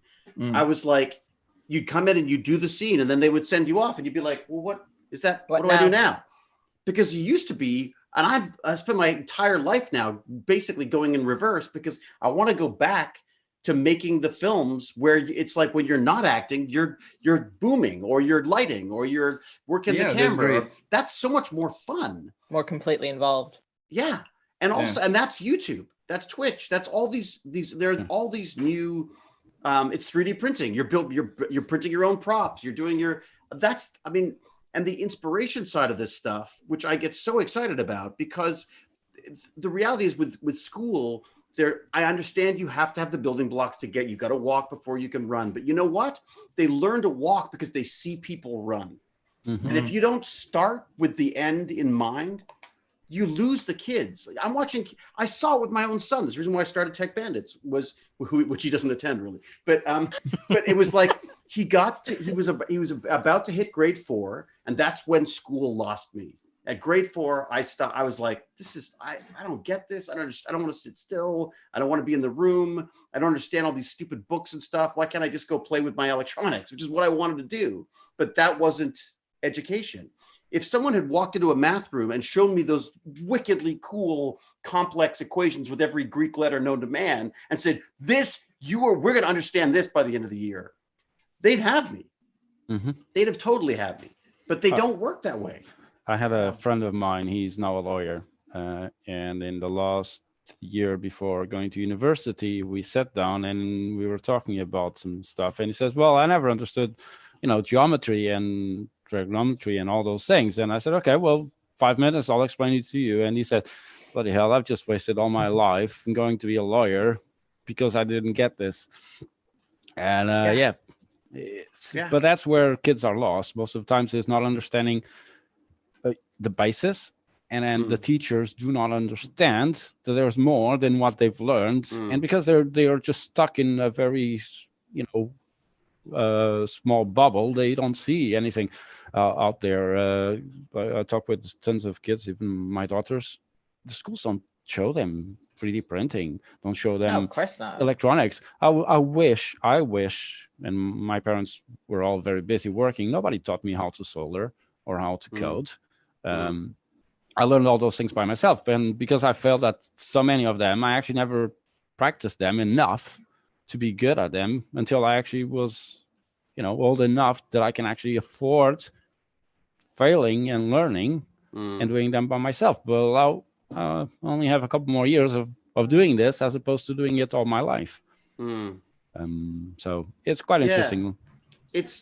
I mean, I like to think that this whole learning from home now, because of the lockdown, is making a big change as well. It's forcing people to see that there's different ways of learning. But it's terrifying to me to watch kids coming in. When kids show up at school, they are so curious about everything. They are fascinated. I would see it. I'd come in for Tech Bandits and there'd be like grade 1 kids who weren't allowed to take our class or our sessions, whatever. They're not class. I don't educate anybody. I just, I show things off. But they weren't allowed to do it because, I don't know, there's batteries and there's robots, and we brought spiders into school, and but I was like, no, they're my audience. Like, those are the kids, you want to get them while they want to learn. What was terrifying was by grade 4 and grade 5, you're losing a large majority of these kids. It was a chore. And I was like, but this is learning stuff. Like, it's like, this should be exciting. I don't understand why it's not. I remember the high school. It was terrible because like all the teachers were like, they just wanted to finish their shift, just throw that stuff at you, and they were like constantly saying stuff so you can write, so you don't have time to do anything else. Basically, at the end of 45 minutes, you're just like holding your hand and like, I need some rest. Like, rarely someone came and actually showed you something that you were like, oh my god, I'm actually learning something during the class. Like, I don't have to do my homework or anything. I can actually listen to this, pay attention. I don't know what's the problem. Like, teachers, did they lose interest first because of some students or Well, and curriculum. I think there's this need, because we need to, just from a monetary standpoint, we need to have some way of judging whether it's working or not, or also what people pay. need to know. And pay. Well, that's the other thing, is I think there's a tendency now that, it used to be you were held in high, you were a rock star if you were a teacher. Like, if you were good at something, that meant you could become a teacher. Whereas now it's they're like paid so little. Well, and now it's like you fail into it. Like, it's like, oh, well, you know what? That's not working out for you. You should teach. And it's like, I was like, what? Like, people talk about that with acting sometimes. They're like, well, it's worse because the worst. You can always you could teach acting. And I'm like, wait, but you got to know how to act before you're teaching acting. I mean, or at least understand the industry. I mean, there's two things that both of you mentioned. One, which is the curriculum. Like, how is the curriculum different now than from when we all were in school in terms of the information that is being given to the kid? Nothing. So how is it? And I've mastered in graphic design. Actually, I worked as a developer for 10 years. And now I'm 3D printing. But the reality is, none of these things were taught when I was younger. Yes. And I got into them by accident in most of them. But I don't see that happening. And do I need to call you master now? No. Okay. No. If you could, please. You can call me the other names that you... Names, how I do usually. A good, brave teacher is an incredible blessing. And very rare. I know that I owe pretty much who I am today to one, maybe two, but mostly one teacher that I had in high school who didn't just say, hey, you can do more. She said, you can leave and do more. Because I grew up in small town Michigan. Like, I grew up in the middle of nowhere where there was nothing to do and nowhere to go. And she was like, you don't have to stay here. You can go out and do things, do amazing things. But like, whether or not somebody like her could even exist today, that's a big question, because she was incredible. She was skilled and she was bold and she was brave and she changed my life. These days, teachers are being worked to the bone for very little pay. I mean, how are they supposed to inspire kids? They're also siloed, right? There's not that. We're not generalists. We're raising specialists and things that may not even exist when they're out of school. One of my teachers told me, like, you're talented. I'm gonna find you work. I know the guy who will hire you. Just go to this address. I called him and everything. So I went to the address, and guy was like, I haven't heard with your teacher for like a year now, but I'm gonna look at your drawings and And so we sat down, and guy was looking at my drawings, and he destroyed me. He completely destroyed me by saying all the bad stuff about my drawings. And I was listening to that for like 40, 50 minutes. And then he was like, okay, now we're going to go to the good stuff. So he actually learned me stuff. I needed someone to destroy me, to tell me that I'm not doing something good, because I was surrounded by people who were telling me you are doing great. That's not helpful. And like even teachers, sometimes they'll just be like, okay, this is good enough. So good enough. That is the worst. I hate that. You always need to learn to upgrade, to find some motivation, some stuff. And like you need to be objective about the stuff you do. This may be not the best thing you can do. You can always do better. Nobody found greatness from good enough. Yeah, exactly. Like, and at the same time, yeah. The weird thing about that though too as well is that can also be that's that whole perfection is the enemy of the good. In that I feel that there's this weird sort of split with that, where you need to sort of not know enough to make those mistakes, to just jump out there and start things without expecting them to be perfect. Kids are really good at that now. I find that they're much better at let's try. I'm doing it this way. Let's see what happens. And whereas I was definitely raised and educated to you wait, you hone and you get better and you better. So, but that can hold you back as well. But yeah, once you start doing it though, and you love it, then you're gonna iterate and try to make it better. There's certainly a happy medium in there. Yeah. It is a weird stuff in After Effects, like special effects, and I usually go to Video Copilot webpage. Oh yeah, he's amazing. Andrew Kramer. Andrew Kramer's a god. Yeah. And whenever he does a new tutorial, there's a bunch of videos that do exactly the same thing, and I don't like that. I don't like how people don't learn, because like, okay, up to some point you will try to do the same what he does, but then you will try to make it your own. But people do exactly the same thing, that you basically you will just see the slightly worse worse version of the stuff he did, because he's so much better than anyone else. He is amazing, that guy. That's what disappoints me, that people, at least when I'm looking at stuff like that, I'm always looking for potential. My mind is constantly working, trying to figure out, okay, maybe I can use this to do that. That kind of way. But people mostly don't care. They just want to learn something, and they will just go to that. Okay, it's good enough. I did the same thing he did. I'm great at it. And then they will not know how to use that for something else. Yeah, you gotta play. You need to. I think people aren't your brain. willing you need to do an experiment effort with stuff. People just don't do an effort. I'm gonna have to love you and leave you guys. It's getting late. You've forgotten it's to eat getting again. late, and that's like 2 hours. That's like at least almost 100 shields I've been printing the past 2 hours.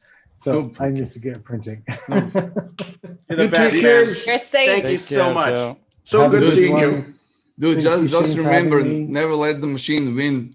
Just go to bed. Don't feed them. Please, just go to bed sometimes. Take care of yourself, Joe. Sleep and eat. Take care of yourself. Yes. Yeah. Thank you guys very much, and I'll speak to you guys very soon.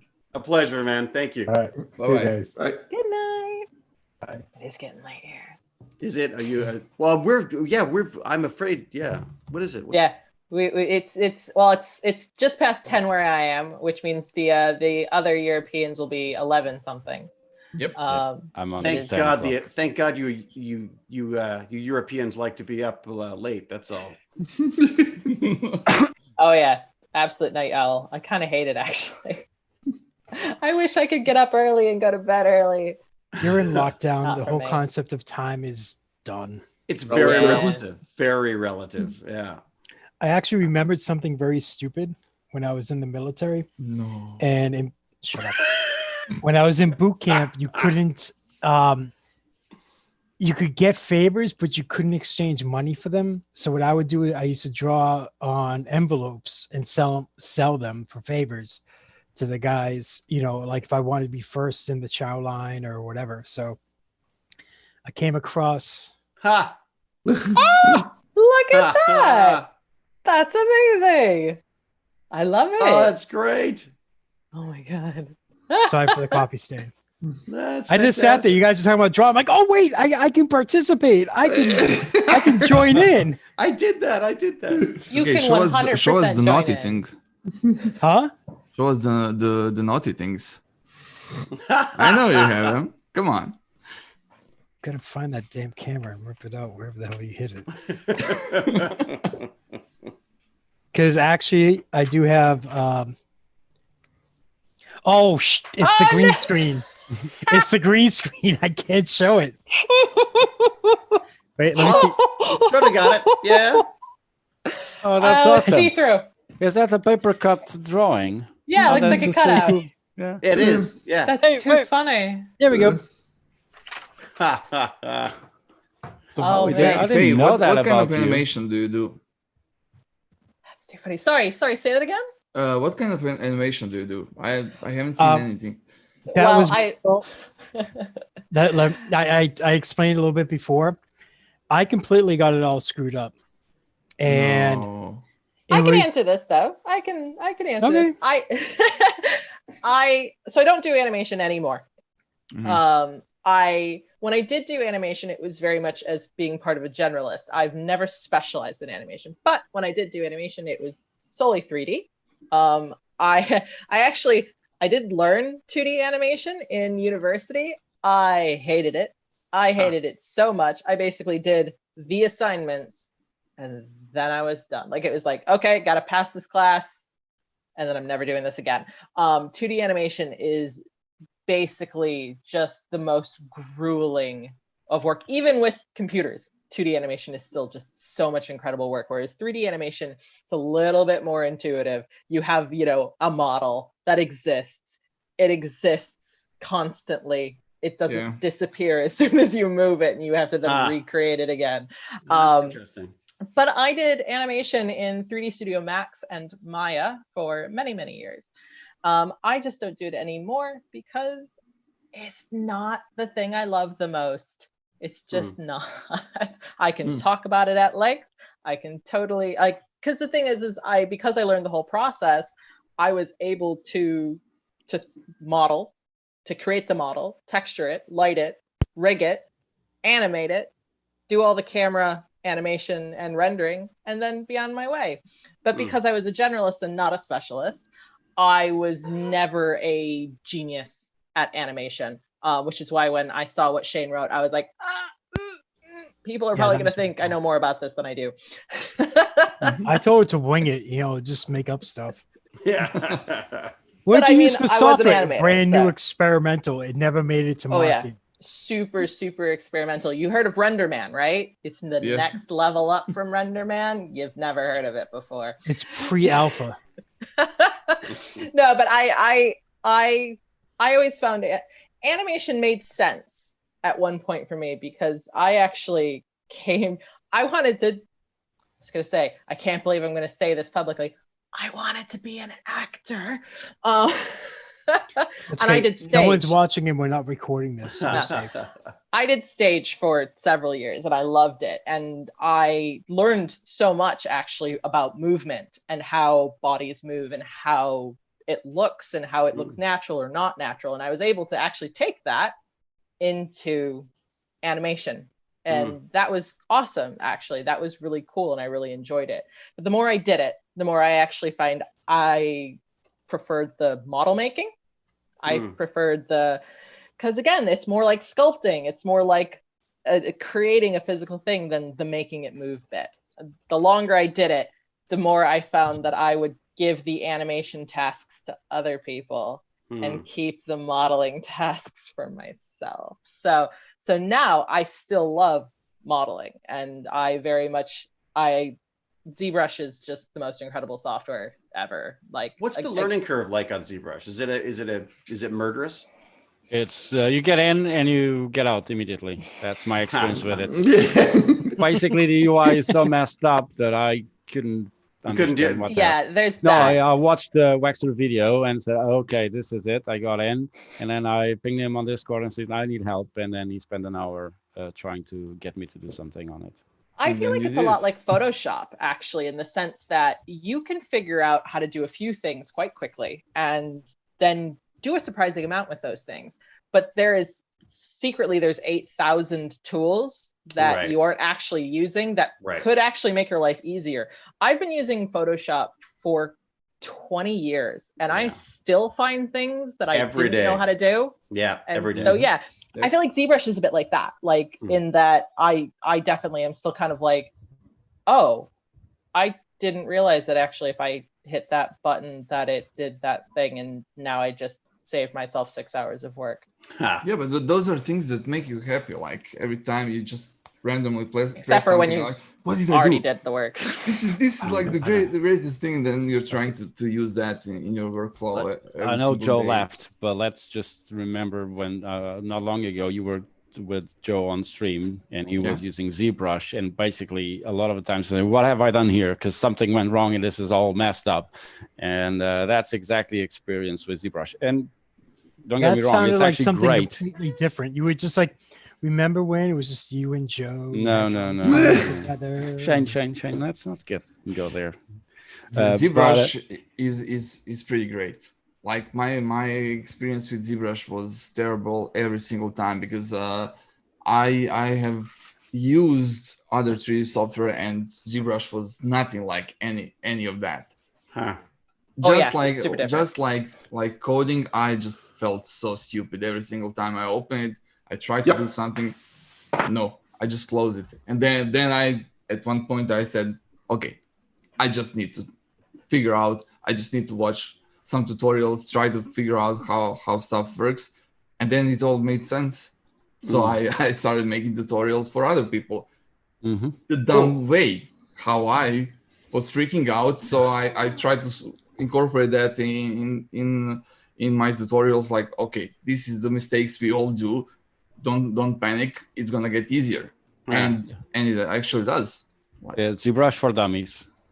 Yeah, well, that's where I start on all of them. I've maintained that that's the best way to go. And even if you do know a fair amount about something, start with the dummies guy because then at least you have the basics. You know you've covered the basics. Yeah, one of the other things about like it being, very different than other 3D programs is to realize it didn't start out as a 3D program. It was a 2.5D paint program. That's somebody, right. That's and right. somebody else decided to not tell some of the programmers that we're making a 3D program. Like, but what if 3D? But what if? I one of the things in the last few years, I've learned more and more and more. And what I've seen a lot of people make the mistake with Fusion and with ZBrush, even Blender and others, because Blender, let's just not forget, Blender is also not the best example of a nice user interface. Not particularly intuitive. Yeah, it's true. Not at all. Yeah, and I actually did a lot of videos in Blender. I gave up on using Blender for other reasons. But a lot of the people get into it and want to do complex models or want to build that, that character. I want to do this. And even with Fusion, which is a little bit more easy to get into, people just get completely disappointed with the results because they try to make very complex things. I always say to everyone, start simple, just make a box, make something else, add some complexity to it, learn a little bit more before going full on trying to do something complex, because otherwise you will get frustrated and you will not enjoy the experience. Yeah. So how I met Fred was he sent me a message. He became my patron, I think, and he sent me a message with his website. It was his blog, and I opened it, and I've seen that he was using my figures, and he was making just a base for them, like small dioramas.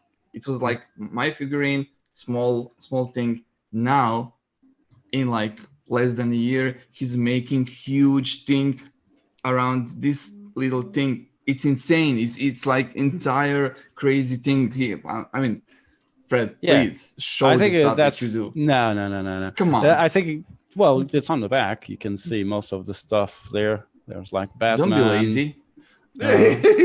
Can't show. Yeah, bring it closer. I can't Do take you some want of me the to other remove ones. this? I'm. Oh So wow! that's a bad signal. That's all made in Fusion, and it's all moves and adjusts, and yeah. Light still doesn't work. I still haven't put a light in that one, but I think I have. I can't actually move the Star Wars Wait, one. 1 second. I'll zoom in the screen. Sorry. That's fine. So this is kind of the Teenage That's Mutant awesome. Turtles. That's very cool. And this is exactly the thing that Wekster was saying. I still have some of my initial models, but for people to understand how, you get into these things, but it takes time. And I hadn't used 3D software in probably 15 years, and I did a lot of AutoCAD, but going from 2D to 3D and buying a printer and then starting printing. So I started with these. Like this was one of my. So basically, that's just a base that I've modeled in Blender, some rocks.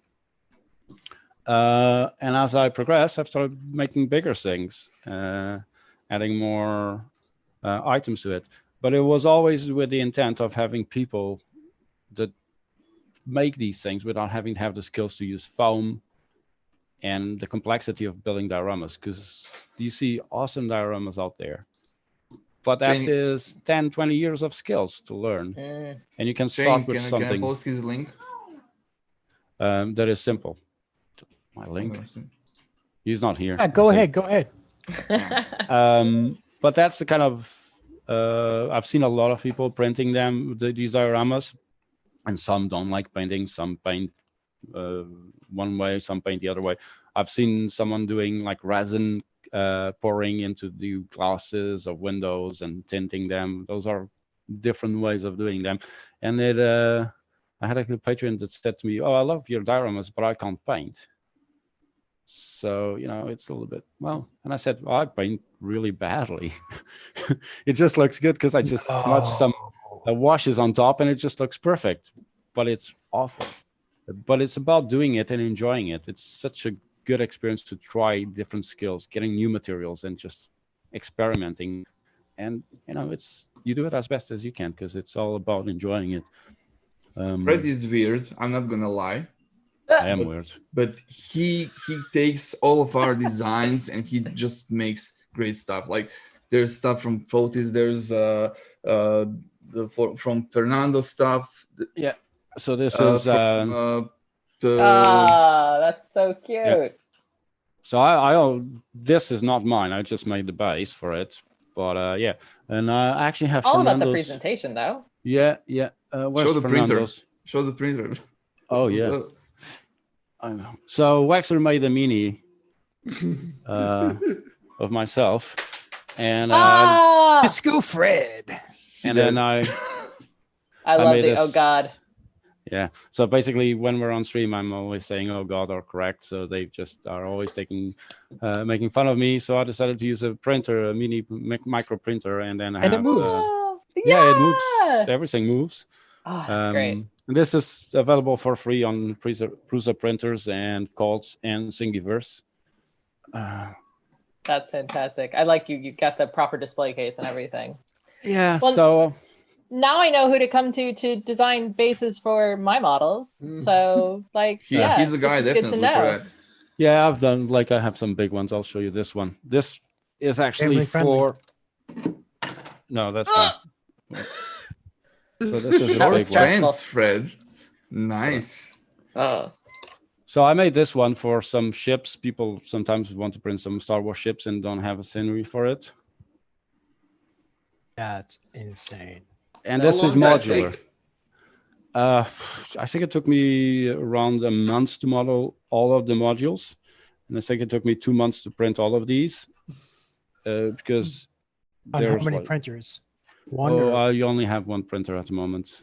Oh, Fred, you're in the one printer club with me. I am, and I'm running out of filament.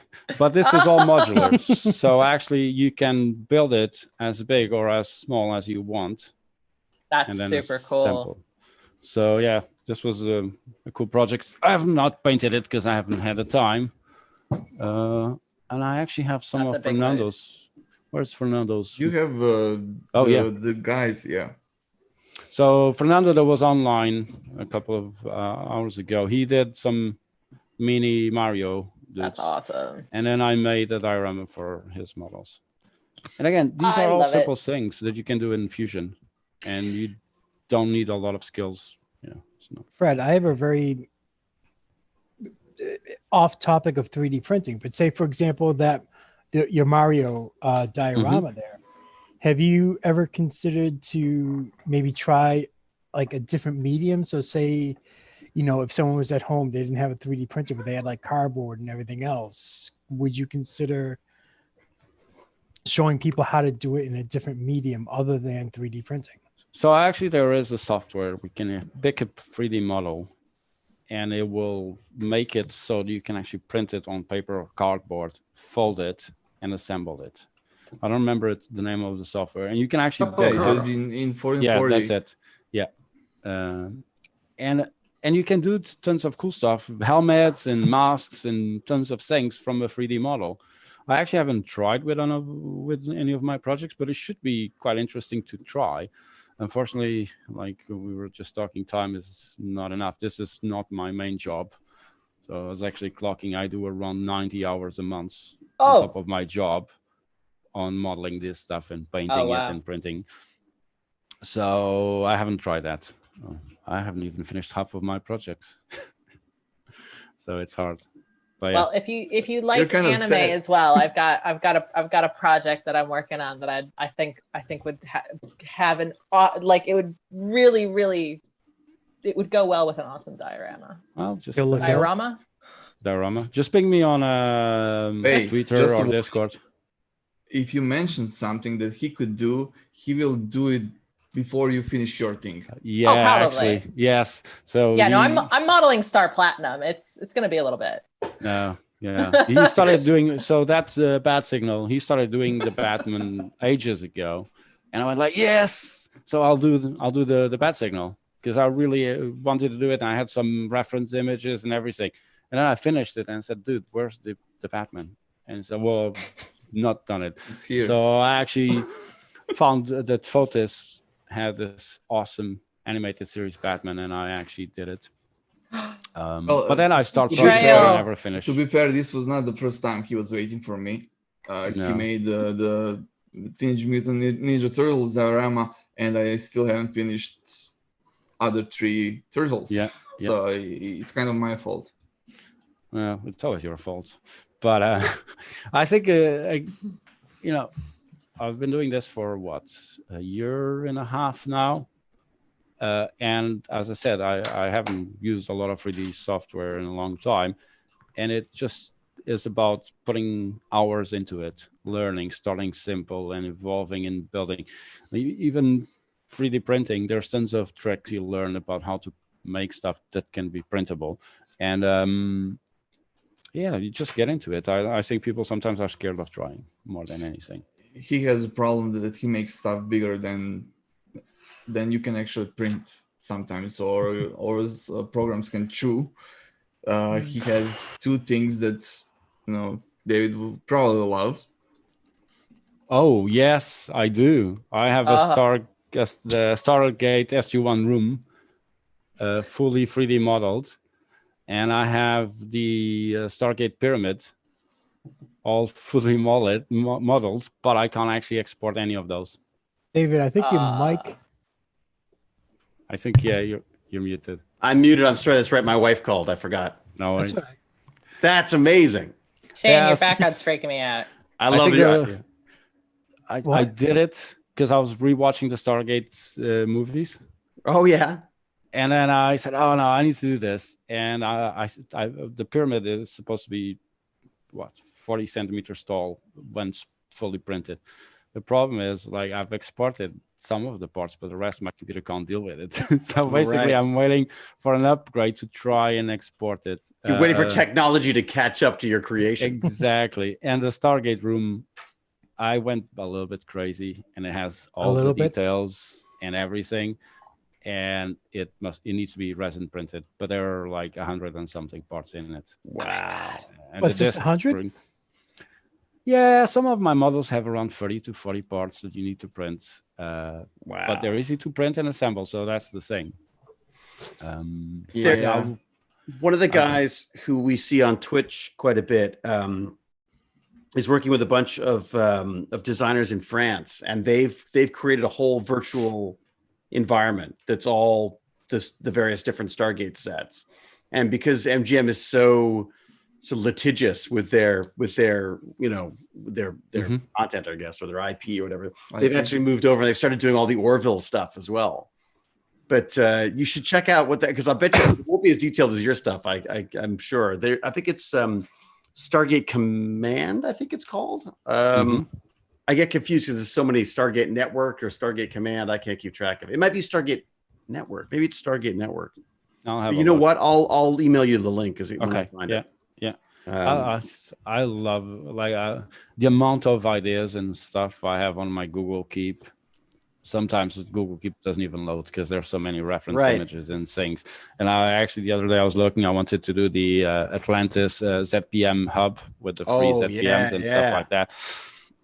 It's just not enough time to actually model there never all is. these No, things. it's so true. It's so true. Yeah, I think a resin print of that would be just a lovely resin print of a ZPM would be just gorgeous. Did Mr. Hewlett just yawn? I did. I'm so sorry. Yes. No, you're fine. I just never would have imagined that. Yeah, he's never that's tired. It's a lack of sleep, I think. He's usually like, yeah, it's true. Like I'm watching his Twitch streams and like constantly something. Twitch seriously, like when was it? Yesterday, you had stream. I was there for like 10 minutes and like this guy is too fast for me. I just cannot deal with him. It's exhausting. Oh, we did a Stargate rewatch. That's right. Yeah. I think what it is, it's the low blood sugar. I'm beginning to get that. It's getting close to dinner time. It's getting close to Hewlett feeding time. So Hewlett feeding time. Yes. In fact, we're only an hour and 35 minutes over our scheduled, time. That's nothing. I will have to bow out soon though, because I'm going to be responsible for dinner tonight. So. I was actually just going to say, I hate to interrupt, but I haven't actually had dinner yet. It's 10:30, so I need to get going. But I just kind of wanted to say, in reference to something we were kind of talking about earlier about how much stuff has changed, that when I started on like my artistic journey, shall we say, I would have never dreamed that there would be a future where I could actually just be an artist, independent of a company or a boss. And so, of course, when I started, I very much did the, hey, hire me. I'm an artist. I can make stuff for you. I can make you money. And I did that for a very long time. And it wasn't awful, but it also wasn't my dream come true exactly. So I find it kind of incredible now that we have things like YouTube and Patreon and all of these other systems in place that enable people to become independent.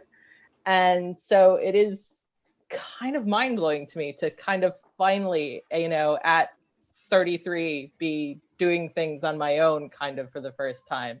So I am so happy that I got to be on here and talk about that tonight. I do also have a Patreon. It's quite new, so it doesn't have a ton on it yet, but I am very much recording my artistic adventures and journeys, and will be starting a YouTube channel soon with those things as well.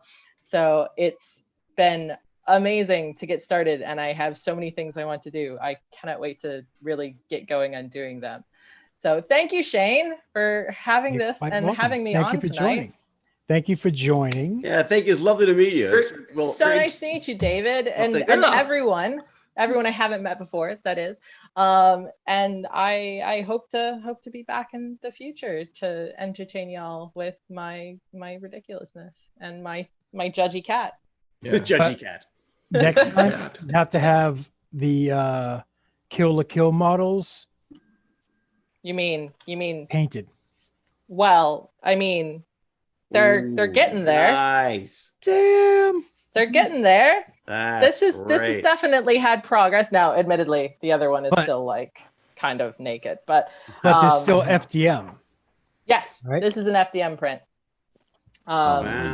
Printed in pieces, assembled. This is not my design. This is Printed Obsession did this model. So he gets total credit. But yeah, definitely FDM print, and I am hand painting this. I almost said bad boy and then realized that would sound weird. Bad girl? Good girl? I don't know. I'm painting this. And yeah, so this is update, exclusive painting update. Nice. I'm trying to get a few hours in every day, but it's finding the time. It is difficult. So yeah, I just had that just in case I needed it. So thank you for reminding me. And are you Geeky Faye on Patreon? I'm Geeky Faye Art on Patreon. Thank you. That is a very good question. Shane will put the link. The link is there already. Nice. Yeah. Yeah. So it is there. Art. And what I will do for everyone who is on today, I'm going to send out later tomorrow little thank you notes and everything else on Twitter, but it will have your Twitter, your Facebook, your Patreon, whatever you have. So that way, if anyone needs this, wants more information about someone who is on here, they'll have it. Definitely, that's super helpful for us as well. Yeah. Well, I mean, it's just like you guys gave up part of your day, for some people the holidays, for some people late into the night and everything else. And it is very appreciative. I'm sorry, I'm just really trying not to. Yeah, I'm sorry, your background's very distracting. It's a good background. It's a very good background. I'm sorry. I came across this early in the morning, and I'm like, okay, I won't put it on because of the kids, but I'll wait till later. I'm waiting for the blood. There isn't any, but it's just funny with some of the because this is all just a green screen here. Of course, but that's not what we're seeing. All right, I'm gonna go have a late dinner. It was so nice to meet you all, and I hope to see you again. Yes, indeed. Take care. Thank you so much. Good night, everyone. Bye. Have a good one. Yeah, it's only an hour 40 minutes overtime. Yeah, we thought it might go a little long. A little. Yeah. But I think for the first mini 1440 show, I mean, I think it went fairly well. Oh, it's fantastic. Yeah. I really think we should do like a regular thing like this. This is just, I mean, there's so many different things we can be talking about. Oh yeah, definitely. I like getting. I mean, we definitely saw it in the beginning of the first where you had people with different disciplines. Let's say, and they're like, "Oh my god, I do this, and that would look great with that," and then it just kept. Yeah, going. I love putting the pieces together. Is great. Yep. I love that. I think, in all honesty, to give people enough time, maybe not have so many people on at the same time, or like this. Like I'm joking around, but like. This is longer than what we timed for. So maybe either a longer time slot or less people on at the same time. How does it feel, Shane, now? What? What? Having streams longer than you expect? Dude. Oh my God. We're not going to go there. You've never seen my streams? Really? They always go a little long.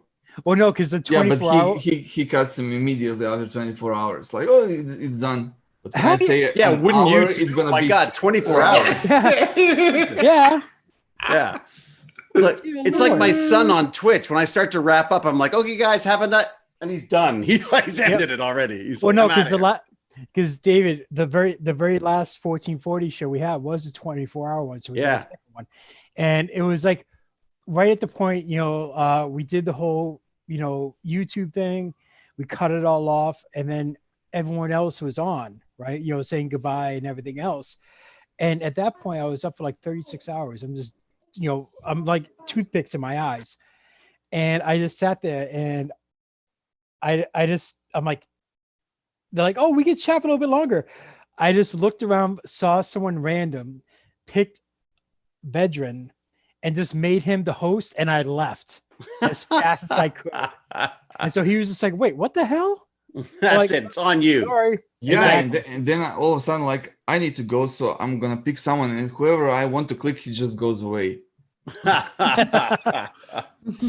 It's like Zoom roulette. Oh, exactly. Oh. Yeah, but I think it went longer time slots. Okay, I know We can also have more specific stuff. I mean, if we do like a chat with like a couple of people about a specific thing, or even a specific project. I definitely think so. I know I do have 2 in mind just from this show. Because I know there was a couple of things that wanted to be brought up, but just with time and everything else, it just didn't work out. But you and I can talk afterwards, and that'd be great. Or even just to check in with the community on a regular basis, like just check on a few people, see what their projects are, let them pitch some stuff, let them talk about some stuff. I mean, that'd be great. I mean, because I kind of like the idea of like, you know, taking the different disciplines, that's or styles, and then get people together and everything else. I mean, because I know with painting, that's also a big thing, you know, as far as like, you know. Yeah, I haven't even touched that. Yeah, I mean, I think that would be a great topic, and then maybe look into see if there's like I gotta turn that off. It's some type of industrial means of doing it. So say like if I'm doing a prototype of something and I wanted to give it an ultra smooth finish, how would I go about the steps and everything else? And I want to do a miniature, so how would I get the details? Is Fred only like on the big screen for me or for the rest of you, because it's freaking me out? I'm not usually liking this. Okay. Sorry. Okay, thank you. Wow. David, you see, I get this almost on the daily streams. The old Trekkie gave me the English version. Right. So what do you say? Yeah, longer time slot. It's in your contract. You can't have it. You can't have Fred up there for too long. Otherwise, yeah. I'm gonna fall in love. Yeah, he's already unbuttoning his shirt again. I know exactly, and he pushed his seat back so you could see it all too. Nice. Yeah. Where is it? This is 1440 after dark. Yes. Not yet, but what happens. Well, it's the EU after dark. Right, indeed. But yeah. How you doing, David?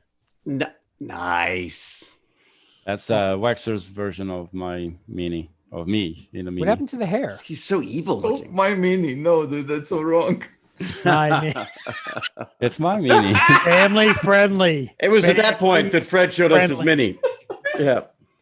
There's another one. Where's the other one? Oh my God, he's got drawerfuls of them. Oh yeah, look. Fred, no one wants to see your drawers. This is all Wekster's minis. Wow. He opened his drawers and showed us his minis. Yeah, there you go, dude. There you go. I'm gonna screen cap that. I should take my leave because I should go and say hello to the child and start feeding him. And plus blood sugar for you, so you know. I know. Well, it's so funny because you can always tell. People used to joke about it on set. Someone would always run in and hand me like a Mars bar or something because they just as I'd start to slow down. Someone would run in and hand me like a Snickers bar or something because I was. You know, especially in Bulgaria, I remember these just come in and just like hand me pieces of meat and things, you know, so. Yeah, definitely please go take care of yourself and your family. This has been absolutely amazing. And I can't wait to do it again, frankly. So. Sure, no problem. Great talking with you. Yeah, pleasure, man. I love what you're doing as well. I mean, all of this stuff is just amazing. So. Yeah, well, David, I'd love to do an early Europe stream for you at some point. As well, like start in the morning we'll do 1440 Europe. 1440 Europe. Yeah, you tell me how to figure out 1440 Australia, and then we'll talk. Yeah, exactly. Yeah, indeed. But yeah, this has just been amazing. I can't my brain hurts. There's so much. I've got like pages of notes here. I've just been jotting stuff down the entire time when I wasn't enjoying myself too much to actually, you know, write things down. So yeah, it's just an amazing bunch. But if you have anything you want to know about or ask any of us, just hit us on Twitter and for sure. Yeah, we're absolutely. always happy to help. Fantastic. Yeah, no, I absolutely will. There's a whole bunch of stuff. I've got so many ideas now. As always, it's time, right? Yeah. Gotta sort that out. And one of the things that will come up soon actually is that the kids in Tech Bandits have designed what they're calling the no sensor, the no outbreaks here sensor, which is a social distancing sensor that they want to build. And I've got a guy working on a little prototype for us. But they're going to want to figure out some way to assemble this in a hat form. And I think there may be some 3D printing involved in that. So I may be picking your brains on some of those things. So that'd be cool. Because my skills are very limited. So yeah, and the idea is hopefully is to create something that then other kids could use as a little kit that they could start putting together themselves. Because I think, kids seeing stuff that other kids have built is a big when Baz sees goes, well, wait a second, he was 12 and he built that? Oh, it's like all of a sudden, no, they can do that too, So it all comes down to the kids, damn them. Yeah. So yes, I will head out. In fact, I see children lurking in the shadows. Feed us. All right, that's it. That's basically feed us or get the hell out of here so I can play video games is probably more. Everybody, look. Thank you so much, Shane. We will be in touch. Well, actually, we'll all be in touch, I'm sure. And honestly, let me know because I'd love to be a part of whatever's going on. So sure, if I can be, I will be. So same for you guys. If there's anything I can do, if you want me to, if I can amplify anything, messages or let you know. I have a movie script. Yeah, there you go. Great, fantastic. Just what I need. You said anything. As long as it's animated. As long as it's animated at this point, frankly.